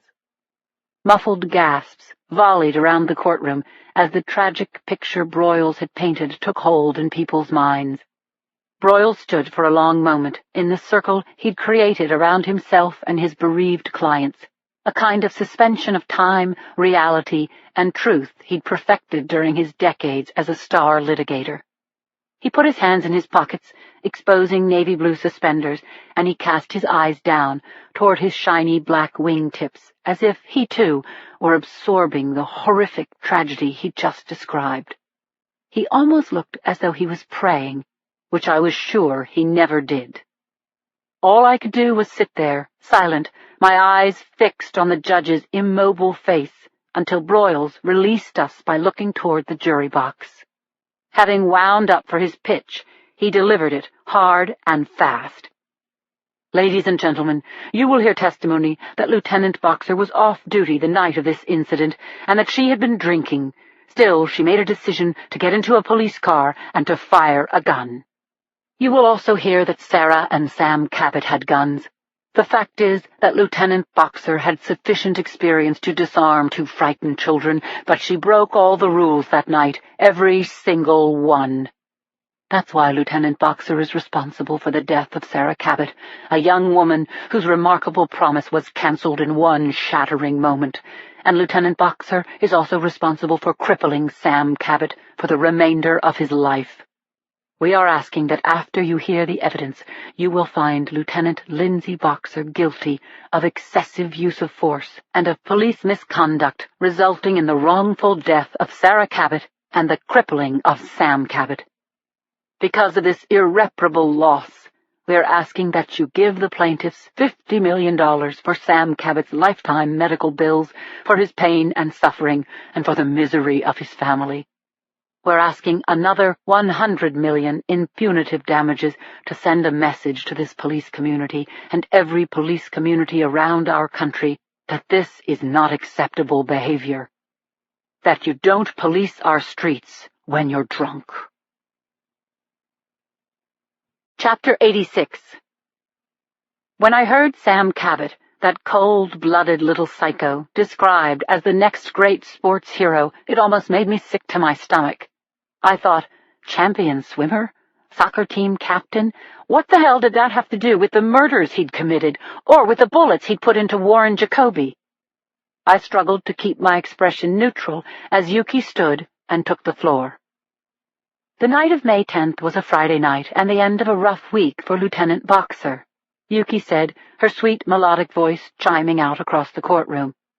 2 young men had been murdered in the Tenderloin, and Lieutenant Boxer was very troubled by the brutality and the lack of viable forensic evidence. Yuki walked over to the jury box and let her hand skim the rail as she made eye contact with each of the jury members.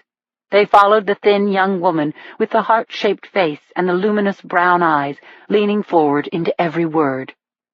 As head of the SFPD's homicide department, Lieutenant Boxer is responsible for investigating every homicide in the city, but she was especially disturbed because the victims of these murders were still in their teens. On the night in question, Yuki continued, Lieutenant Boxer was off duty, having a drink before dinner with some of her friends, when she got a call from Warren Jacoby, detective first grade. Detective Jacoby was formerly Lieutenant Boxer's partner, and because this was a special case, they were working it together. Detective Jacoby will testify that he phoned Lieutenant Boxer to tell her that their one lead, a Mercedes-Benz that had been previously seen in the vicinity of both homicides, had been spotted again south of Market Street. A lot of people in Lieutenant Boxer's situation would have said, "Forget it, I'm off duty. I don't want to sit all night in a police car." But this was Lieutenant Boxer's case, and she wanted to stop whoever killed those two boys before they killed again. When Lieutenant Boxer got into the police car with Detective Jacoby, she told him that she had been drinking, but that her faculties were not impaired. Ladies and gentlemen, the plaintiffs will make much use of the word drunk, but they are twisting reality. Objection, Your Honor. Argumentative. Overruled. Please sit down, Mr. Broyles. In fact, Yuki said, standing directly in front of the jury box, the lieutenant had had between 1 and 2 drinks. She was not inebriated, staggering around, slurring her speech, illogical, or out of it. Her alcohol level was a hair over the legal limit to drive. It was on the cusp. But Lieutenant Boxer did not drive, and her drink and a half had absolutely nothing whatsoever to do with the events that transpired that night. This police officer is charged with brutally shooting down a young girl with her service revolver. But you will learn that Lieutenant Boxer wasn't the only person on the scene with a gun in her hand. The victims, Yuki made the universal hand sign for quote marks around the word, not only brought guns to the scene, but they fired first and with intent to kill. Chapter 87. Mason Broyles jumped furiously to his feet. Objection, Your Honor. Defense counsel is mocking the victims, and she is way out of line. Sam and Sarah Cabot are not on trial here. Lieutenant Boxer is on trial.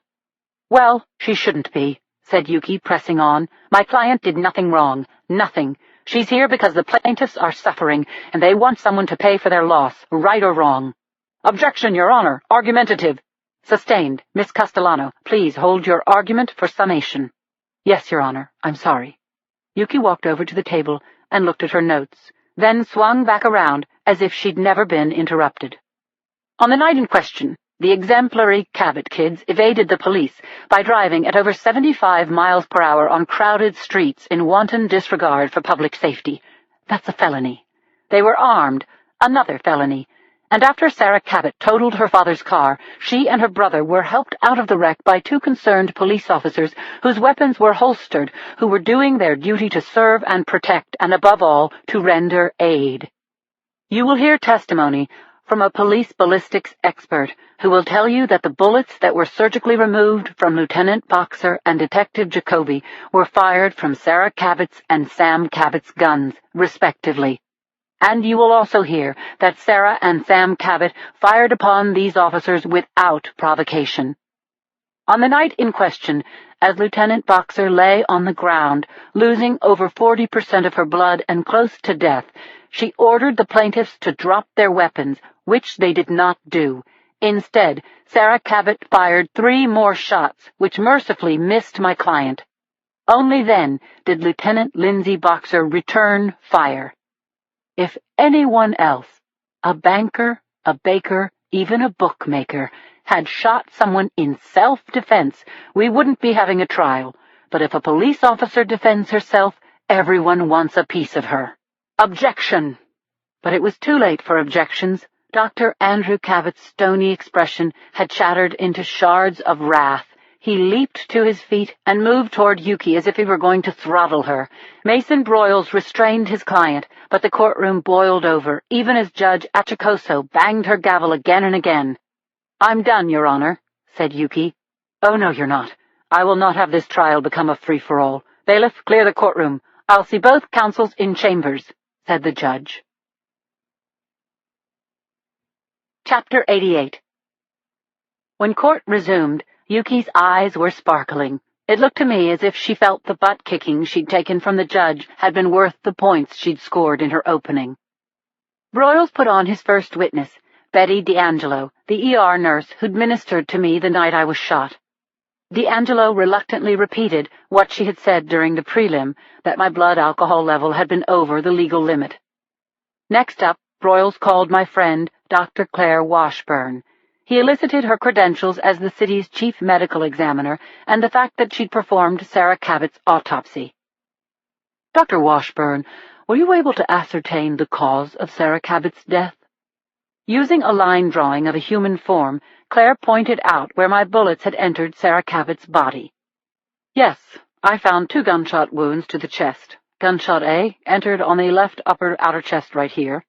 That bullet penetrated Sarah Cabot's chest cavity between left ribs number 3 and 4, perforated the upper lobe of the left lung, went into the pericardial sac, tore through the left ventricle, and stopped in her thoracic column on the left-hand side. The second gunshot wound," Claire said, tapping the chart with a pointer, "was through the sternum, 5 inches below the left shoulder. It went right on through the heart, terminating in thoracic vertebra number 4. The members of the jury were rapt as they heard about what my shots had done to Sarah Cabot's heart, but when Broyles had finished examining her, Yuki was ready for Claire on cross-examination. "Can you tell us the angles of penetration, Dr. Washburn?" Yuki asked. "Upwards. To be precise, 47 and 49 degrees, she said. "The gun was fired from a few inches above the ground." "Doctor, was Sarah Cabot killed instantly?" "Yes." "So you could say Sarah was too dead to shoot anyone after she'd been shot." "Too dead, Ms. Castellano? As far as I know, there's only dead." Yuki blushed. "Let me rephrase that. Given that Lieutenant Boxer was shot twice by Sarah Cabot's gun, it stands to reason that Sarah Cabot fired first, because she died instantly after Lieutenant Boxer shot her." "Yes, it couldn't have happened any other way." "One more question," Yuki said, sounding as if it were an afterthought. "Did you do a tox screen on Miss Cabot's blood?" "Yes, a few days after the autopsy." "And what were your findings?" "Sarah Cabot had methamphetamine in her system." "She was high?" "Yes, indeed. Sarah Cabot was loaded." "And what are the effects of methamphetamine?" Yuki asked Claire. "Methamphetamine is a powerful central nervous system stimulant that produces a wide range of effects. The upside is a pleasurable rush, but long-term users suffer many of the downside effects, including paranoia and suicidal and homicidal thoughts." "How about homicidal actions?" "Absolutely," replied Claire. "Thank you, Dr. Washburn. I'm finished with this witness, Your Honor." Chapter 89. I was elated when Claire stepped down, but not for long. I heard Mason Broyles call Dr. Robert Gelfand, and when the brown-haired, mustachioed man in a light blue suit had been sworn in, he began to testify about the terrible injuries Sam had received at the ugly end of my gun.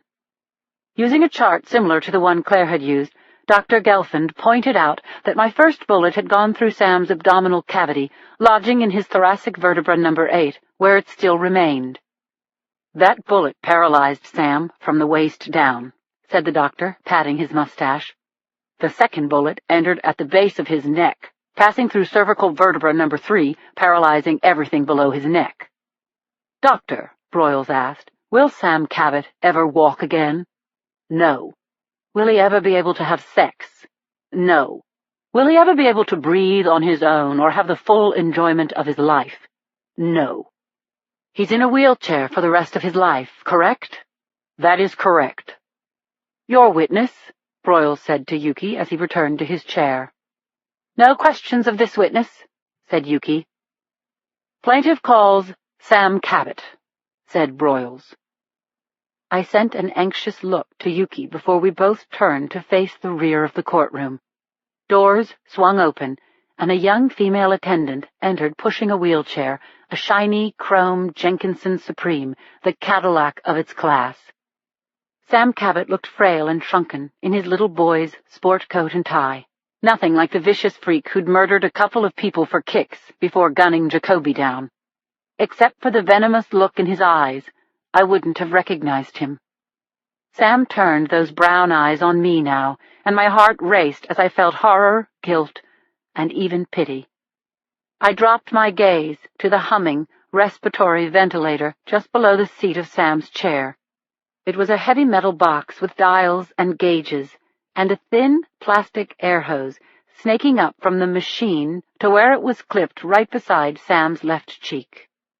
A small, electronically assisted voice box was positioned in front of his lips.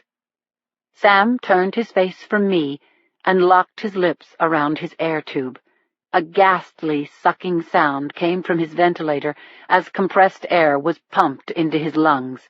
It was a sound that was repeated every 3 or 4 seconds, every time Sam Cabot needed to draw breath. I watched as the attendant wheeled Sam up to the witness stand. "Your Honor," Mason Broyles said, "since we don't know how long Sam will be asked to testify, we'd like to plug his ventilator into an electric socket to preserve the battery." "Of course," said the judge. The technician snaked a long orange cord into a wall socket and then sat down behind Andrew and Eva Cabot. There was no place for me to look but at Sam. His neck was stiff, and his head was braced to the back of his chair with a halo traction device strapped across his forehead. It looked like some kind of medieval torture, and I'm sure it felt that way to Sam. The bailiff, a tall young man in a green uniform, approached Sam. "Please raise your right hand." Sam Cabot cast his eyes wildly from side to side. He sucked in some air and spoke into the small green voice box. The voice that came out was an eerie and unnerving mechanical sound. "I can't," Sam said. Chapter 90. Sam's voice no longer sounded completely human, but his young face and his small, frail body made him seem more fragile and vulnerable than any other person in the room. The people in the gallery murmured in sympathy as the bailiff turned to Judge Achacoso. "Judge?" "Administer the oath, bailiff." "Do you swear to tell the truth, so help you God?" "I do," said Sam Cabot. Broyles smiled at Sam, giving the jury enough time to really hear, see, and absorb the pitiful state of Sam Cabot's body and imagine what a hell his life had become. "Don't be nervous," Broyles said to Sam. "Just tell the truth. Tell us what happened that night, Sam."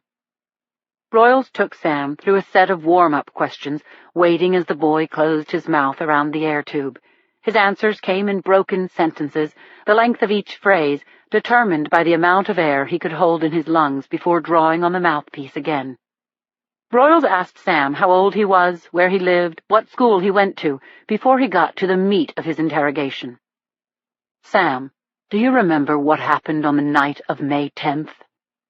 "I'll never forget it, as long as I live," Sam said, sucking air from the tube, expelling his words in bursts through the voice box. "It's all I think of, and no matter how hard I try, I can't get it out of my mind. That's the night she killed my sister, and ruined my life, too." "Objection, Your Honor," Yuki rose and said. "Young man," said the judge, "I know this is difficult, but please try to confine your answers to the questions." "Sam, let's back up," said Mason Broyles kindly. "Can you tell us the events of that night, and please take it step by step?" "A lot of stuff happened," Sam said. He sucked at the tube and continued. "But I don't remember all of it. I know we took Dad's car, and we got scared. We heard the sirens coming. Sarah didn't have her license. Then the airbag burst. All I remember is seeing that woman shoot Sarah. I don't know why she did it." "That's okay, Sam. That's fine." "I saw a flash," the boy continued, his eyes fastened on me. "And then my sister She was dead. Yes, we all know. Now, Sam, do you remember when Lieutenant Boxer shot you?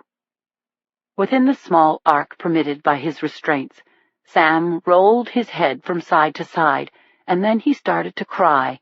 His heart-wrenching sobs were interrupted by the sucking of air and enhanced by the mechanical translation of his wails through the voice box. It was an unearthly sound, unlike anything I'd ever heard before in my life. Chills shot up my spine, and I was quite certain everyone else's. Mason Broyles quickly advanced across the floor to his client, whipped a hanky out of his breast pocket, and dabbed at Sam's eyes and nose. "Do you need a break, Sam?"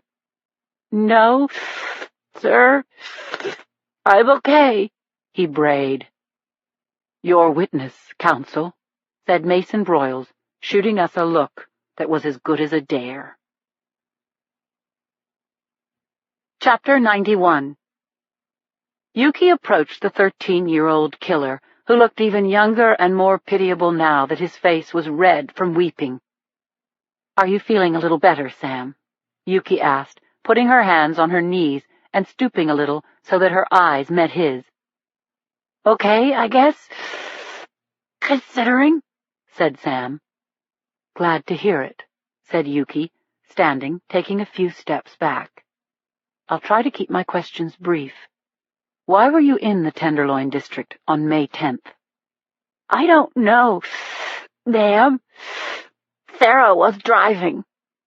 Your car was parked outside the Balboa Hotel. Why was that? We were buying a newspaper. I think we were going to go to the movies.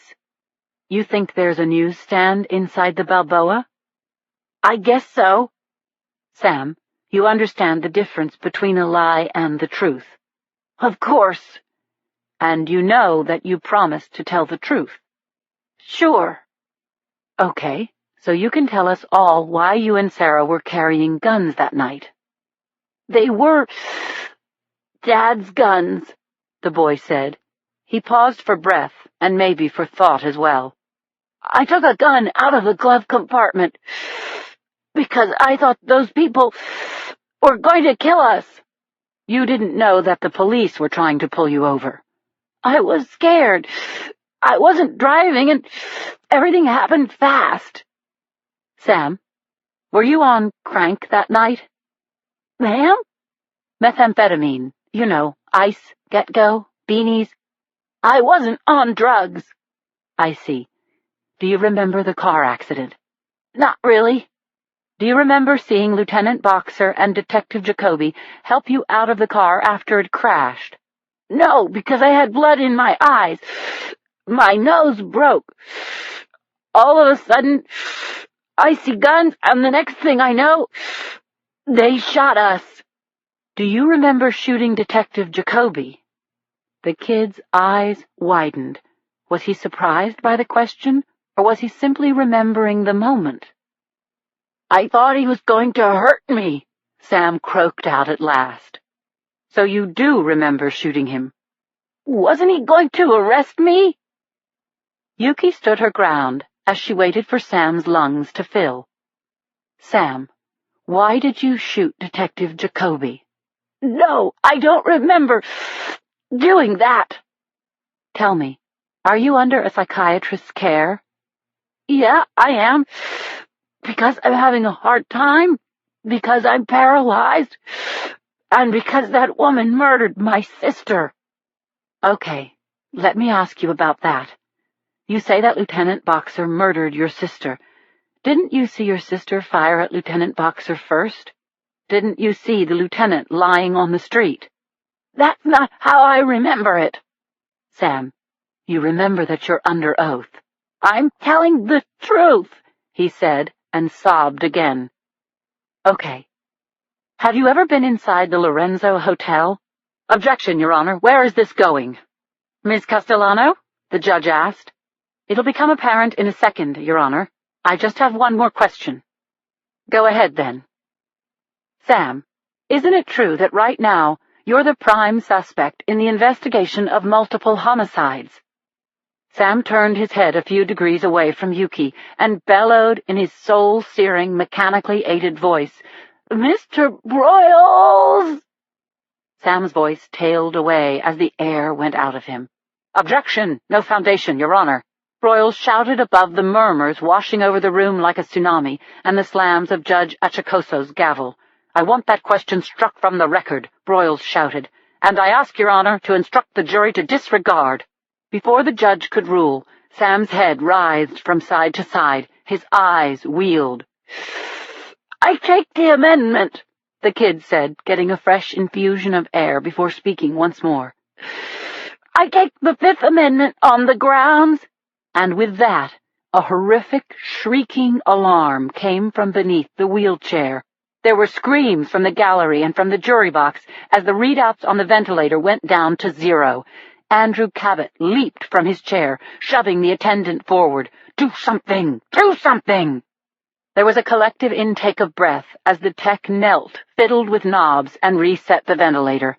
At last, the alarm went silent. A loud whoosh was heard as Sam sucked in his life-saving air. Then the roar of the crowd's relief filled the room. "I'm done with this witness," Yuki said, shouting over the rumble that flowed from front to back of the courtroom and back again. "Court is adjourned," said Judge Achacoso, slamming her gavel down. "We'll resume tomorrow at 9. Chapter 92. As the courtroom emptied, Yuki directed her full 5'2" presence toward the judge. "Your Honor, move for a mistrial," she said. The judge waved her to the bench, and she and Mickey, as well as Broyles in his second chair, clumped up to the front. I heard Yuki say, "The jury had to have been prejudiced by that freaking alarm." "You're not accusing the plaintiff of deliberately setting off that freaking alarm, are you?" asked the judge. "No, of course not, Your Honor." "Mr. Broyles." "Pardon my language, Judge, but shit happens. And what the jury saw is an ongoing feature of Sam Cabot's life. Sometimes the ventilator malfunctions and the kid could die. The jury saw that. I don't think it made our case any stronger than the fact that Sam's in that chair and his sister is dead."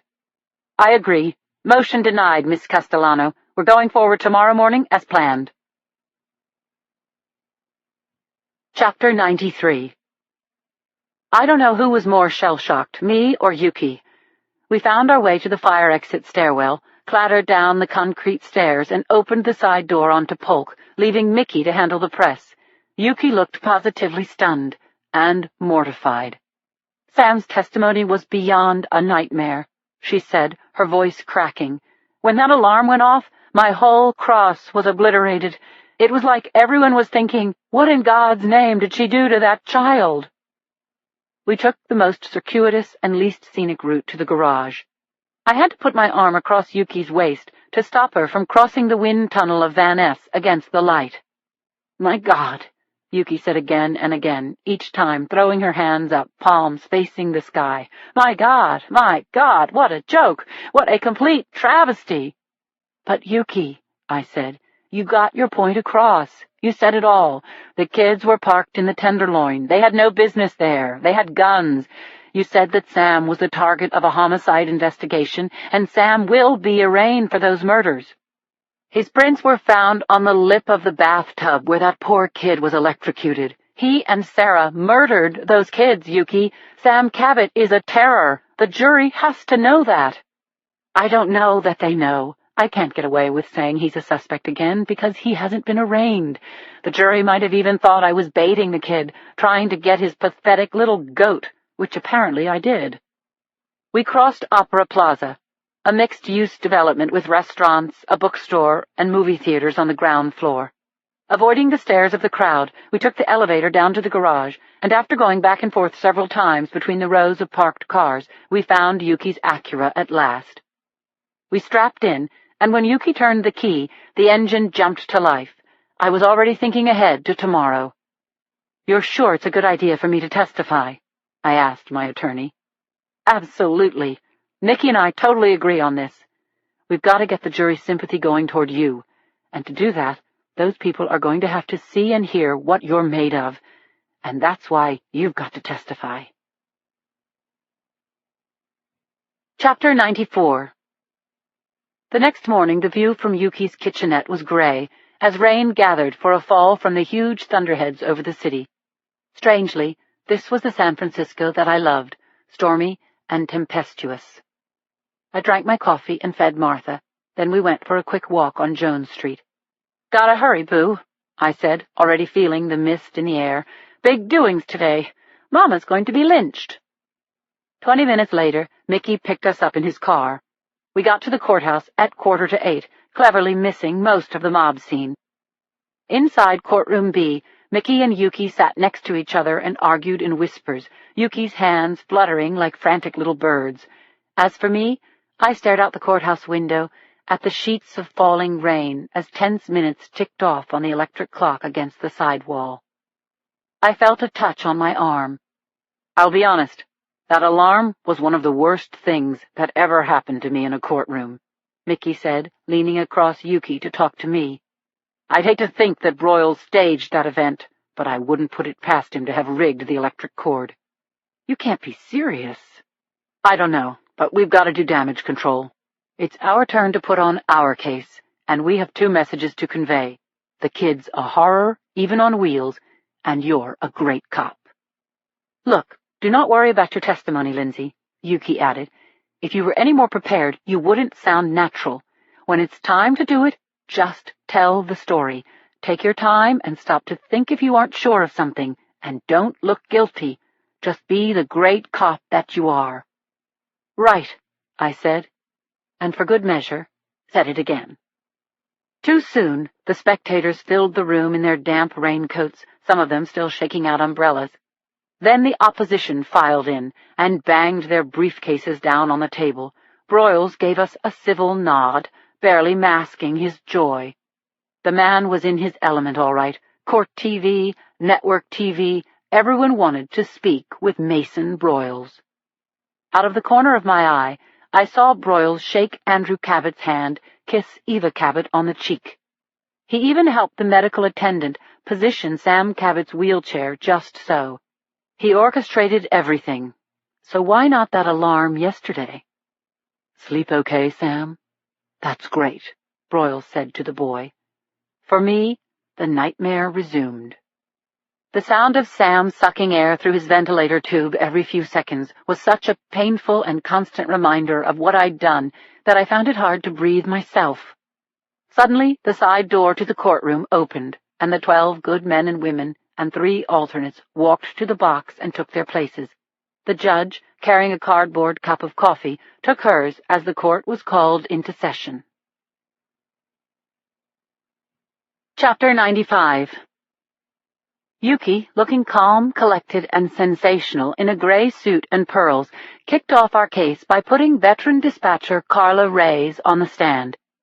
Yuki asked Carla some general questions about her duties and what her shift on May 10th had been like. Then she played the tape of my radio transmissions that awful night. 4.5 long minutes of my voice calling in our locations, as well as radio calls from the patrol cars. The clipped and broken transmissions, surrounded by sparking static, pumped adrenaline into my bloodstream and sent my mind careening around the corners of that dark night in the past, chasing the unknown suspects in a black Mercedes. Jacoby's voice, requesting paramedical help for the passengers of the wrecked car, was interrupted by the hard pops of gunfire that cut him off mid-sentence. I actually started in my seat at the sounds of the gunshots. My hands began to sweat, and I felt myself tremble. A moment later, I heard my own fading voice request ambulances. 2 officers down, 2 civilians down. And the worried voice of Carla Reyes. "Lieutenant, are you okay? Lindsay, answer me." I really thought I'd lost her, Carla told Yuki from the witness stand. "Lindsay's one of our best." After Mason's tepid cross, Yuki put on our next witness, Mike Hart from ballistics, who confirmed that the slugs removed from my body were a match to Sarah's gun, and that the slugs taken from Jacoby had been fired by the gun found beside Sam Cabot. Broyles had no questions for Mike, so Yuki called Jacoby to the stand. Tears brimmed in my eyes as my old friend and partner walked to the front of the room. Jacoby's walk was heavy, even though he'd lost a lot of weight. He struggled as he heaved himself up to the witness stand. Yuki gave him time to pour himself a full glass of water. Then she asked him some routine questions about how long he'd been with the force, how long with homicide. Then, "Detective Jacoby, how long have you known Lieutenant Boxer?" "About 7 years. "Have you had an occasion to work with her before the night in question?" "Yep, we were partners for 3 years. "Have you been in other situations with her where she had to use her gun?" "Yes, a couple of times." "And how would you say she reacts under pressure?" "She's great under pressure. And every time you go out on the street, you're under pressure, because nothing suddenly turns into something without any warning at all." "Detective, when you hooked up with Lieutenant Boxer on the night of May 10th, did you smell alcohol on her breath?" "No." "Did you know that she had been drinking?" "Yeah, because she mentioned it to me." "Well, why did she mention it to you?" "Because she wanted me to know, so that I could kick her out of the car if I wanted to." "In your opinion, having worked with her for so many years, did she have all her faculties?" "Of course, she was sharp, just like she always is." "If she was in any way impaired, would you have gone on this assignment with her?" "Absolutely not." Yuki took Warren through the night of the 10th, from the moment he picked me up at Susie's to the last thing he remembered. "I was glad we got those kids out of that car. I was worried that the gas tank was leaking and the whole thing could have gone kaboom. I was on with our dispatcher, Carla Reyes, over there, telling her that Sam Cabot had a broken nose from the airbag blowing up in his face and that those kids could have had internal injuries. Little did I know." "I beg your pardon, Detective?" "Little did I know that while I was calling for paramedics, that little prick was going to shoot me." Mason Broyles blew his cork, of course, and the judge admonished Jacoby. I was ecstatic that Jacoby had had the balls to call Sam Cabot a prick. When order was restored, Yuki had a last question for my old partner. "Detective, are you familiar with Lieutenant Boxer's reputation in the police community? And if so, what is that reputation?" "In a word, she's a damned good cop." Chapter 96. Broyles got nothing much out of Jacoby on cross.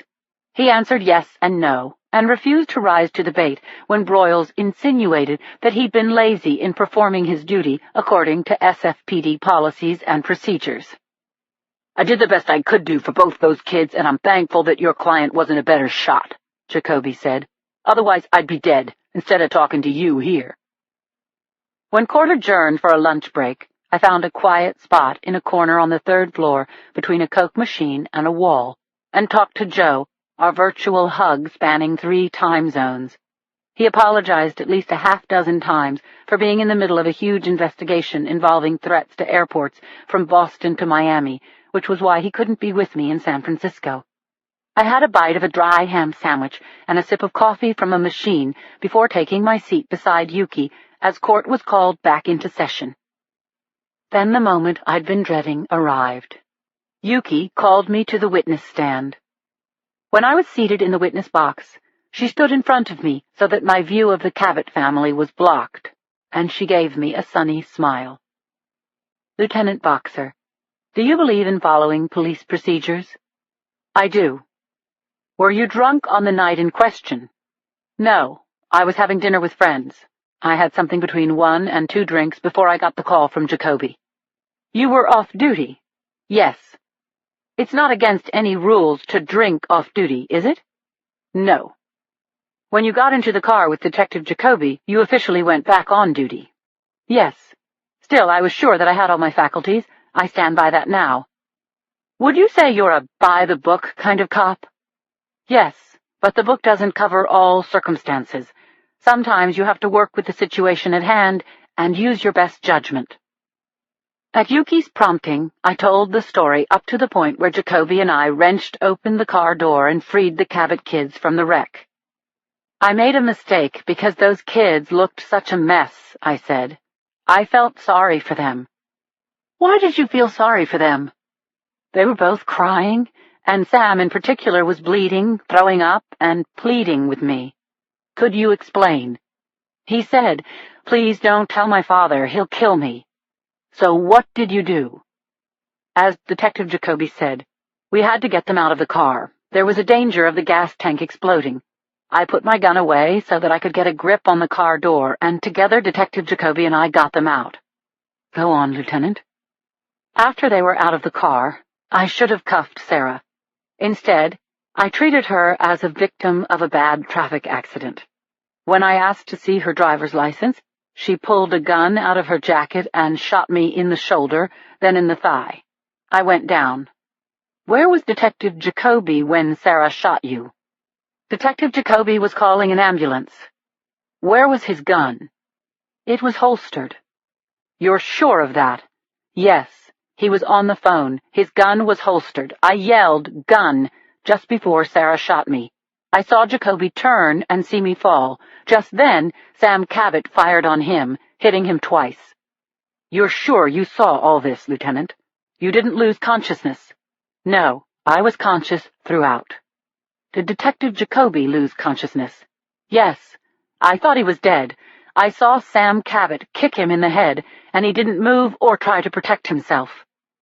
You saw Sam Cabot kick Inspector Jacoby in the head.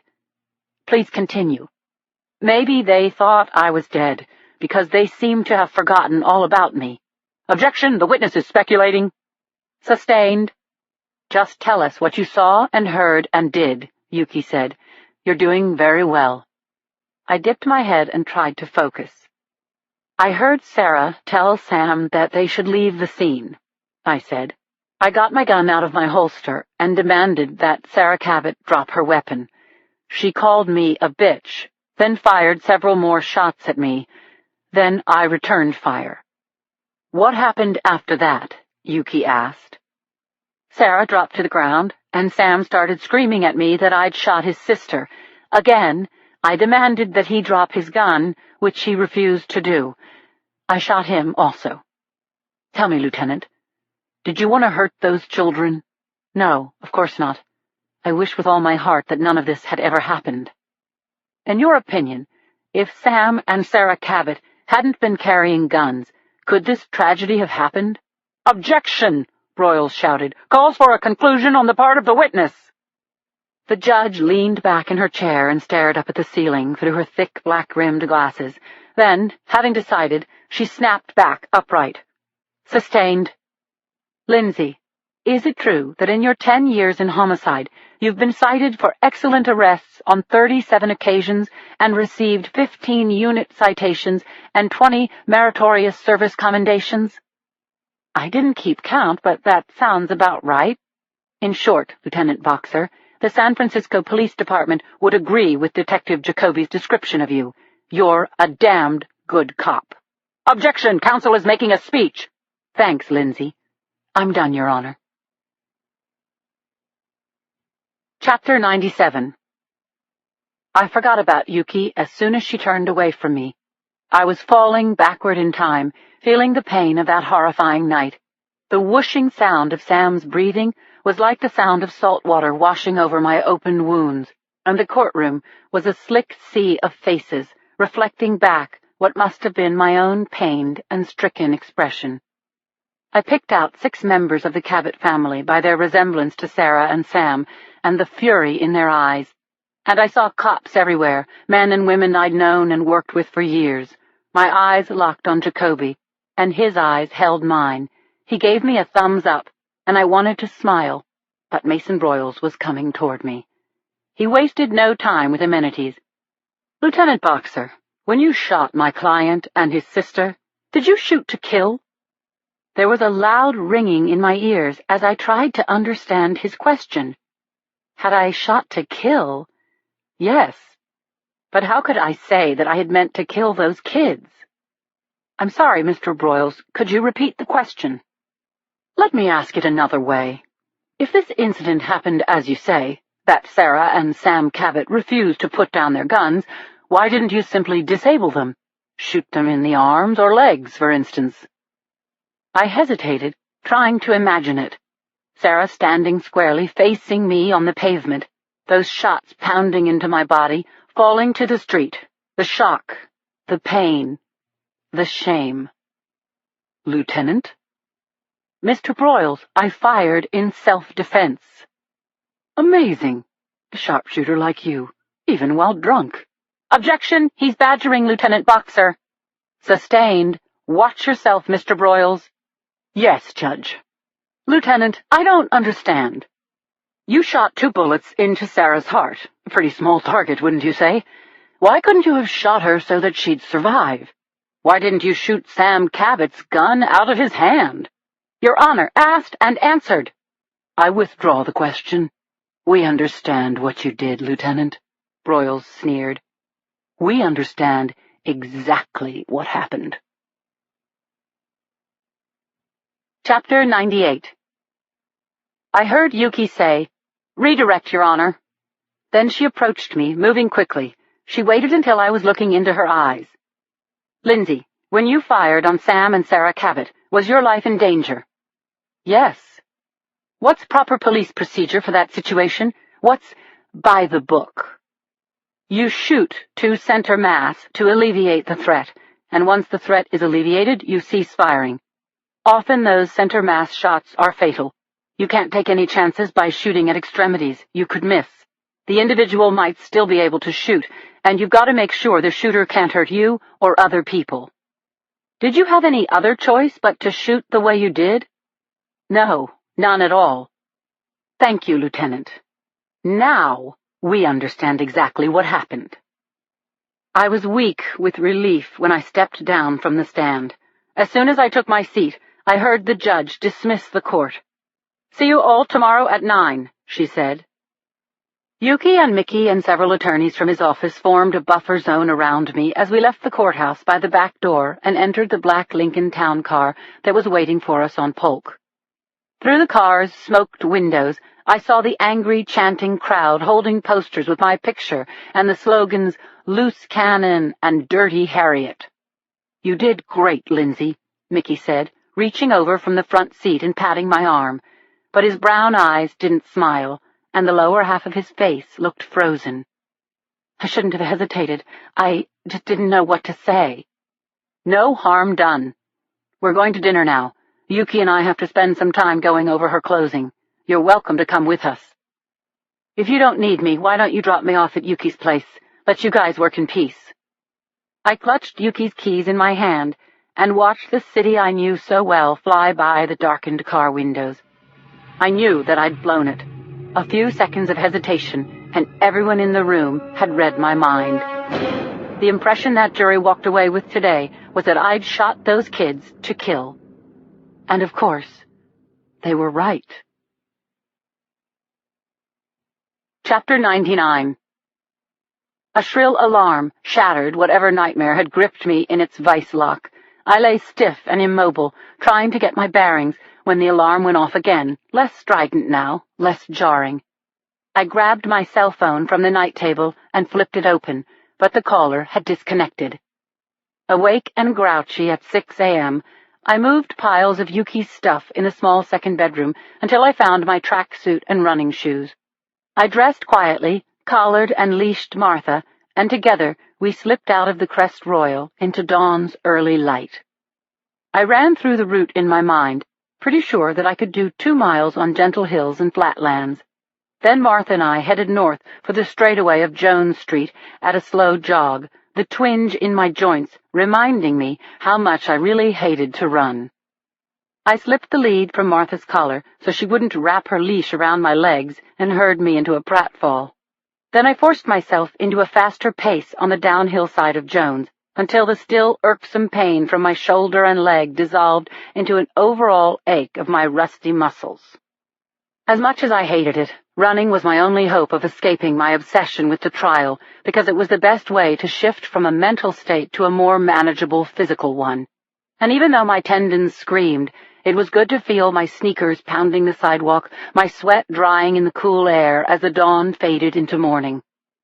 I kept running north on Jones across Vallejo Street until I reached the summit of Russian Hill. Straight ahead was Alcatraz Island, with its flashing lighthouse and a glorious view of Angel Island. It was there that my mind floated free and my heart hammered from exertion rather than from stress and fear. I blew through the wall, as I crossed onto Hyde, and the wonderful drug endorphin warmed me. To my right was the crooked block of Lombard, an endlessly charming street that runs down the hill to Leavenworth.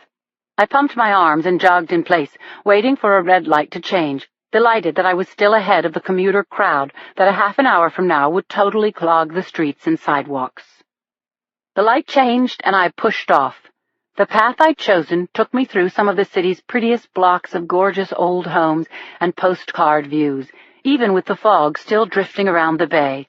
Martha and I had reached the edge of Chinatown when I heard the shushing of car wheels following close on my heels. Someone called out, "Miss, you have to put your dog on a leash." I was ticked off at the interruption of my new blissful mood and swung around to see a black-and-white unit dogging me. I stopped running and called Martha to my side. "Oh, my gosh, Lieutenant, it's you."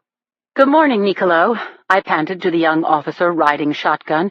"Hello, Friedman," I said to the driver. "We're all behind you, Lou," Friedman said.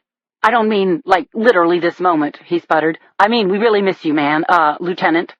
"Thanks," I smiled. "That means a lot, especially today." "Never mind about the dog, okay?" "Hey, you were right the first time, Niccolo. She stays on the leash." "Following procedures?" "Yep, that's me." "Good luck, okay, Lieutenant?" "Thanks, guys." Friedman flashed the car's headlights as they pulled past me. Holding Martha's lead with both hands so that it crossed tightly against my body, I turned up Clay Street and headed back up the hill toward Jones. By the time I stumbled into the lobby of Yuki's building, all of the knots and snarls had melted out of my system. Minutes later, I soaked under the hot shower I'd earned, and it was a stupendous reward. I toweled myself off with one of Yuki's giant terry-cloth bath jobbies, and then I wiped the condensation off the mirror. I gave myself a good, hard look. My skin was pink. My eyes were clear. I'd run my miles in decent time, including the dog leash stop. I was okay. Win or lose, I was still the same person I had always been. Even Mason Broyles couldn't take that away from me. Chapter 100. Apart from the sound of Sam Cabot's laborious breathing, the courtroom was quiet, as Broyles stood at his table, eyes on the screen of his laptop, waiting for the last excruciating moment to begin his closing statement. Finally, he stepped over to the jury box, and after greeting them in his usual greasily gracious manner, he launched into his summation. "I'm sure we all appreciate that the police have a difficult job. To tell you the truth, it's not a job I'd like to do. The police deal with rough people and ugly situations routinely, and they have to make tough, split-second decisions every day. These are all conditions of the job Lieutenant Lindsay Boxer took on when she put on her badge. She swore an oath to uphold the law and to protect our citizens. And it's indisputable that you can't do those things properly when you're drunk." Someone in the back of the room stepped on his rhetoric with a coughing fit. Broyles stood patiently, hands in his pockets, and waited for the hacking to cease. When the room was quiet once more, he picked right up where he'd left off. "We all heard Lieutenant Boxer's testimony yesterday, and I find it interesting that she denies what she can't admit, and admits what she can't deny. Lieutenant Boxer denies that she should never have gotten in that car, that she should never have assumed the position of a police officer when she'd had too much to drink. But she must admit that she didn't follow procedures, and she must admit that she killed Sarah Cabot and destroyed Sam Cabot's life. Ladies and gentlemen, we have police procedures in place to prevent deadly shootouts like the one that happened on the night of May 10th. Those procedures weren't made up after this tragic incident occurred. They're time-tested and have been in effect for decades for a reason. Every cop alive knows that you approach a suspect vehicle with your gun drawn so as to show the person you're approaching that you mean business, and you disarm suspects so that no one gets hurt." Broyles walked over to his table and drank from a tall glass of water. I wanted to jump up and call him out on his perversion of the truth, but instead I watched in silence as he turned toward the cameras before walking back to the jury, all of whom seemed transfixed by what he was saying. Sam and Sarah Cabot were young, cocky kids, and they took liberties with the law. They borrowed their dad's car without permission, and they fled from a police pursuit. They lacked maturity, and they lacked good judgment. What that means to me is that despite their intelligence, they needed more protection than adults would have needed in a similar situation. And Lieutenant Boxer failed to provide that protection because she didn't follow the most basic police procedures. She decided to serve and protect when she was intoxicated. As a result of that decision, an exceptional young woman is dead, and a young man who could have been anything he wanted to be is going to sit in a wheelchair for the rest of his life. Mason Broyles pressed his hands together, adopting a prayer-like pose, and damn it, it was moving. He took a deep breath and released it, nearly sighing his sorrowful conclusion to the jury. "We can't bring Sarah Cabot back," he said, "and you've seen what's left of Sam's life. Our legal system can't reverse the damage done to these children, but you are empowered to compensate Sam Cabot and his parents for their loss and suffering. Ladies and gentlemen of the jury, I ask you please to do the right thing and find for my client in the amount of $150 million. Don't just do it for the Cabot family. Do it for your family and mine, for every family and every person in this city of ours. Finding the defendant guilty is the only way we can make sure a tragedy like this one never happens again." Chapter 101. Yuki closed her notebook and stepped out onto the courtroom floor. She turned her lovely face to the jury and greeted them. I clasped my hands tightly together and tried to think past Mason Broyles's powerful closing speech. "This is a very emotional case," Yuki said. "On the one hand, we have a tragedy that will remain with the Cabot family forever. On the other hand, a damned good cop has been unfairly accused of causing this incident. Because this case is so emotional, because the Cabot kids are and were so young, I want to state the facts again, because your job is to decide this based on facts, not emotion. It's a fact that if a cop wants to have a couple of margaritas on a Friday night when she's off duty, there is absolutely nothing wrong with that. Cops are people too, and while police officers are there for the public 24 hours a day, it would have been perfectly okay for Lieutenant Boxer to have told Detective Jacoby that she was busy. But this officer cared intensely about her work and went beyond the call of duty, and in so doing, she put herself in harm's way. You've heard the plaintiff say over and over again that Lieutenant Boxer was drunk. In fact, she was not intoxicated, and while her alcohol consumption may have been a condition of this incident, it was not the cause. Please don't lose sight of this distinction. Lieutenant Boxer did not make any errors of judgment on the night of May 10th because her reactions were slow or her thinking was faulty. If Lieutenant Lindsay Boxer did anything wrong that night, it was because she showed too much compassion for the plaintiffs.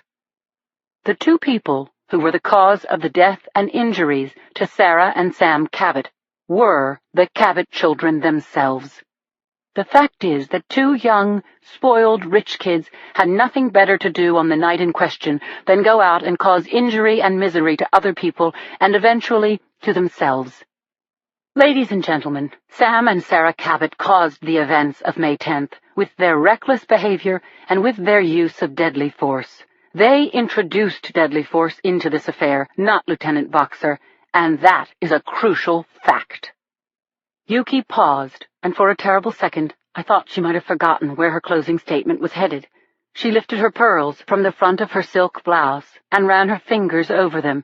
Then she turned back to the jury, and I realized she was simply gathering her thoughts. Usually when a cop goes on trial, it's a Rodney King or Abner Louima type affair. A cop pulled the trigger too quickly, or beat the hell out of someone, or abused his or her authority. Lindsay Boxer is being accused of doing just the opposite. She holstered her gun because the Cabot children seemed helpless, and in fact they were in danger. And the prosecution wants to turn her humanity towards these children into a failure to follow police procedures. Forgive me, but this is bull. Lieutenant Boxer followed procedures when she approached the car in question with her gun drawn. Then, based on the visible injuries to Sam Cabot, she rendered aid to the victims of a car accident. That was the right thing to do. Detective Jacoby, another damned good cop, with over 25 years on the SFPD, did the same thing. You heard him. He holstered his gun. After he and Lieutenant Boxer freed the Cabot kids from their vehicle, he tried to get them medical assistance. Isn't this the kind of behavior we all want from our police force? If you were in an accident? If these had been your kids? But instead of thanking these officers, the Cabot children fired guns at them with intent to kill. Sam kicked Inspector Jacoby in the head after he'd been shot. Was their vicious and potentially lethal aggression caused by the use of drugs? Or were they just bent on murder? We don't know. But we do know that Lieutenant Boxer was shot first and that she returned fire in self-defense. That's a fact. And defending herself, ladies and gentlemen, is proper police procedure. Lieutenant Boxer told you she'd give anything in the world to have Sarah Cabot alive today, and for this young man to have the full use of his body. But the fact is, the events of May 10th did not happen because of a fire that Lindsay Boxer set. She tried to put that fire out. I felt a rush of gratitude that almost spilled from my eyes. My God, to be defended with such heart and eloquence. I bit my lower lip and watched Yuki as she finished her summation. Ladies and gentlemen of the jury, you've been very patient this week through a lot of testimony and harassment from the media. I know you are looking forward to your deliberation. We ask that you find Lieutenant Lindsay Boxer guilty of being the kind of cop we should all be proud of, a compassionate, dedicated, selfless officer of the law. And we ask that you find her innocent of the outrageous charges that have been brought against her. Chapter 102. What do you say we go out the front door today? Mickey said, taking my arm. It's Friday. The case will be on hold throughout the weekend, and that makes me think this is a good time to meet the press. I walked between my attorneys into the hallway, and from there down the marble stairs and out onto McAllister. The corner of the Civic Center courthouse is cut on an angle so that the building faces kitty corner onto the wide intersection and the manicured park across from Civic Center Plaza. By contrast to the dark of the courthouse, the sunshine was blinding, and as it had been since the beginning of my trial, McAllister was so jammed I couldn't see over the press and the satellite vans that were lining the curb. It was like the scene outside the O.J. Simpson courtroom, the same kind of adrenaline-fueled madness that masked the truth, whatever that might be. This trial wasn't worthy of the world stage. The media exposure was all about viewership, ratings, advertising dollars. Be that as it may, today I was it. Like hounds on a rabbit, the press saw me and closed in for the kill. Mickey was ready with his statement, but he never got to deliver it. How long do you think the jury will be out, Mr. Sherman? I don't know, but I'm sure, however long it takes, the jury will find Lieutenant Boxer innocent of all charges. Lieutenant Boxer, if the jury finds against you, that's unlikely to happen, Yuki answered for me. Ms. Castellano, this is your first high-profile case. How do you think you did? 15 feet away, a crowd was also forming around Mason Broyles, his clients, and his deputies. Film rolled as the medical attendant moved Sam Cabot down a wooden ramp and loaded him into a van. Reporters followed, firing questions at Sam as his father did his best to shield the boy. I picked Cindy out of the crowd. She was shouldering through the sardine can-packed bodies, trying to get closer to me. And that's why I wasn't paying much attention to Mickey when he answered his cell phone. Then his hand was on my shoulder. His face was totally gray. I just got a heads-up from the clerk's office, he shouted into my ear. The jury has a couple of questions." We pressed through the crowd, making our way to the street and Mickey's waiting car. Yuki and I got into the back seat, and Mickey got in front beside his driver. "What did they want to know?" Yuki asked as soon as the doors closed. The car moved slowly through the crowd, heading toward Redwood. "They want to see the evidence of Lindsay's alcohol intake," Mickey said, turning to face us. "Christ," Yuki said. "How could they still be stuck on that?" "What else?" I asked urgently. "You said there were two things." I saw Mickey hesitate. He didn't want to tell me, but he had to do it. They wanted to know if there was a limit on how much money they could award the plaintiffs. Chapter 103.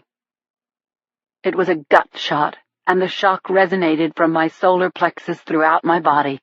I felt my stomach drop and bile rise into my throat.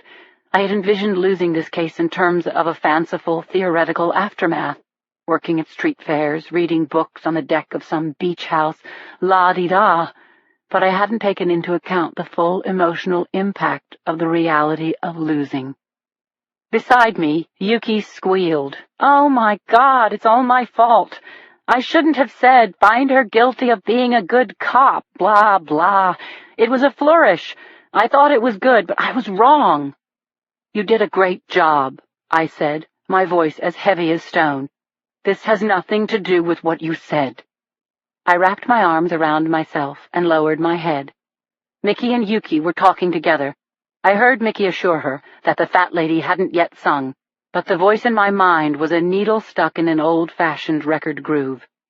One question kept repeating. How could this be? How could this be? Chapter 104. When I tuned back in to the conversation in the car, Mickey was explaining something to Yuki. The judge gave them the paperwork from the hospital and the transcript from the nurse, and she told them not to worry about limiting the award. That's her job and need not concern them. Mickey ran his hand over his face in what I took to be exasperation. "Yuki, you did a fantastic job. I mean it. I can't believe that the jury bought Mason Broyles' act," he said. "I just don't believe it. I don't know how we could have done better." And that's when Yuki's cell phone rang. "The jury is back," she said. She folded her phone, clutching it until her knuckles whitened. "They have a verdict." My mind spaced.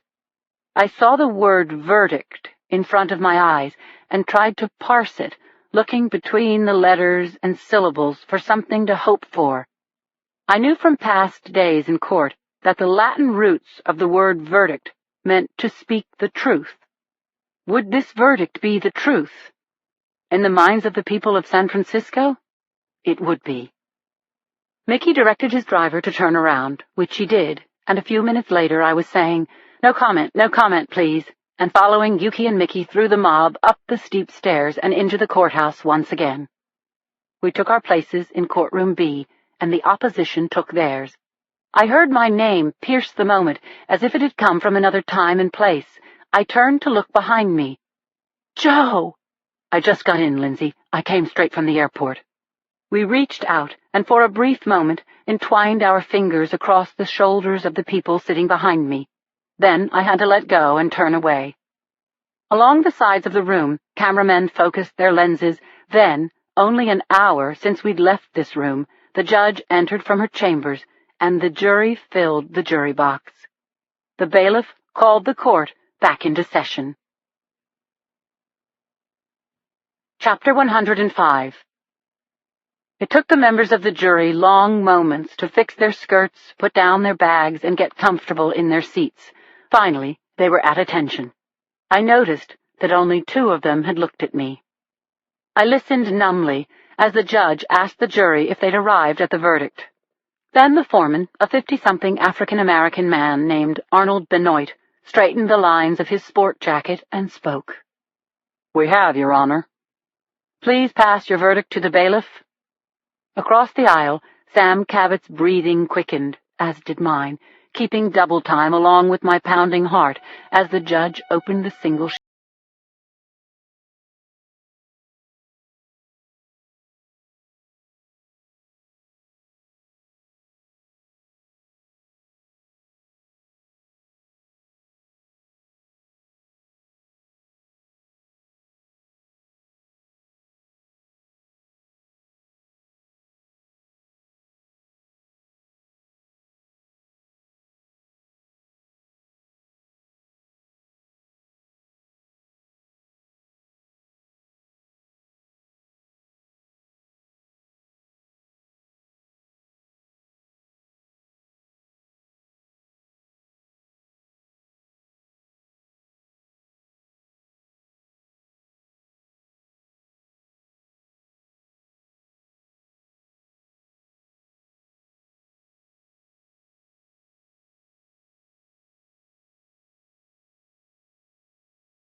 Part 5. The Cat's Meow. Chapter 106. There was a moody gray sky overhead when Martha and I left my apartment and headed out of San Francisco. I turned on the car radio and caught the weather report, listening with half an ear as I negotiated the stop-and-go snarl of the usual commuter traffic. As I bumped along Potrero Street, I was thinking about Chief Tracheo. Yesterday, when we'd met at the Hall of Justice, he'd asked me to come back to work, and I'd gotten as flustered as if he'd asked me for a date. All I'd had to do was shake his hand on it. If I'd done that, I would have been driving to the hall this morning, making a speech to the troops about going forward, diving into the mountain of paperwork on my desk, unsolved cases. I would have taken back my command. But although the chief had laid it on really thick, I turned him down. "I still have some vacation time, Chief. I need to take it." He said he understood, but how could he? I still didn't know what I wanted to do with my life, and I had a sense that I wouldn't know until I'd gotten to the bottom of the killings in Half Moon Bay. Those unsolved murders were a part of me now, too. My gut told me that if I did what I was good at, if I persevered, I would find the SOB who had killed my John Doe and all those others. Right now, that was all I really cared about. I took 280 southbound, and once clear of the city, I rolled down the windows and changed the channel. By 10 a.m., my hair was whipping across my face and Sue Hall was spinning my favorite oldies on 99.7 FM. "It's not raining this morning," she purred. "It's the 1st of July, a beautiful gray San Francisco day, just floating in pearly fog. And isn't the fog something we love about San Francisco?" Then the perfect song poured through the speakers, "Fly Like an Eagle." I sang along in full voice, the tune pumping oxygen into my blood, sending my mood right through the ozone layer. I was free. The horrific trial was in my rearview mirror, and suddenly my future was as open as the highway ahead. 18 miles out of the city, Martha needed a rest stop, so I pulled over into the parking lot of a Taco Bell in Pacifica. It was a wooden shack built in the 60s before the zoning commission knew what was happening, and now there stood one of the tackiest buildings in the world on one of the most beautiful spots on the coastline. Unlike most of the highway, which streamed high above the ocean, the fast food restaurant parking lot was at sea level. A row of rocks separated the asphalt from the beach, and beyond it the deep blue Pacific flowed over the rim of the horizon. I bought an irresistible cinnamon-sugared churro and a container of black coffee and took a seat on the boulders. I watched tattooed, hard-bodied surfers riding the waves as Martha ran over the luminous gray sand until the sun had nearly burned off the fog. When this great moment was sealed in my memory, I called Martha back to the car. 20 minutes later, we entered the outskirts of Half Moon Bay. Chapter 107. I drove across the Airbell on the apron of the Man-in-the-Moon garage and honked a little shave and a haircut until Keith came out of his office. He lifted off his baseball cap, shook out his golden hair, stuck the cap back on, smiled my way, and sauntered on over. "Well, well, look at who's here, the woman of the year," Keith said, putting his hand on Martha's head. "Oh, that's me, all right," I said, laughing. "I'm just glad it's over." "Yeah, I totally get it. I saw that Sam Cabot on the news. He was so pitiful. I was really scared for you, Lindsay, but it's water over the hill now. Congratulations are in order." I murmured my thanks for his interest and asked Keith to fill up the tank. Meanwhile, I took the squeegee from a bucket and cleaned the windshield. "So, what are you up to, Lindsay? Don't you have to go back to work in the big city?" "Not right away. You know, I'm just not ready yet." As the words left my mouth, a red blur breezed across the intersection. The driver slowed and looked right at me before gunning the engine and tearing down Main. I'd been in town for less than 5 minutes, and Dennis Agnew was back in my face. "I left the Bonneville at my sister's house," I said as I observed the Porsche's contrail. "And I have a little unfinished business here in town." Keith turned and saw that I was watching Agnew's Porsche disappear down the street. "I've never understood it," he said, jacking the gas gun into my tank, shaking his head. A bell rang as the gas meter racked up the gallons. "He's a really bad dude. I just don't understand why women are so attracted to trouble." "You're kidding me," I said. "You think I'm interested in that guy?" "Aren't you?" "Very. but not the way you mean. My interest in Dennis Agnew is purely professional. Chapter 108. As we headed to Kat's house, Martha jumped around from back seat to front, barking like a fool, and when I parked in the driveway, she jumped through the car's open window and ran up to the front door, where she stood wagging her tail and singing in a high key. "Be cool, Boo," I said. "Show a little restraint." I jiggled the key in the lock and opened the front door. Martha trotted inside. I called Joe and left him a message. "Hey, Molinari, I'm at Kat's house. Call when you can." Then I left a message for Carol Lee, telling her that she and Allison could stand down from pig-sitting detail. I spent the day thinking about the Half Moon Bay murders while I cleaned up around the house. I cooked up some spaghetti and canned baby peas for dinner, making a mental note to do some grocery shopping in the morning. Then I brought my laptop into my niece's room and set it up on their shelf of a desk.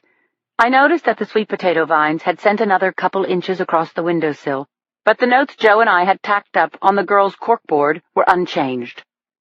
Our little scribblings detailing the circumstances and the savagery done to the Whitakers, Daltrys, Sarduccis, and O'Malleys still led nowhere, and of course my lone John Doe remained pinned to the wall. I booted up my laptop and went into the FBI's VICAP database.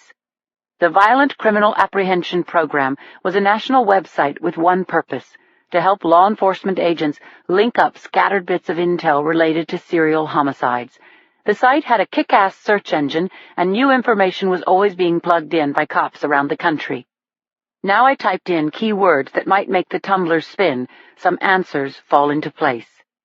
I tried them all: whippings administered coup mortem, couples killed in bed, and of course slashed throats, which sent up a storm of information. Too much. Hours passed, and my vision started to blur, so I put the computer on hibernate and dropped down onto one of my niece's small beds to rest for a few minutes. When I woke up, it was pitch black outside. It felt as though something had awoken me, a slight noise that didn't belong. According to the time flashing on the kids' VCR, it was 2:17, and I had a prickly sense that I couldn't nail down, as if I were being watched. I blinked in the blackness and saw a red blur shoot across my vision. It was the after image of that red Porsche, and it called up snatches of the disturbing scenes I'd had with Agnew. The set, too, at the Cormorant, and the one at Keith's garage, the near collision on the road. I was still thinking about Agnew. It was the only thing that explained the sensation of being watched. I was about to get up and go to my room for what remained of the night when a series of hard pops and the sound of splintering glass shattered the still night air. Shards of the window fell all around me. Gun! Gun! Where the hell was my gun? Chapter 109. Martha's reflexes were quicker than mine. She dove off the bed and crawled under it. I was right behind her, rolling onto the floor while riffling through my shocked mind, trying to remember where I'd put my weapon. Then I knew. It was in my handbag in the living room, and the closest phone was there, too. How could I be so vulnerable? Was I going to die trapped in this room? My heart pounded so hard it hurt. I lifted my head just inches off the floor, and by the faint green light of the VCR clock, I took inventory. I focused on every surface and object in the room, looking for something, anything, I could use to protect myself. The place was littered with big stuffed animals and a dozen dolls, but there wasn't a single baseball bat or hockey stick, nothing I could use in a fight. I couldn't even throw the TV because it was bolted to the wall. I pulled myself across the hardwood floor on my forearms, reached up, and locked the bedroom door. Just then, another fusillade of shots rang out, automatic gunfire raking the front of the house, again striking the living room and the spare room at the end of the hall. Then the true intent of the assault finally sunk in. I could have been, should have been, sleeping in that bedroom. Inching forward on my stomach, I clasped the leg of a wooden chair, pushed at it, angled the chair onto its rear legs, and wedged its back under the doorknob. Then I picked up its twin and swung it against the dresser. With a length of chair leg in my hand, I crouched with my back to the wall. It was just pathetic. Forget the dog under the bed. My only line of defense was a chair leg. If anyone came through the door aiming to kill me, I was dead. Chapter 110. As I listened for the sound of feet on the floorboards outside the bedroom, I imagined the door being kicked open and me swinging at the intruder with my stick, hoping to God that I could somehow knock his brains out. But as the VCR clock blinked away the minutes and the silence grew longer, my adrenaline ebbed, and I started to get mad. I stood, listened at the door, and when I heard nothing, I opened it and worked my way down the long hallway, using doorways and walls as barricades. When I got to the living room, I grabbed my bag from where it leaned against the sofa. I reached in and closed my hand around my gun. Thank you, God. As I called 911, I peeked through the slits in the window blinds.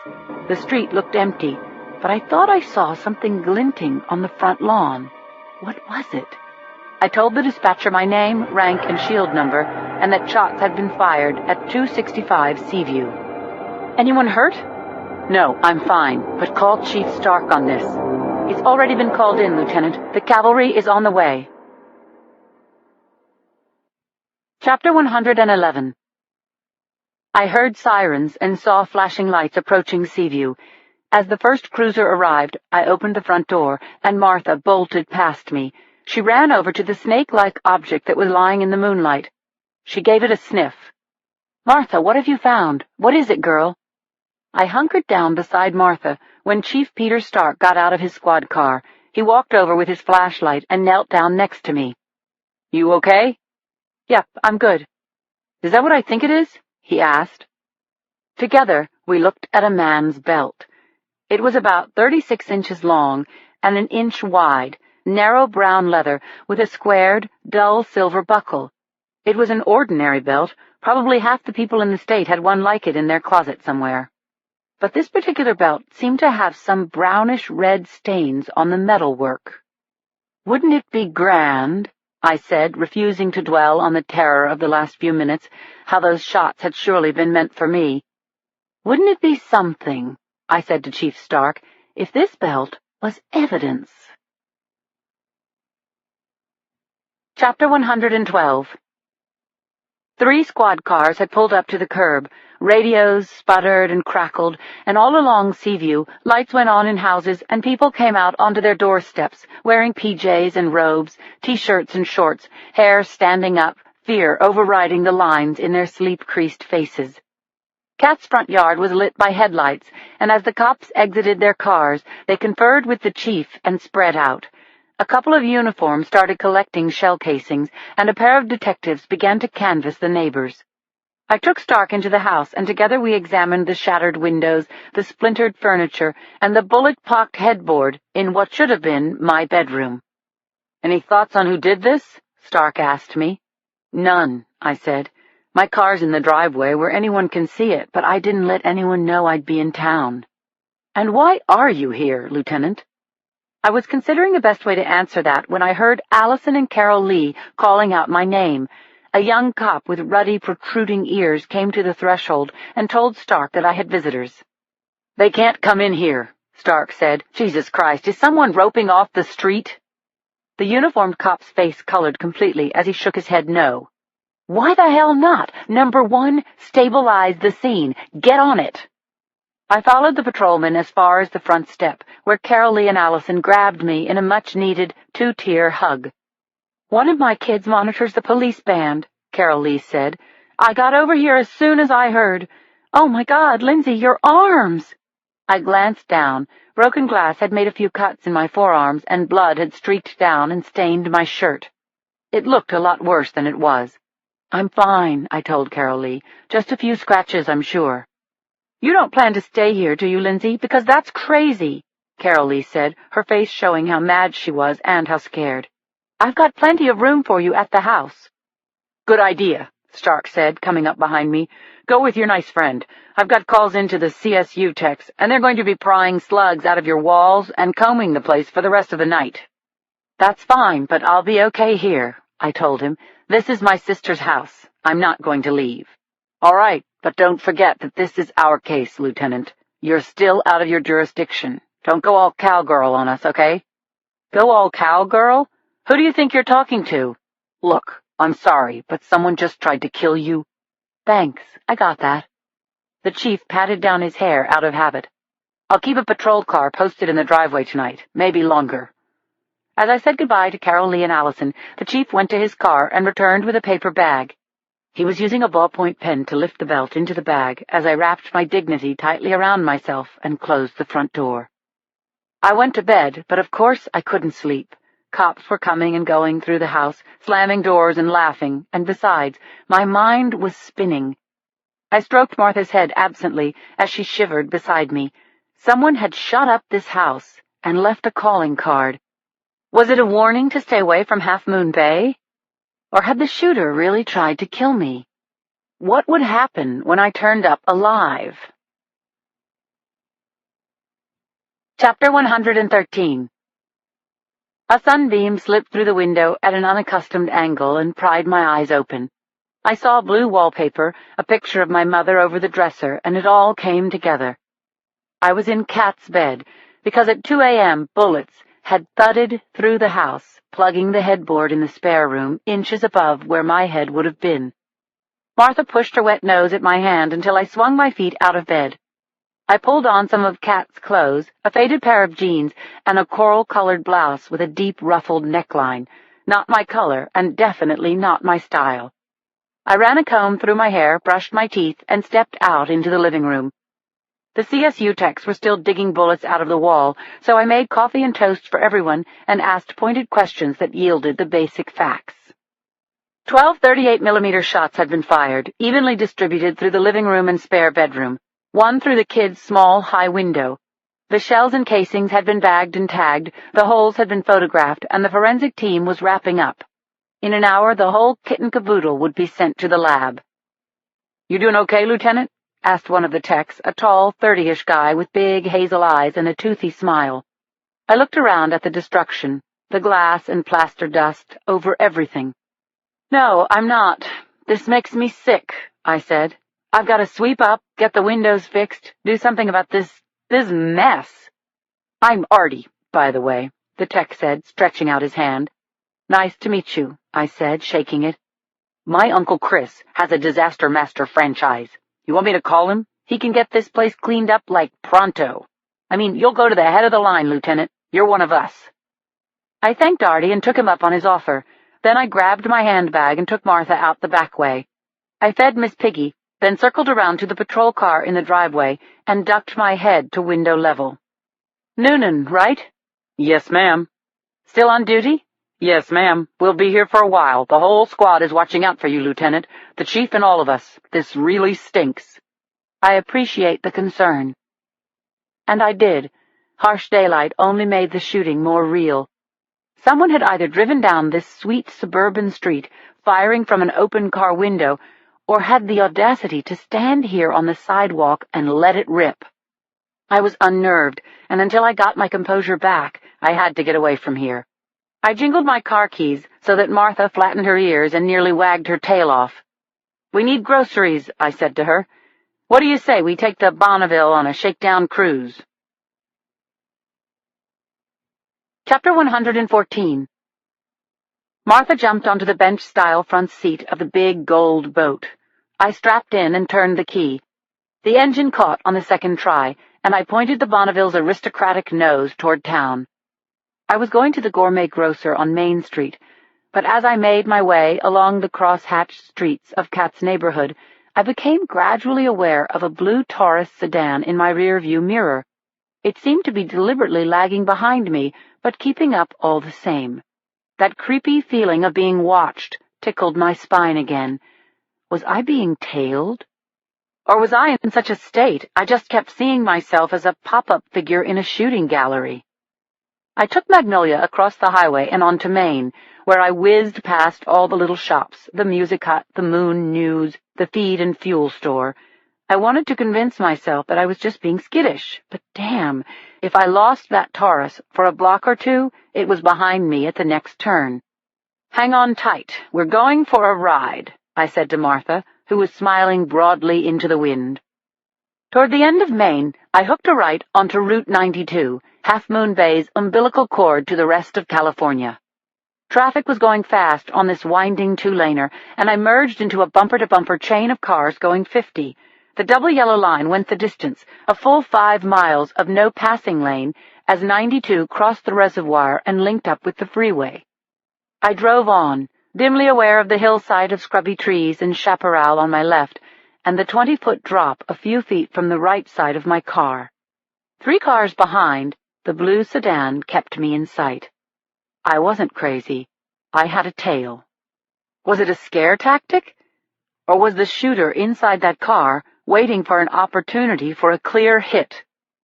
The end of 92 intersected with Skyline, and at the near right-hand corner was a rest stop with 5 picnic tables and a gravel parking lot. I didn't signal for a turn, just hauled right on my steering wheel. I wanted to get off the road, let that Taurus pass me so that I could see his face, get his plate number, get out of his sights. But instead of gripping the road as my Explorer would have done, the Bonneville fish-tailed across the gravel, sending me back out onto 92, across the double yellow line and into the stream of oncoming traffic. The Taurus must have passed me, but I never saw it. I was hanging onto the wheel of my spinning car when the lights on the dashboard freaked out. My power steering and brakes were gone. The alternator was dead. The engine was heating up, and I was skidding around in the middle of the roadway. I pumped the brakes, and a black pickup truck swerved to avoid creaming me broadside. The driver leaned on his horn and yelled obscenities out his window, but I was so glad he'd missed me, I wanted to kiss him. By the time I skidded to a stop on the roadside, a cloud of dust billowed around me, and I couldn't see beyond the windshield. I got out of the Bonneville and leaned against it. My legs were rubbery and my hands shaking. For now, the chase was over. But I knew it wasn't really over. Someone had me in his crosshairs, and I had no idea who it was or why. Chapter 115.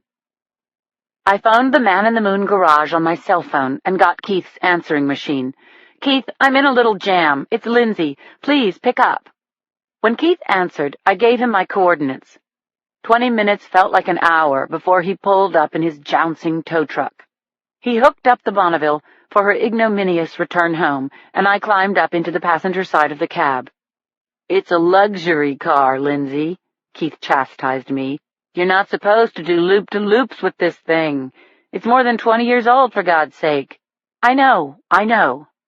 Long silence. "Nice blouse." "Thank you." "No, really," he said, making me laugh. "You should wear more stuff like that." Back at the garage, Keith flipped open the Bonneville's hood.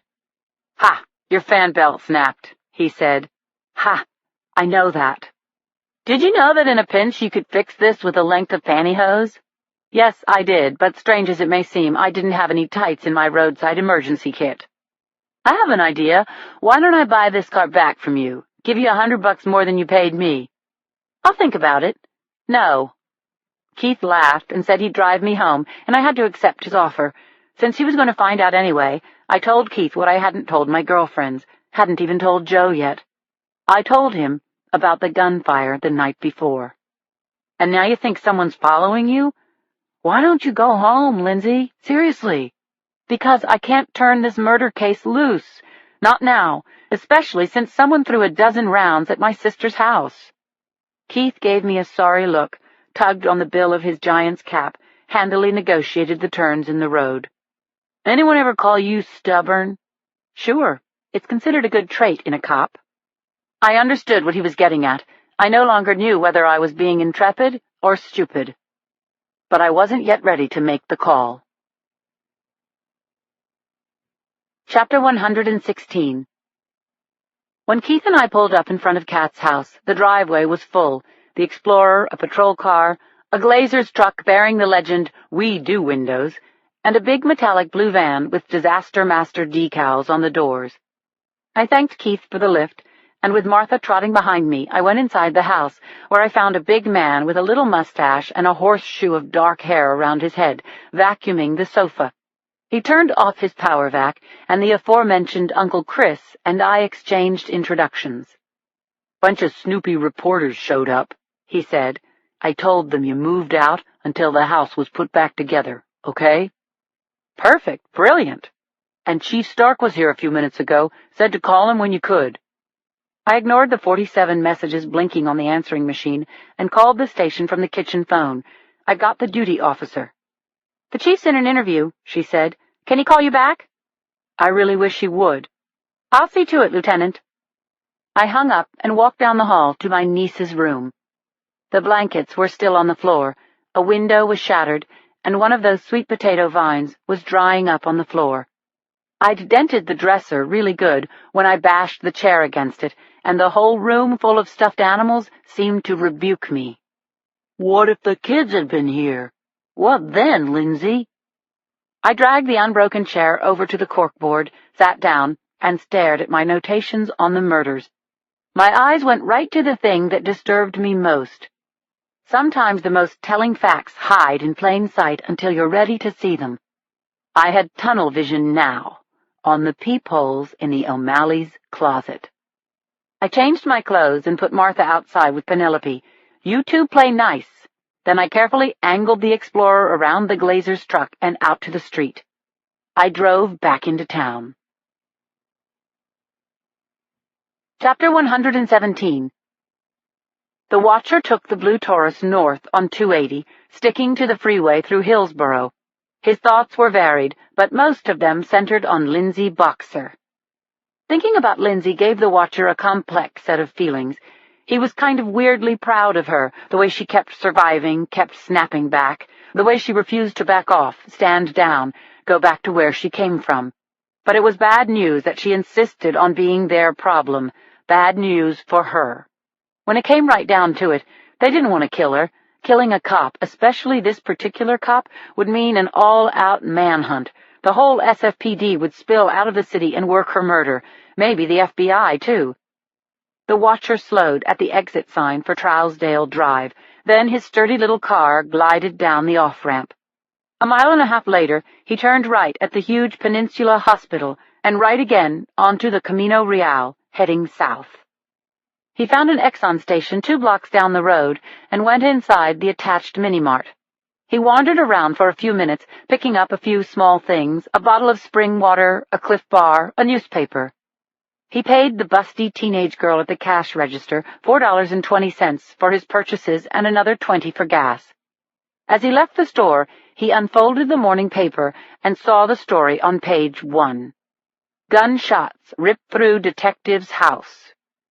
There was a picture of Lindsay in uniform over the story, and in the right-hand column was a follow-up about the Cabot case. Sam Cabot had been charged with a double homicide, continued on page 2. The watcher put the paper neatly down on the passenger seat and filled up his tank. Then he started the car and headed toward home. He would talk to the Truth later. Maybe they wouldn't kill Lindsay the way they had the others. Maybe they would just make her disappear. Chapter 118. The late Dr. O'Malley's office was inside a 2-story brick house on Kelly Street, his name etched on a brass plaque to the right of the doorway. I felt a little rush as I rang the bell. I knew the chief would kick my butt for going around him, but I had to do something. Better to beg forgiveness later than to ask permission and be refused. The buzzer sounded, and I pushed open the door. I found the waiting room to my left, small and square, with gray upholstered furniture and yards of condolence cards strung up around the walls. Behind the reception desk, framed in the open window, was a middle-aged woman with graying hair in a 60s flip. "I'm Lieutenant Boxer, SFPD," I said, showing my badge. I told her that I was working on a cold homicide case that had some similarities to Dr. O'Malley's unfortunate death. "We've already spoken to the police," she said, scrutinizing my badge and the winning smile I'd put on just for her. "Hours and hours of questions." "I'll only need a couple of minutes." She slid the frosted glass window closed and a moment later appeared in the doorway to the inner office. "I'm Rebecca Falcone," she said. "Come in." 2 other middle-aged women were in the office behind the connecting door. "That's Mindy Heller, RN," she said, indicating a streaked blonde wearing nurse's whites and gobs of eye makeup, dumping platters of plastic-wrapped cookies into the trash can. "And this is Harriet Schwartz, our office manager," Rebecca said of a wide woman in red sweats sitting behind an old computer.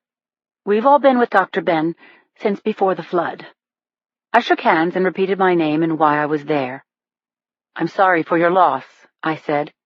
Then I told the women that I needed their help.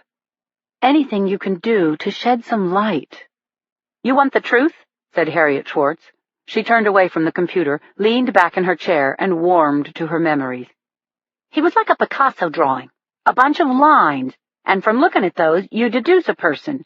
In between the lines, blank space." Mindy Heller jumped in. "He was a decent doctor, but he was chintzy, withholding, a know-it-all. And he could be mean to his galley slaves." She shot a meaningful look at her co-workers. "But I don't believe he was killed because he was a dickhead, and that's the worst he was." "Uh-huh. So you think the O'Malleys were just victims of opportunity?" "Exactly. Picked at random. I've been saying that all along."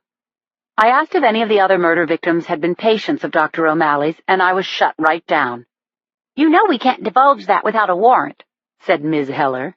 "But I'm sure Chief Stark can tell you what you want to know." "Okay, then." I jotted down my cell phone number and left it on Harriet Schwartz's desk. I thanked everyone for their time, but I felt deflated. Dr. O'Malley may have been all his staff said he was, but in fact, I'd hit another dead end. I had just opened the door to the street when someone gripped my arm. It was Rebecca Falcone, a look of urgency drawing her features into a line down the center of her face. "I have to speak to you," she said, "in private." "Can you meet me somewhere?" I asked. "The Half Moon Bay Coffee Company. Do you know the place?" "In that little strip mall at the top of Main." She nodded once. "I get off at 12:30. "I'll be there." Chapter 119.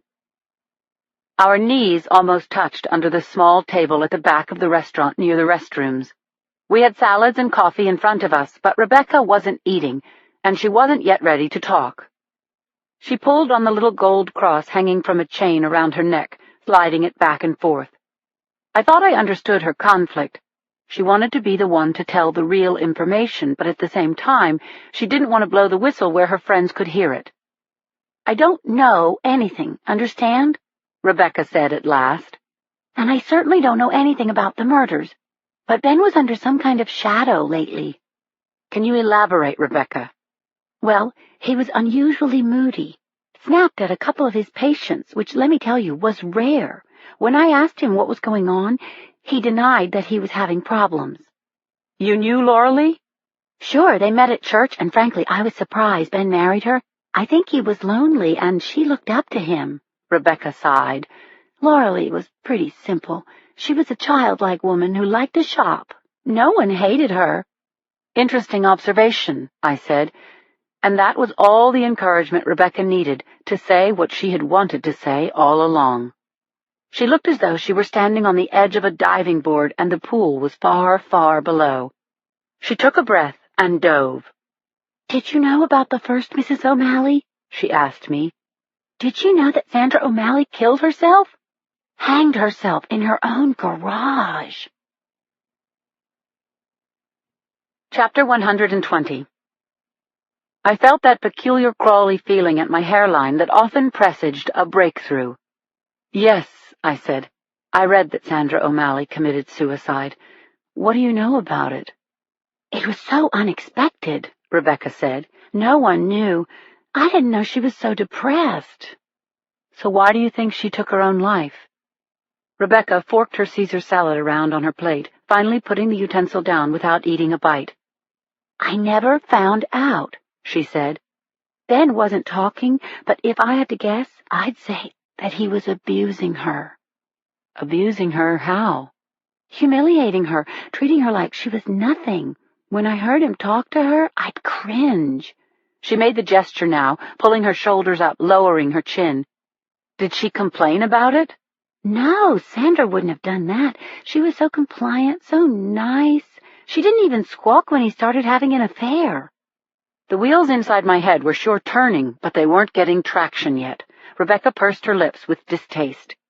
"He'd been seeing this same woman for years, was still seeing her after he married Lauralee. I'm sure of it. She was calling the office up to the day he died." "Rebecca," I said patiently, although I couldn't stand the suspense another second. "Rebecca, what was the other woman's name?" Rebecca leaned back in her chair as a couple of men scraped past us on the way to the bathroom. When the bathroom door closed, she leaned forward and whispered, "Emily Harris," she said. I knew that name. I pictured her bright lipsticky mouth, her pink patterned dress. Is she with Pacific Homes Real Estate? That's the one. Chapter 121. Emily Harris was seated at her desk when I entered the long, narrow office with a row of desks along one wall. Her pretty mouth stretched into an automatic smile, which broadened when she recognized me. "Oh, hello," she said. "Didn't I meet you and your husband a couple of weeks ago at the Ocean Colony Roadhouse? You have a beautiful dog." "That's right," I told her. "I'm Lieutenant Boxer. I'm with the SFPD." And then I showed her my badge. The woman's face stiffened instantly. "I've already talked to the police." "That's great, so I'm sure you won't mind doing it again." I pulled out the chair beside her desk and sat right down. "I understand that you and Dr. O'Malley were close friends," I said to her. "I am not ashamed of what you're insinuating. The man was miserable at home, but I wasn't a threat to his marriage, and I damned well had nothing to do with his murder." As I watched, Ms. Harris squared all the pads, pens, and papers on her desk, tidying up, getting everything straight and true. What was running through this neatnik's mind right now? What did she know about the O'Malleys? "And you're the listing broker for his house?" "That's not a reason to murder someone, for God's sake. Are you crazy? I'm one of the top brokers in this area." "Take it easy, Ms. Harris. I wasn't implying that you murdered anyone. I'm just trying to get a handle on the victims because I'm working another unsolved homicide." "Okay, I'm still a little raw, you know." "Sure, I understand. Have you actually sold the house?" "Not yet, but I have an offer pending." "Good. How about showing the house to me, Ms. Harris? I have a couple of questions that I hope you can answer. Maybe you can help solve Ben O'Malley's murder." Chapter 122. Pacific Homes flyers were fanned out on a table in the foyer, and the flowers had been changed since Joe and I had taken our self-guided tour of this pretty house on Ocean Colony Road. "Mind coming upstairs with me?" I asked the realtor. Ms. Harris shrugged, tossed the keys down next to the lilies, and started up the stairs ahead of me. When we got to the entrance of the master bedroom, she hung back. "I don't like to go into this room," she said, casting her gaze around the pale green bedroom with its brand-new green carpet. I could imagine the murder scene almost as well as she could. Only 3 weeks before, the body of Laurel Lee O'Malley had lain gutted about 10 feet from where we stood. Emily Harris swallowed hard, then joined me reluctantly in front of the walk-in closet. I showed her the faint, painted-over outline of the peephole in the door and the still visible crescent where Joe's thumbnail had left its impression in the wood filler. "What do you make of this?" I asked her. Emily's voice thinned and became scratchy. "This kills me. That's what I make of it," she said. "It's obvious, isn't it? He was videotaping sex with Laurel Lee. He told me he wasn't sleeping with her anymore, but I guess he lied." Then her face crumpled and she started to cry softly into a bouquet of pale blue tissues she'd pulled from her handbag. "Oh, God! Oh, God!" she sobbed. After a while she blew her nose, cleared her throat, and said, "My relationship with Ben has no bearing on his murder. Can we get out of here now?" Not if I could stop her, I thought. Whatever I might learn from Emily Harris, there was no better time than now, no better place than right here. "Ms. Harris." "Jesus Christ, call me Emily. I'm telling you all this personal stuff." "Emily, I really need to know your side of the story." "Fine. You know about Sandra?" I nodded my assent, and as if I had pulled the plug, she spilled. "Don't you think I worried that she killed herself because Ben was seeing me?" She dabbed at her swollen eyes, and more tears came. "Ben said Sandra was a head case, which is why he didn't leave her. But after she killed herself, I stopped seeing him for a year. Then Laura Lee came into the picture, the princess. Ben thought the sooner he got married, the better for Caitlin, so what could I say? I was still married, Lieutenant. Then we started up again. My place, mostly. Motels, once in a while. Funny enough, I don't think Laura Lee gave a damn about Caitlin. But Ben and I made the best of the situation, played a game with it. He called me Camilla. I called him Charles, His Royal Highness. It was fun, and I miss him so much. I know Ben loved me. I know he did. I didn't say as much as a scurvy, cheating prick can love someone, but I did open the door to the walk-in closet and invite the real estate broker inside. Please, Emily. I showed her the second peephole in the back wall. This hole goes through the wall to Caitlin's room. Emily gasped and put both hands to her face. I never saw that. I know nothing about it. I have to go, she said, turning and running out of the bedroom. I could hear the high heels clacking as she ran down the stairs. I caught up to Emily as she grabbed the keys from the hall table and opened the front door. She stepped outside. Emily. I'm done, she said, her chest heaving, pulling the door closed and locking it behind us. This is too painful, don't you understand? I loved him. I can see that, I said, walking beside her, then standing next to the driver's side door as she fired up her engine. Just tell me one more thing, I persisted. Did Ben know a man named Dennis Agnew? Emily released her emergency brake and turned her tear-streaked face toward me. What? What are you saying? Did he sell our videos to that slime?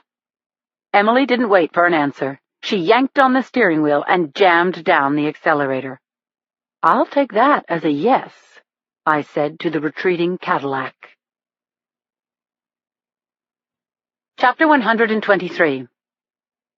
I cruised by the idling patrol car at the end of Seaview Avenue, lifting my hand and greeting as I passed. Then I hooked a right into Kat's driveway and parked the Explorer next to the Bonneville. Apparently, Keith had returned the old girl while I was away. I let Martha into the house and gave her a biscuit. Then I turned my attention to the blinking answering machine. I pressed play and started making notes on a scratch pad. Joe, Claire, and Cindy had all phoned in with worried requests for me to call back. Message number 4 was from Carol Lee Brown inviting me to dinner at the school that night. Then a message from Chief Stark, his voice weary as it came through the speaker. Boxer, we got the labs back on that belt. Call me. Chief Stark and I had been playing phone tag all day. I swore as I flipped through the scratch pad looking for his number. Then I dialed. Hang on, Lieutenant, said the duty officer. I'll page him. I heard the sound of the police band sputtering in the background. I tapped my nails on the kitchen counter and counted to 79 before the chief got on the line. Boxer. That was a fast return on the lab report, I said. What have we got? It was fast for a reason. There were no prints, not that that surprises me, but unless you count bovine DNA, there was nothing else either. Lindsay, the bastards dripped a little beef blood on the buckle. Oh, give me a break. I know. Shit. Look, I gotta go. Our mayor wants a few words with me. The chief hung up, and by God, I felt sorry for him. I walked out to the deck, took a seat in a plastic chair, and hung my ankles over the railing as Claire had advised me to do. I stared out beyond my sandals in the neighbors' backyards to the aqua-blue line of the bay. I thought again about the belt lying on the lawn this morning and the blood stain that had turned out to be nothing. One thing was clear. The killers hadn't tried to kill me. The belt was a warning meant to scare me away. I wondered why they'd bothered. I hadn't solved John Doe's murder, and 10 years later I was still sucking swamp water here. Meanwhile, the killers were out there, and all the white hats had was a tantalizing handful of what-ifs and how-comes that went nowhere. We didn't know why, we didn't know who, and we didn't know where they would strike again. Other than that, everything was the cat's meow. Chapter 124. Families, the bane of modern civilization, where the scum of the past was kept alive, cultivated, and refined. At least that was the Watcher's perspective tonight. He opened the mudroom door and entered the pink stucco house high up on Cliff Road. The Farleys were out for the night, so secure in their cocoon of wealth and privilege that they never even bothered to lock the door. The mudroom led into a glassed-in kitchen that was glowing with the last rays of sunset. This is just surveillance, the Watcher reminded himself. Get in and out in under 5, same as always. He took his camera from the inside pocket of his soft leather jacket and panned the room, taking a series of digital photos of the many tall glass panes, the mullions wide enough for a person to enter. Zit, zit, zit. He moved quickly through the kitchen to the Farley family room, which cantilevered out over the mountainside. Amber light filled the woods, giving the shaggy eucalyptus bark an almost human presence, the trees like elderly men watching his movements, as though they understood and approved.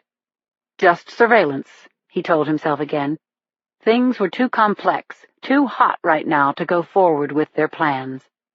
He rapidly mounted the back stairs to the bedrooms, noting the steps that creaked the loudest, the solid banister. He proceeded down the hallway of the second floor, stepping inside each of the opened doors, taking his photos, memorizing the details, frisking the rooms as if he were a cop patting down suspects. The watcher checked his watch as he entered the master bedroom. Nearly 3 minutes gone. He quickly opened the closets, sniffed the scents of Vera Wang and Hermes, closed the doors. He ran down the steps to the kitchen and was about to leave when he thought of the basement. There was enough time for a quick look. He opened the door and skittered down. There was an extensive wine cellar to his left, and the laundry room was in front of him, but his eyes gravitated to a door on his right. The door was in shadow, secured with a combination padlock. The watcher was good with combination locks. He was very good with his hands. He turned the dial left until he felt the minute resistance, then right and left again. The lock sprung open, and the watcher unlatched the door. He identified the smell of chemicals immediately. Developer, stop bath, fixer. He stepped quickly inside and closed the door behind him. He felt around until he found the switch that turned on the red light in the dark room. It was just a harmless surveillance mission, that was all, one of many. But what he saw almost sent him over the edge.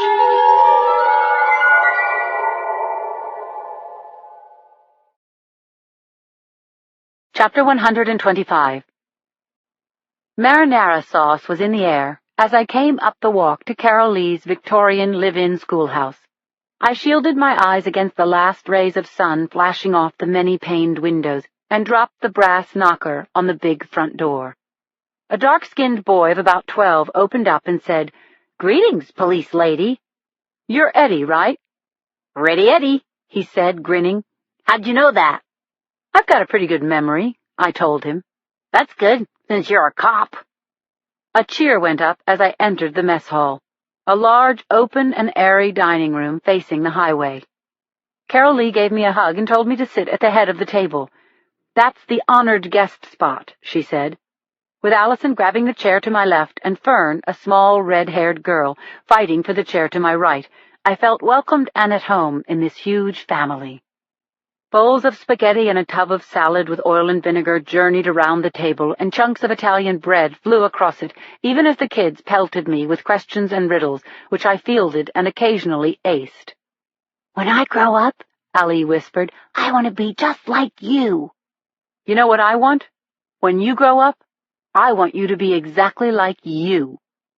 Carol Lee clapped her hands together, laughing gaily. "Give Lindy a break," she said. "Let the poor woman eat her dinner. She's our guest, not something for you to devour along with your food."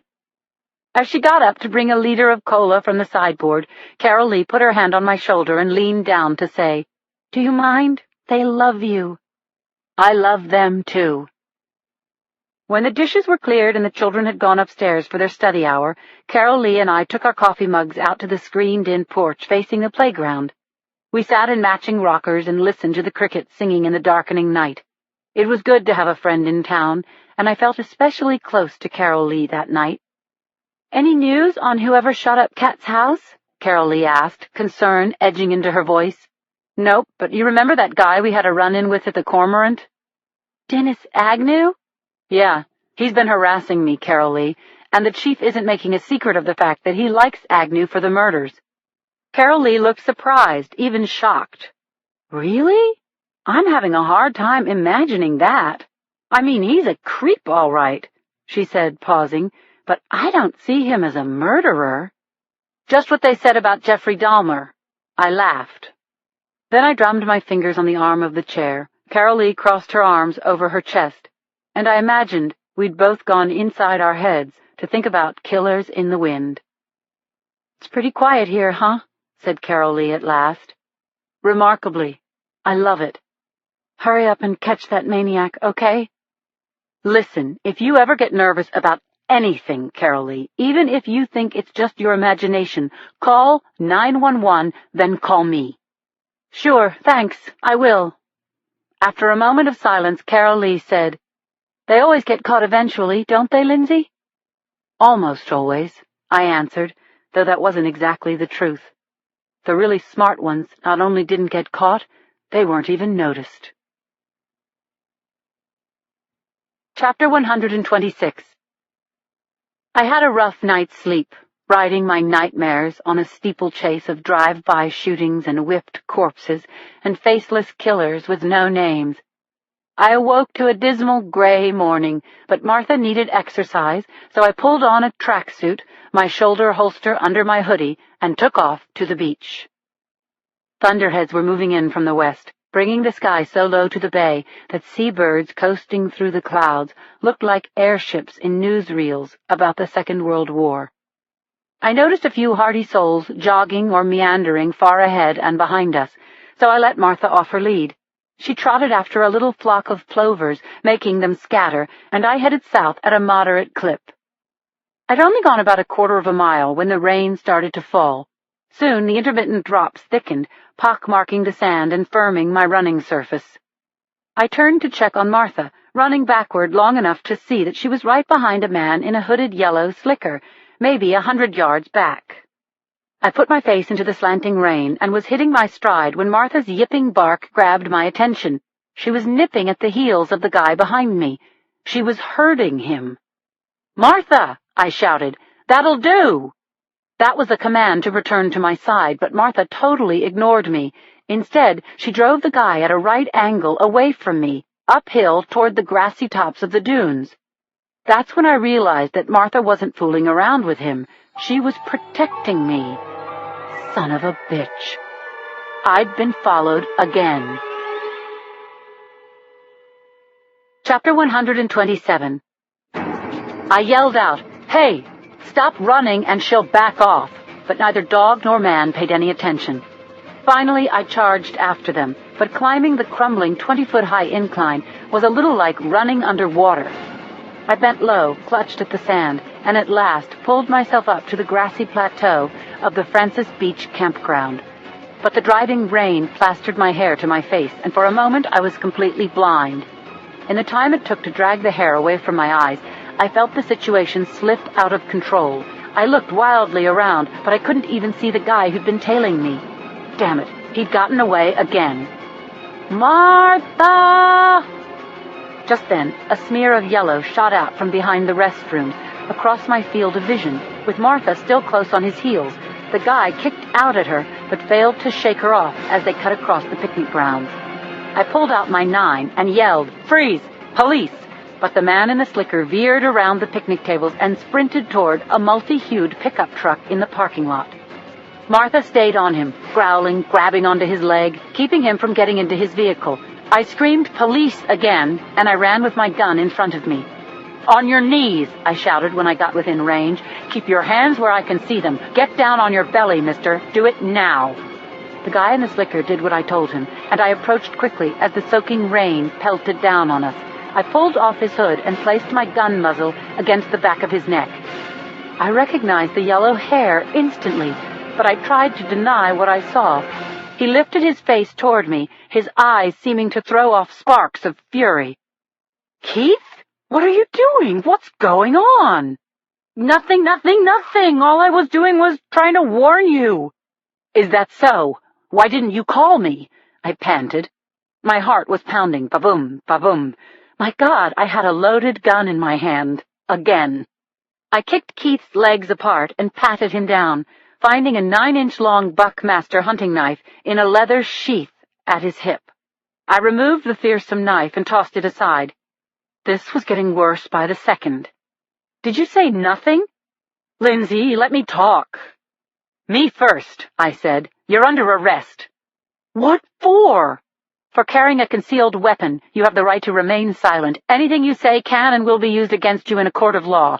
If you don't have an attorney, one will be appointed for you. Do you understand your rights?" "You've got me all wrong. Do you understand your rights?" "Yeah, I get it."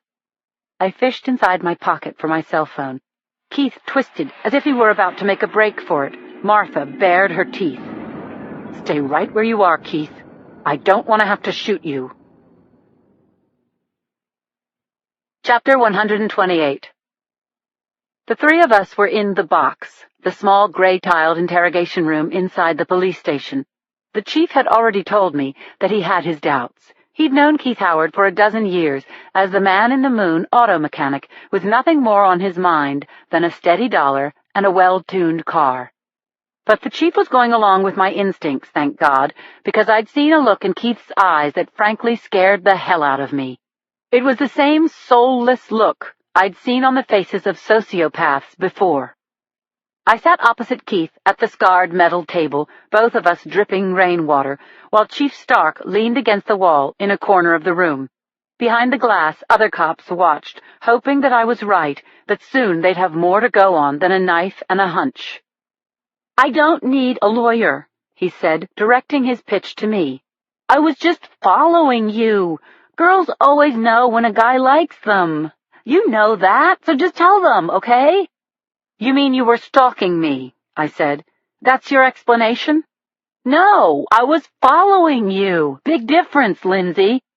"What can I say? I don't get it. Why were you following me?" "You know why. Someone was trying to hurt you." "Is that why you shot at my sister's house?" "Me? I didn't do that." Keith's voice cracked, and he put a steeple of fingers across the bridge of his nose. "I like you, always have, and now you're going to hold that against me." "You're pissing me off, you little asswipe," the chief finally muttered. He stepped forward and slapped Keith across the back of his head. "Be a man. What have you done?" Keith seemed to fold into himself then. He dropped his head to the table, rolled it from side to side, and moaned, a hollow cry that seemed to come from some bottomless place of misery and fear. But all the moans in the world wouldn't help him. I'd been suckered by crocodile tears recently, and it was a terrible mistake I wouldn't make again. "Keith, you're scaring me, buddy," I said evenly. "You're in a real jam right now, so don't be stupid. Tell us what you've done so we can help you spin the story to the DA. "I'll help you, Keith. I mean it. So tell me, are we going to find blood stains on your knife?" "No," he howled. "I haven't done anything wrong." I relaxed the muscles in my face. Then I smiled. I covered Keith's hand with my own. "Would you feel more comfortable if we took off those cuffs?" I looked up at the chief, who nodded. He took keys from his shirt pocket and undid the lock. Keith regained his composure. He shook his hands, unzipped his slicker, and flung it over the back of the chair. Then he peeled off the sweater he wore underneath. If I had been standing up, my knees would have buckled and I would have dropped to the floor. Keith was wearing an orange T-shirt emblazoned with the logo from the Distillery, the tourist restaurant on Highway 1 in Moss Beach. It was a carbon copy of the shirt John Doe No. 24 had been wearing when he was whipped and killed 10 years before. Chapter 129. Keith saw me staring at his shirt. "You like?" he asked, breezily, his smile returning as if he were back at his garage. "This one's practically a classic," he said. "The Distillery doesn't even sell T-shirts anymore." Maybe not, but its bloody twin was locked in the evidence room at the Hall of Justice. "Where were you the night before last, Keith?" I pressed. "Do you own a gun? What did you want to warn me about?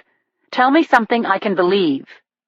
He was defiant at first, then giddy, then tearful, and sometimes he just went mute. As the hours crawled by, Stark took over to ask Keith if he knew the victims of the recent homicides. Keith admitted that he knew them all. He also knew nearly every person who lived in Half Moon Bay or had passed through his little gas station at the crossroads, he told us. "We have a witness," said the chief, putting both of his hands on the table, giving Keith a stare that could have bored through steel. "You were seen, my friend, leaving the Sarducci house on the night of their murder." Come on, Pete, don't make me laugh. That's so lame. We were getting nowhere, and at any minute Keith could say, "Charge me for the knife and let me out of here," and he'd be within his rights to post bond and walk away. I stood up from the table and talked to the chief over Keith's head, my voice colored with compassion. "You know what? He didn't do it, Chief. You were right. He doesn't have it in him. Look, he's not too bright. And he's not exactly mentally stable. I mean, I'm sorry, Keith. You're a pretty good grease monkey, but it's crazy to think you have the chops to do those murders. And without leaving a clue? I don't think so." "Yeah, we're wasting our time," the chief said, following my lead. "This little punk couldn't get away with stealing dimes out of parking meters." Keith swung his head to the chief, to me, to the chief again. "I get what you're doing," he said. I ignored him, continuing to direct my remarks at the chief. "And I think you're right about Agnew," I continued. "Now there's a guy with balls enough to knock off people at close range, watch them squirm, watch them die, and he has the brains to get away with it." "Right, him being connected and all," said the chief, patting down the back of his hair. "It only makes sense." "You shouldn't be talking this way," Keith muttered. I turned back to him with a questioning look. "Keith, you know Agnew," I said. "What do you think? Is he our guy?" It was as if a timer had tripped and a bomb had detonated far underground. First there was a tremor, then a rumble, then everything broke loose. "Dennis Agnew," Keith spat. "That dick for brains, freaking porno has-been. He's lucky I didn't kill him. And believe me, I thought about it." Keith clasped his hands together and brought them down hard on the tabletop, making the pens, the notepad, the soda cans jump. "Look, I'm a brighter bulb than you think, Lindsay. Killing those people was the easiest thing I ever did." Chapter 130. Keith wore the same coldly furious expression he'd shown me when I'd put my gun to his neck. I didn't know this Keith, but I needed to. "You're totally wrong about me, both of you," he said. "And even if you're playing me, that's fine. I'm sick of the whole deal. Nobody cares." When Keith said nobody cares, I sat back hard in my chair. The Cabot kids had spray-painted the same words on the wall where they'd killed their victims, and so had the killer of John Doe number 24, 10 years ago. "What do you mean, nobody cares?" I asked. Keith fixed me with his hard blue eyes. "You're the smart one, right? You figure it out." "Don't mess with me, Keith. I do care, and I'm really listening." As the video camera recorded his confession, it was a cop's dream come true. Keith gave it all up. The names, the dates, the minutiae only the killer could possibly know. He talked about using different knives, different belts, described every murder, including how he'd tricked Ben O'Malley. "Yeah, I clubbed him with a rock before cutting his throat. I threw the knife over the side of the road." Keith laid out the details in an orderly fashion, like so many cards in a game of solitaire, and they were convincing enough to convict him many times over. But it was still hard for me to believe that he'd done these bloody crimes alone. "You killed Joe and Anne-Marie Sarducci by yourself, without a fight. What are you, Spider-Man?" "You're starting to catch on, Lindsay." He lurched forward in his seat, scraping the chair against the floor, sticking his face too close to mine. "I charmed them into submission," he said. "And you better believe it. I worked alone.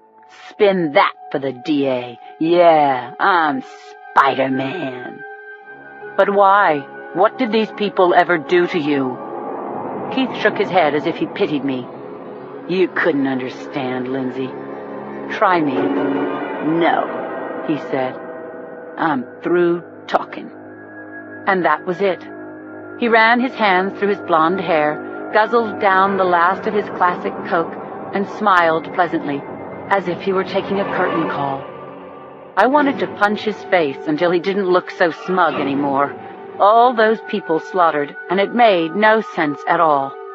Why wouldn't he say why he'd done it. Still, it was a great day for the good guys. Keith Howard was booked, printed, photographed, slapped back into cuffs, and taken to a holding cell pending his transport and arraignment in San Francisco. I stopped by Chief Stark's office on my way out. "What's wrong, Boxer? Where's your party hat?" "It's bothering me, Chief. He's protecting other people, I'm sure of it." "That's your theory. Guess what? I believe the guy. He said he's smarter than we think, and I'm going to give him credit for being the big, bright bulb he claims to be."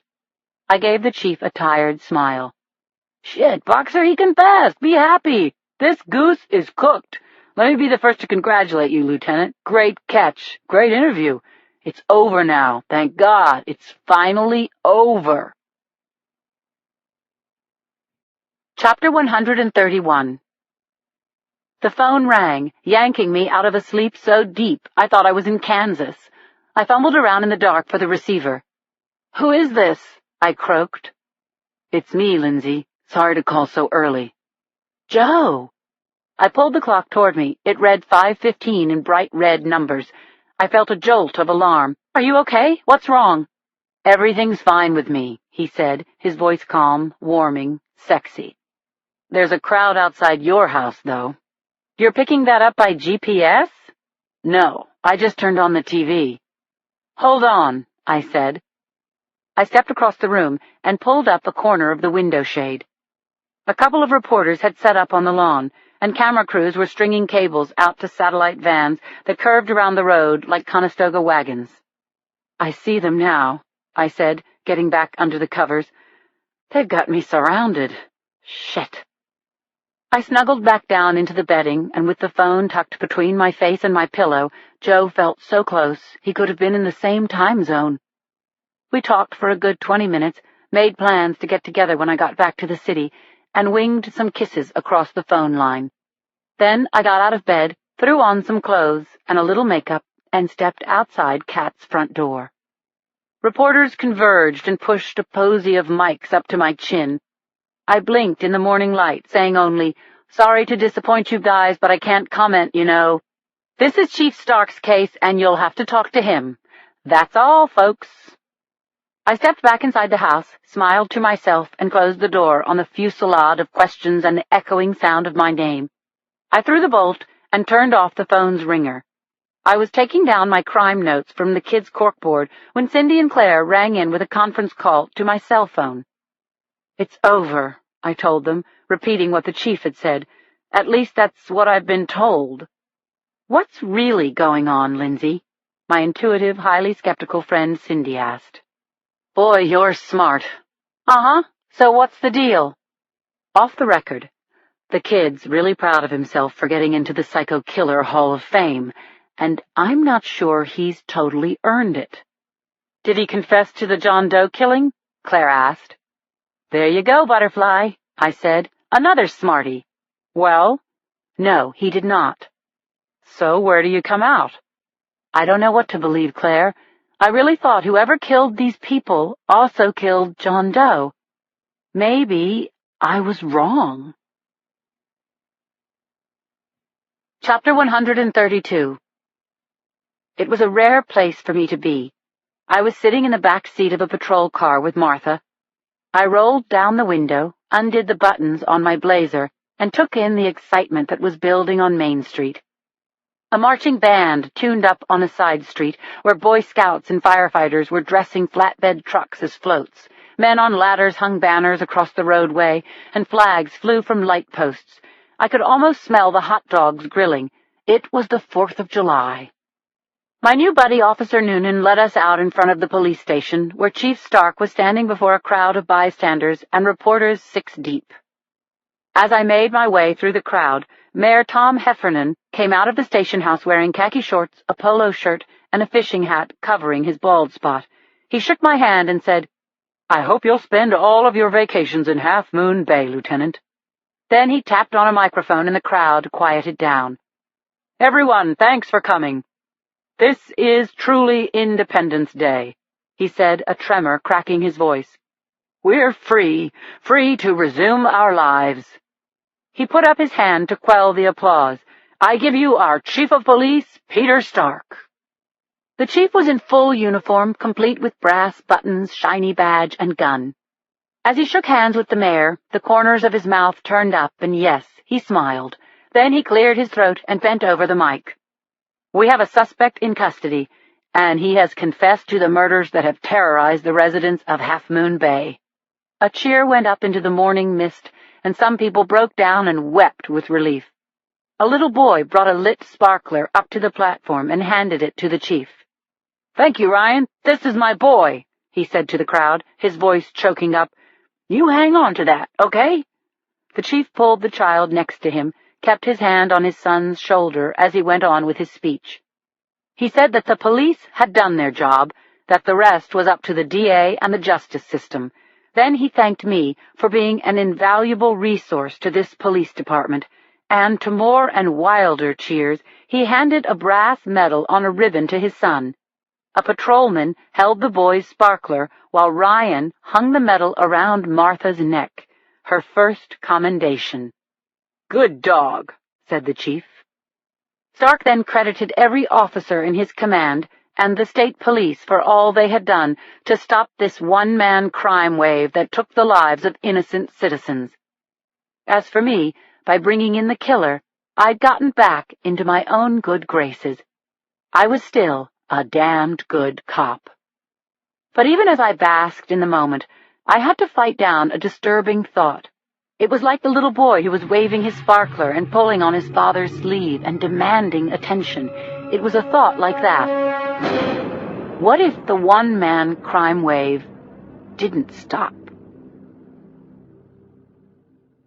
Chapter 133.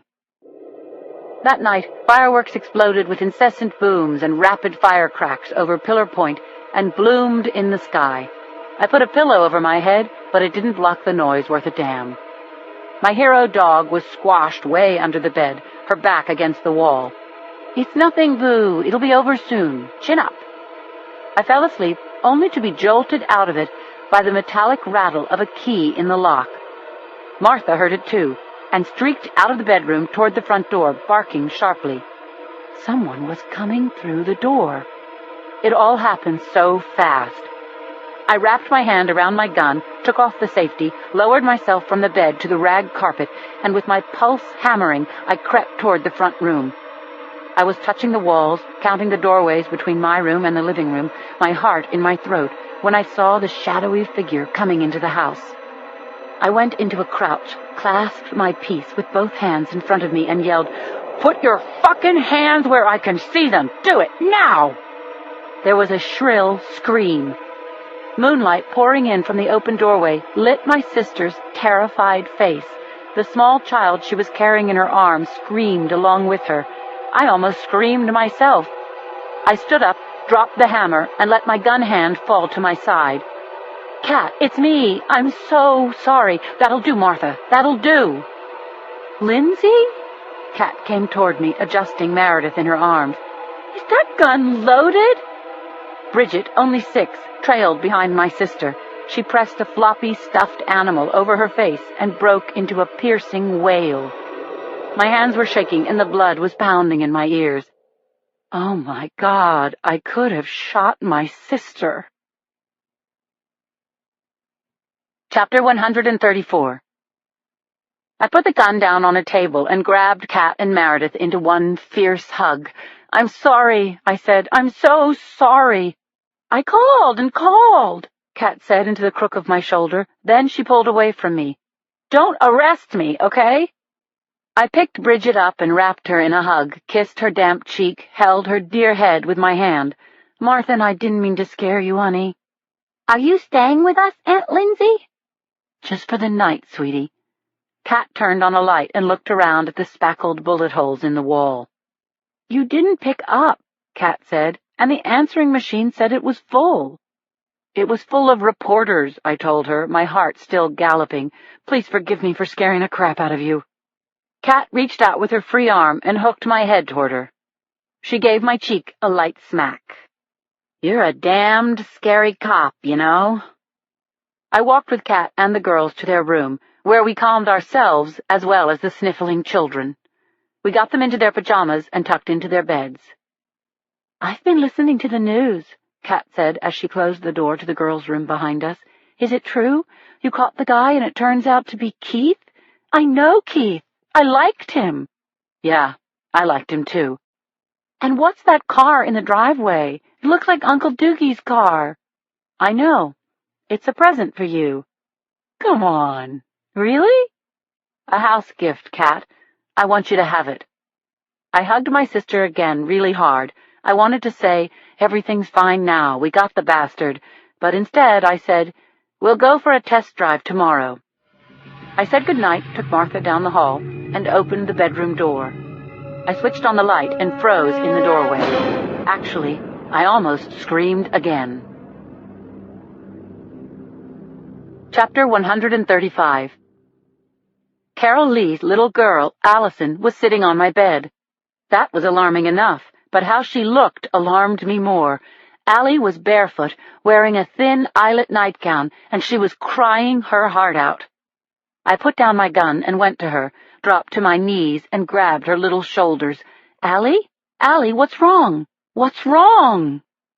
The 8-year-old threw her body against me and wound her arms tightly around my neck. She was shaking, her body heaving with sobs. I hugged her and peppered her with questions, not even giving her time to answer. "Are you hurt? How did you get here, Allie? What on earth is wrong?" Allison said, "The door was open, so I came in." At that, new tears sprang from some mysterious wound that I couldn't fathom. "Talk to me, Allie," I said, setting her away from me, checking her out, looking for injuries. Her feet were cut and filthy. Kat's house was a mile from the school and across the highway. Allison had walked here. I tried again to get answers, but by now Allie was incoherent. She clung to me, gulping air and choking out tears, making absolutely no sense. I pulled on a pair of jeans over my blue silk pajamas and stepped into my running shoes. I belted the shoulder holster with my Glock in it and covered up with a denim jacket. I wrapped Allie in my hooded sweatshirt and lifted her into my arms. Leaving Martha behind in the bedroom, I went with Allie to the front door. "Honey," I said to the hysterical child, "I'm taking you home." Chapter 136. Kat's Forester was right behind the Explorer, blocking it in. The keys to the Bonneville were in the ignition, and the big gold boat was facing the road. So I buckled Allie into the back seat, got behind the wheel, and turned the key. The engine vroomed smoothly to life. At Highway 1, I signaled to go north under a crackling, rocket-streaked sky, toward the schoolhouse. Shockingly, Allison shouted, "No!" I looked into the rearview mirror and saw her pale face, utterly wide-eyed. She pointed with her finger south. "You want me to go that way?" "Lindsay, please, hurry!" Allie's fear and urgency were electrifying. All I could do was trust the little girl, so I took the car south until Allie whispered from the back seat, "Turn here," at a lonely intersection. The rat-a-tat bangs of the 4th of July pyrotechnics overhead pumped adrenaline into my already overloaded system. There had been too much shooting recently, and I was experiencing each bang as an exploded round. I accelerated the Bonneville up the winding dirt track that was Cliff Road, skidding around the corners like a big rig on grass. I heard Keith's chiding voice in my mind. "You can't do this, Lindsay. This is a luxury car." I drove through a starless tunnel of eucalyptus trees that finally opened into a wide mountain view. In front of and to the left of us was a round stucco house clinging to the side of the hill. I looked again into the rearview mirror.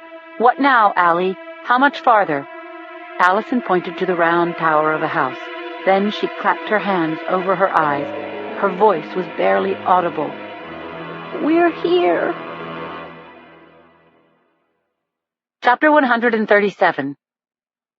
I pulled the car just off the road and looked up at the house, a 3-story column of glass panes and stucco. 2 thin bands of light moved sporadically on the lower floor. Flashlight beams. Otherwise, the house was dark. Clearly, people were inside who didn't belong there. I slapped at the pockets of my denim jacket and got a sick feeling even before I knew that I was right. I'd left my cell phone on the table beside my bed. I could see it lying against the clock. This was very bad news. I had no car radio, no backup, and I wasn't wearing a vest. If a crime was in progress, going into that house alone wasn't a real good idea. "Allie," I said, "I have to go for help." "You can't, Lindsay," she said, her voice coming out as a whisper. "Everyone will die." I reached around and touched her face with my hand. Allie's mouth was turned down. The trust in her eyes was heartbreaking. "Lie down on the back seat," I said to the little girl. "Wait for me, and don't move until I come back." Allie got down with her face against the seat. I put my hand on her back, patting her gently. Then I got out of the car and shut the door behind me.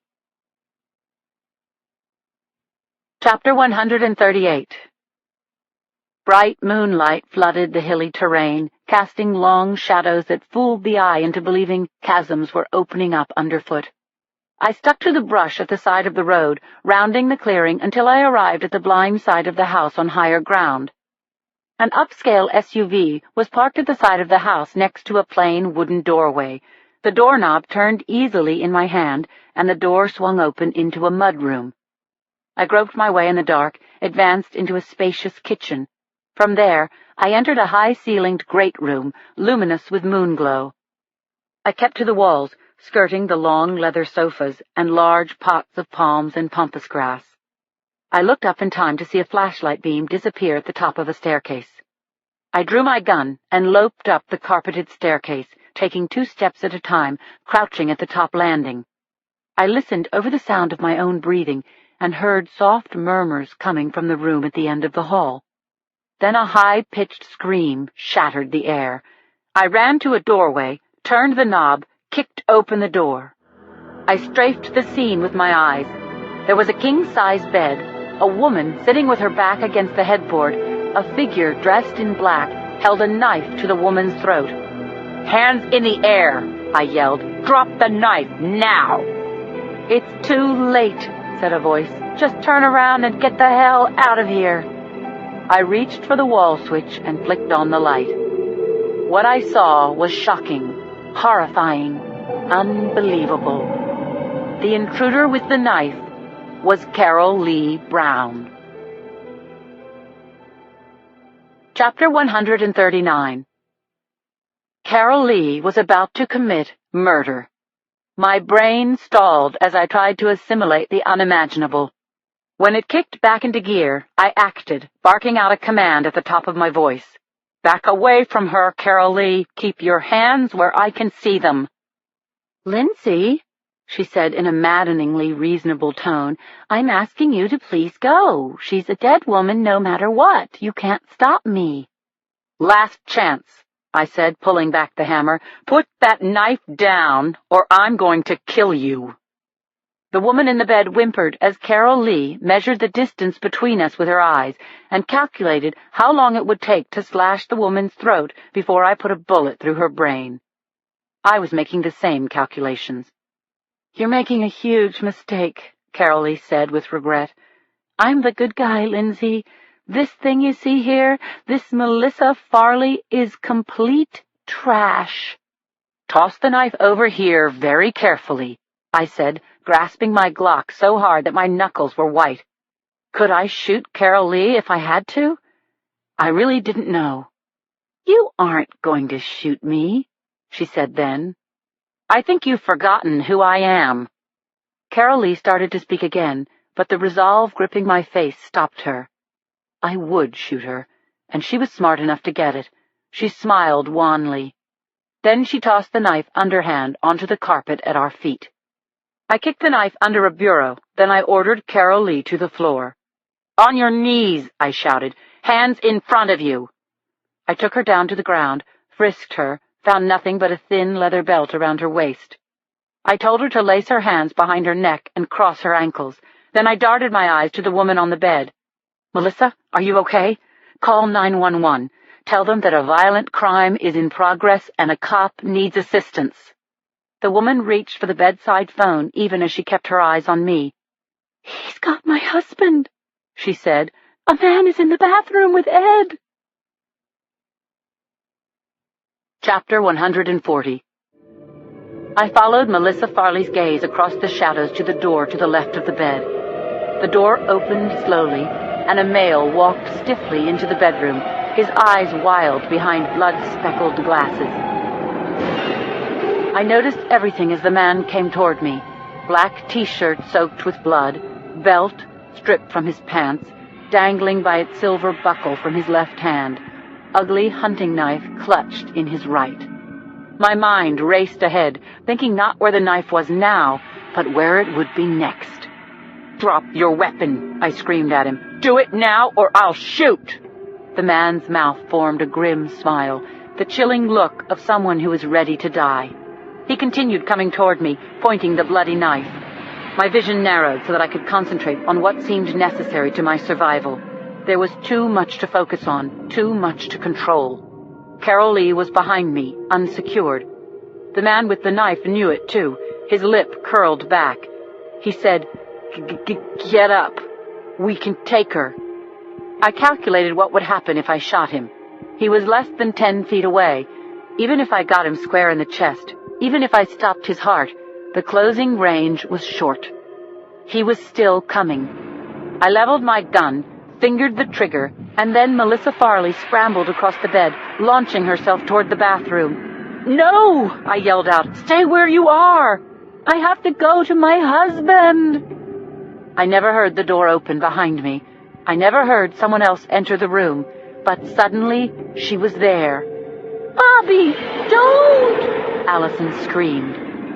And for one long second, everything stood still. Chapter 141. The man Allison called Bobby froze. He steadied himself, and I watched his face seize with confusion. "Allison," he said, "you're supposed to be home." Bobby. The stutter hadn't cued me, but now I recognized his face. It was Bob Hinton, the lawyer from town who'd run into me with his bike. I didn't have time to figure out exactly how he fit into this picture. Allison drifted from behind me, as if she were in a dream. She walked over to Bob Hinton and put her arms around his waist. I wanted to stop her, but before I could, Hinton reached his arms around her and held Allison tightly.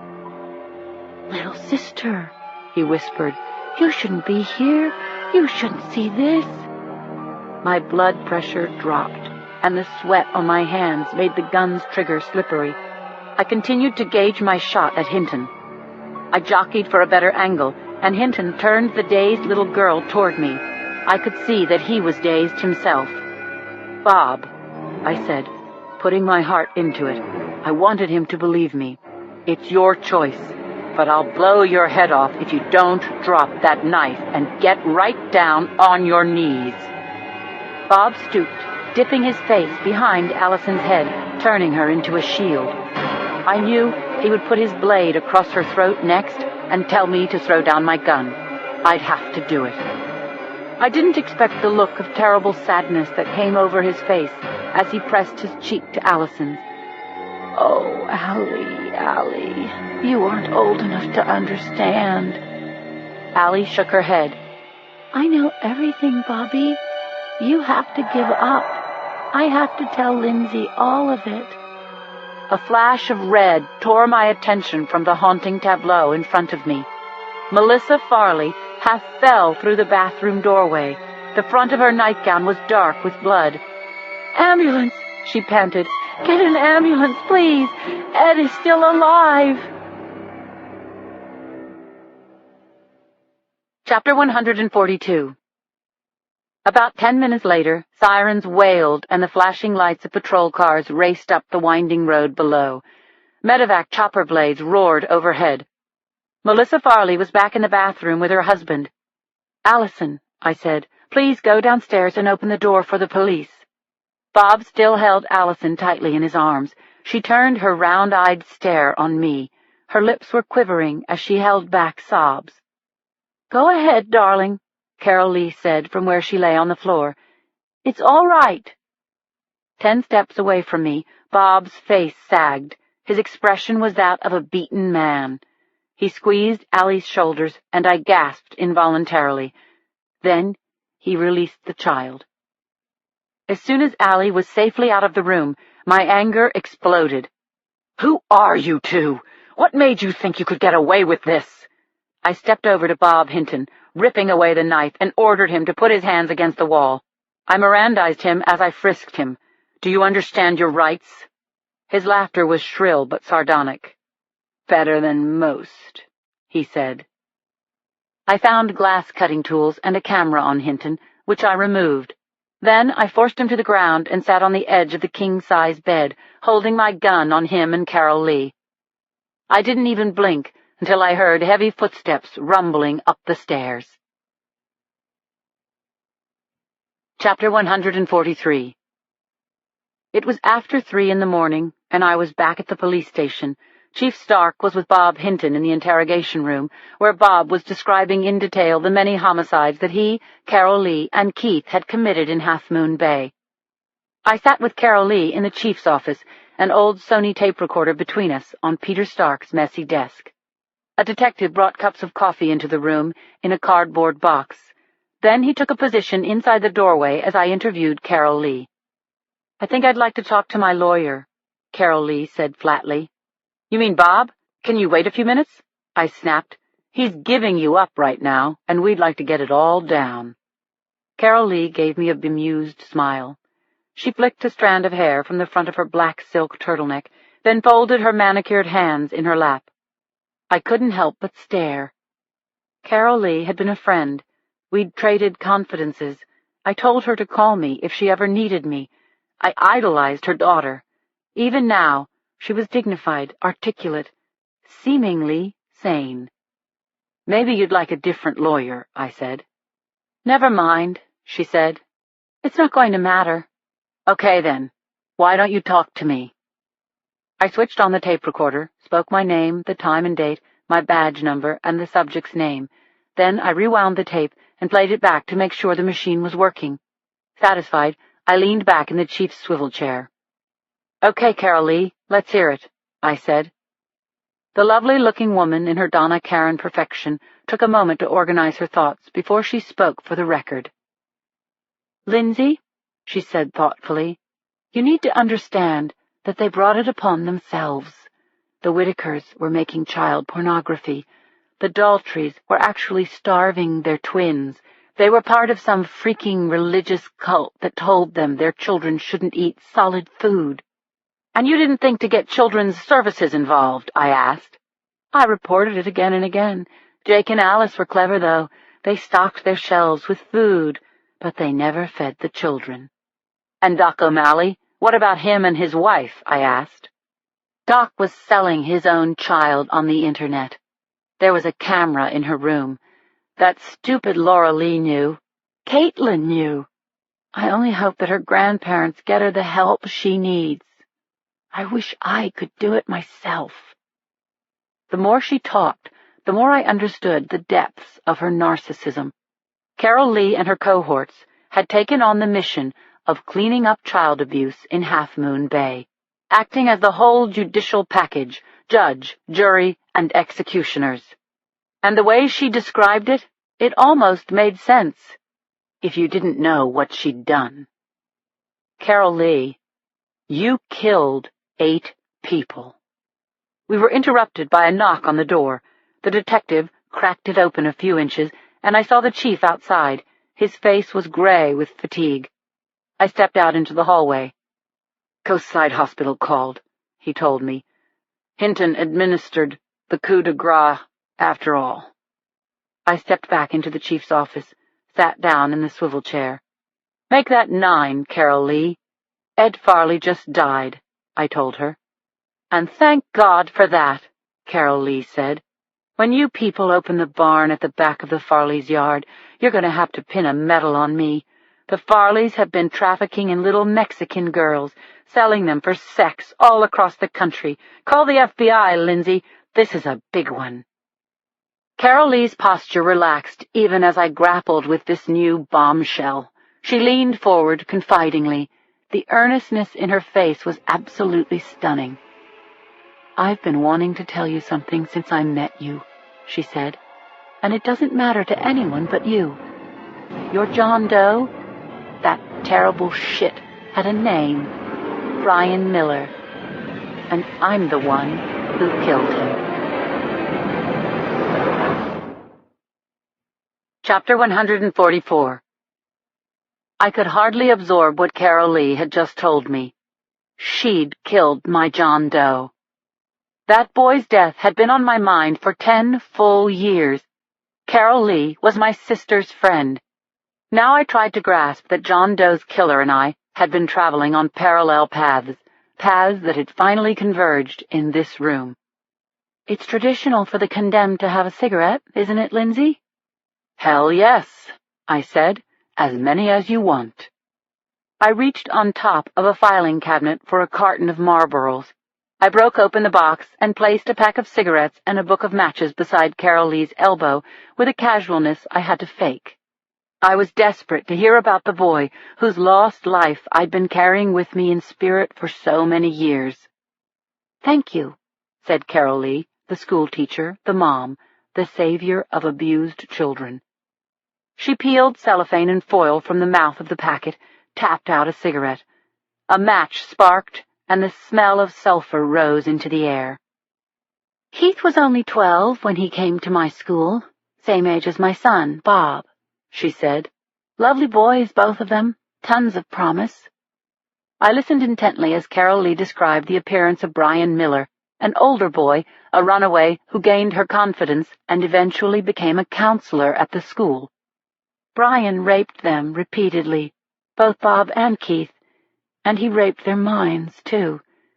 He had a special forces knife, said he'd turn them into girls if they ever told anyone what he'd done. Tears slipped from Carol Lee's eyes. She waved at the smoke, as if that was what had made her tear up. Her hand shook as she sipped at her container of coffee. The only sound in the room was the soft sibilance of the magnetic tape spooling between the reels of the Sony.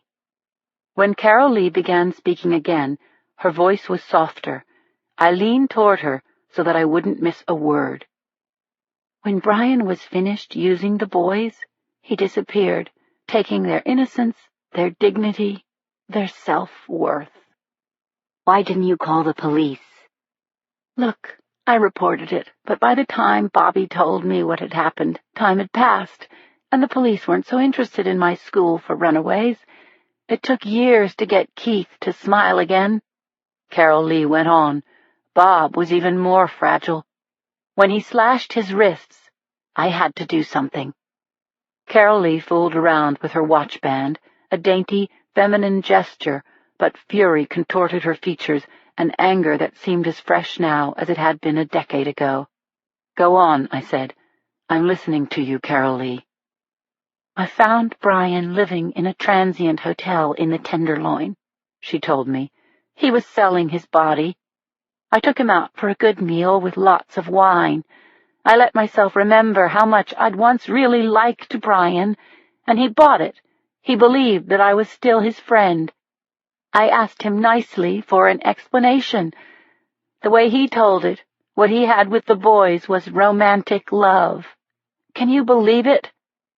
Carol Lee laughed and tapped ashes into an aluminum foil tray. I went back to his place with him, Carol Lee went on. I brought his things with me, a T-shirt, a book, some other things.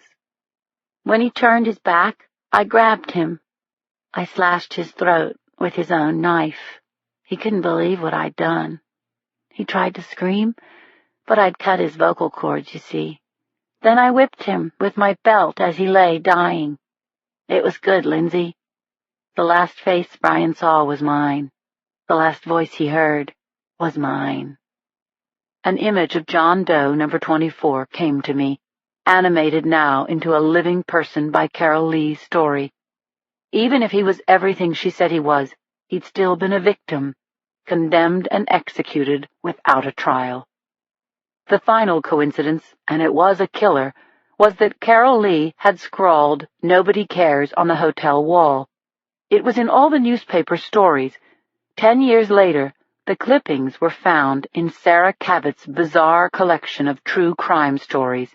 She and her brother had ripped off the catchphrase. I flipped a notepad across to Carolee's side of the desk and handed her a pen. Her hand was shaking as she started to write. She cocked her pretty head.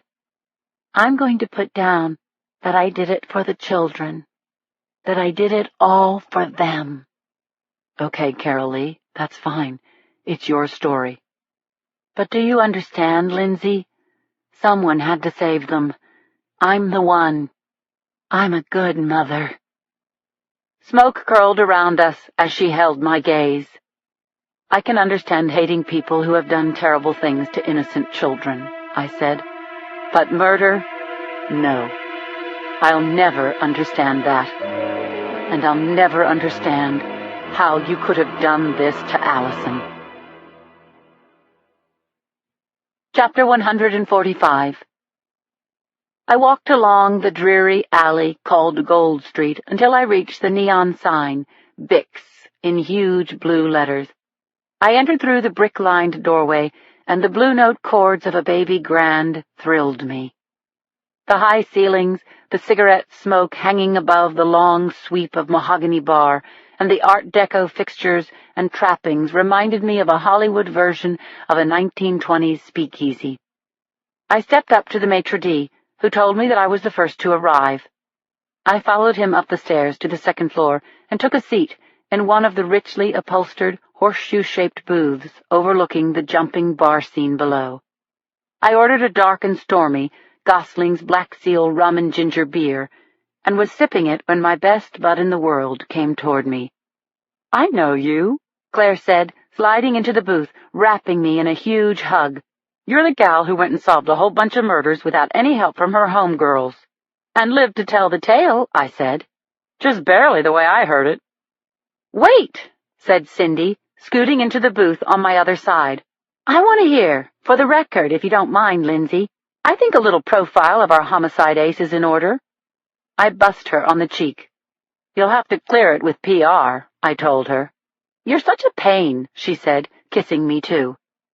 Claire and Cindy each ordered one of the exotic drinks the bar was famous for as Yuki arrived straight from the office. She was still in her prim lawyer's suit, but she had a new sassy red streak in her glossy black hair. The oysters and firecracker shrimp came, and the hand-cut steak tartare was dressed by a waiter at tableside. As the food and libations were served, I told the girls about the takedown at the stucco house on the hill. It was so freaking weird that I thought of her as a buddy, I said of Carolee, and I didn't know her at all. Makes you doubt your intuition, said Cindy. Really? And she fooled my sister, too. You think she was just keeping tabs on you because you investigated this Brian Miller's murder? Said Claire. Yeah, keeping her friend close and her enemy closer. To John Doe number 24, his case is closed, said Yuki, lifting her glass. Case closed, we repeated, clinking our glasses to hers. We ordered monkfish skate with asparagus, Maine lobster spaghetti, and New York black Angus steak. And somehow, between chowing down on the sensational food and all of us trying to speak at once, everyone got her story in. Cindy was writing a story about a bank robber who'd gotten caught because he wrote his stick-'em-up note on the back of his own deposit slip. He left the deposit slip and took off with the dough, Cindy said. Cops were waiting for him when he got home. This one goes to the head of my dumb crooks column. I've got one for you, Yuki jumped in. My client, to remain nameless, is a stepson of one of the partners, and I had to defend him, she said, twirling the red streak in her hair. A couple of cops bang on his door looking for a robbery suspect. My guy says, come on in, because he doesn't know anything about a robbery. Then he says, look anywhere you like, except the attic. Go on, we urged her. Yuki sipped her Germain Robin sidecar and looked around the table. Judge grants a search warrant, and the cops find my client's setup in the attic.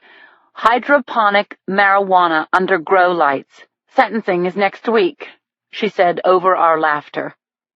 As the conversation swirled around the table, I felt lucky to be with this gang again. We all felt so comfortable together and had shared so much, even with our newest friend, Yuki, who'd been unanimously admitted to the group for saving my butt and my life as I knew it. We were about to order dessert when I saw a familiar white-haired man with a slight limp coming toward us. "Boxer," Jacoby said, without even acknowledging the others. "I need you now. The car's running outside." I put my hand over my now empty glass reflexively. My heart rate shot into high gear, and a mental slideshow of a car chase and a shoot-up flashed before my eyes. "What's going on?" I asked him. He bent his head toward mine, but instead of whispering, he kissed me on the cheek. "There's nothing going on," he said. "I was going to pop out of a cake, but your girls here dissuaded me." "Thanks, Jacoby," I said, cracking up. I put my hand on his arm. "Come and join us for dessert." "Don't mind if I do." Jacoby slid into the booth, and we all shoved over one seat to make room for him. The waiter brought chilled Dom Perignon, thanks, Jacoby, and when our flutes were full, my friends, new and old, toasted my return. To Lindsay, welcome home. Epilogue. Chapter 146. The first week back on the job blew around me like a Category 5 hurricane. The phone rang nonstop, and detectives were at my door every few minutes bringing me up to speed on several dozen active cases. Everything was a red alert. But the overarching problem was clearer to me than ever before. The department's average of solved cases hovered around 50%, which put us very close to the bottom of large city homicide squads. It wasn't that we weren't good. We were simply undermanned and overwhelmed, and the squad was burning out. In fact, people had been calling in sick all week. When Jacoby knocked on the glass door that Friday morning, I told him to come in. "Lieutenant, shots were fired in Ocean Beach. 2 men down, 1 car is on the scene, 1 on the way, and the officers are still requesting backup. The witnesses are panicky and starting to scatter." "Where's your partner?" I asked. "Taking lost time." I could see everyone in the squad through the glass walls of my office. The only cop without 12 or more active cases on his or her desk was me. I grabbed my jacket from the back of my chair. "I guess we're catching," I said to my former partner. "Tell me what you know." 2 gangs from Daly City and Oakland had it out in the parking lot near the beach, Jacoby told me. We hustled down the stairs, and once we were outside on McAllister, Jacoby unlocked the car and took the wheel. "It started with knives, then a gun came out. 2 Vics dead at the scene, 1 wounded, 2 perps are in custody. One of the perps waded out into the surf and buried the gun in the sand." I was already imagining the scene of the crime, looking ahead to putting the puzzle pieces together. "We'll need divers," I said, gripping the dash as we took the corner at Polk. Jacoby gave me a rare grin. "What's that for, Jacoby?" "Pardon me, Lieutenant," he said over the sound of the siren. "I was thinking." "Yes?" "I still like working with you, Boxer. It's good to have you back in the saddle again."